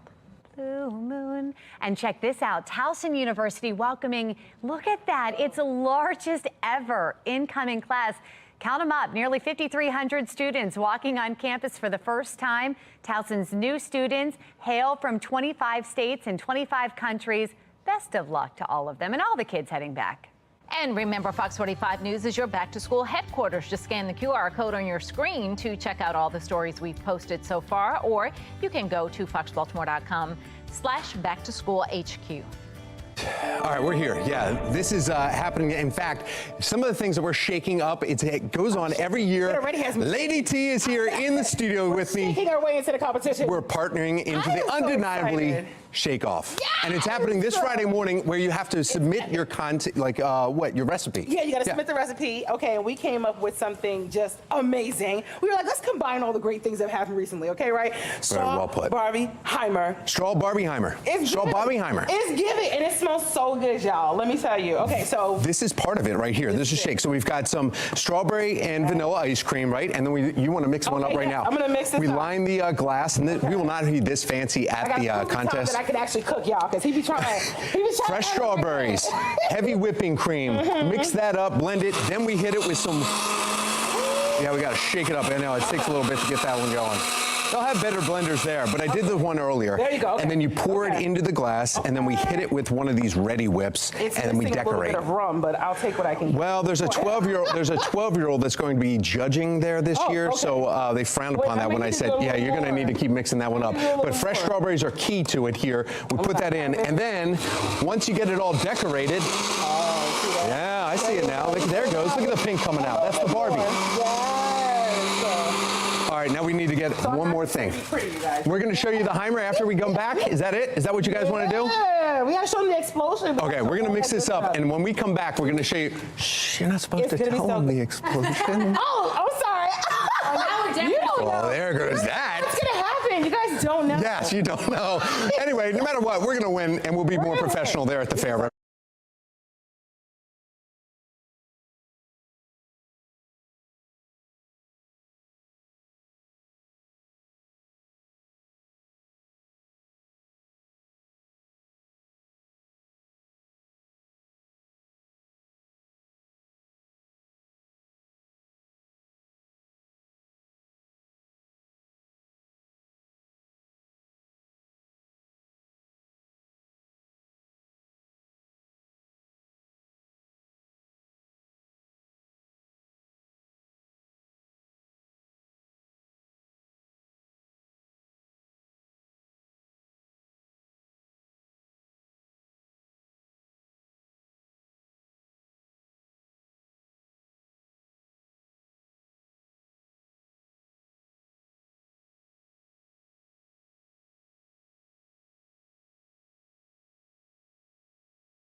All right, here's your 10-day forecast. Upper 80s today, lower 80s, breezy and cooler tomorrow and Friday, 85 Saturday. But look at that string of 90s starting Sunday and all the way through the middle of next week. We're talking mid-90s. It is going to be hot for the first week of September. Are you kidding me? Speaking of hot, at the State Fair, at the Undeniably Dairy milkshake off. Oh, Straw Barbie Heimer. You want to do that honors? Here you go. I don't have a choice. Straw Barbie Heimers. Straw Barbie Heimer. I love it.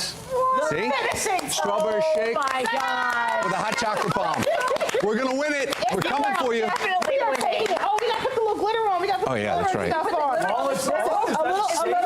little Beyonce glitter. A little Beyonce glitter on it. Wow. Yeah, you're going to look like you went to a Beyonce concert, Tom.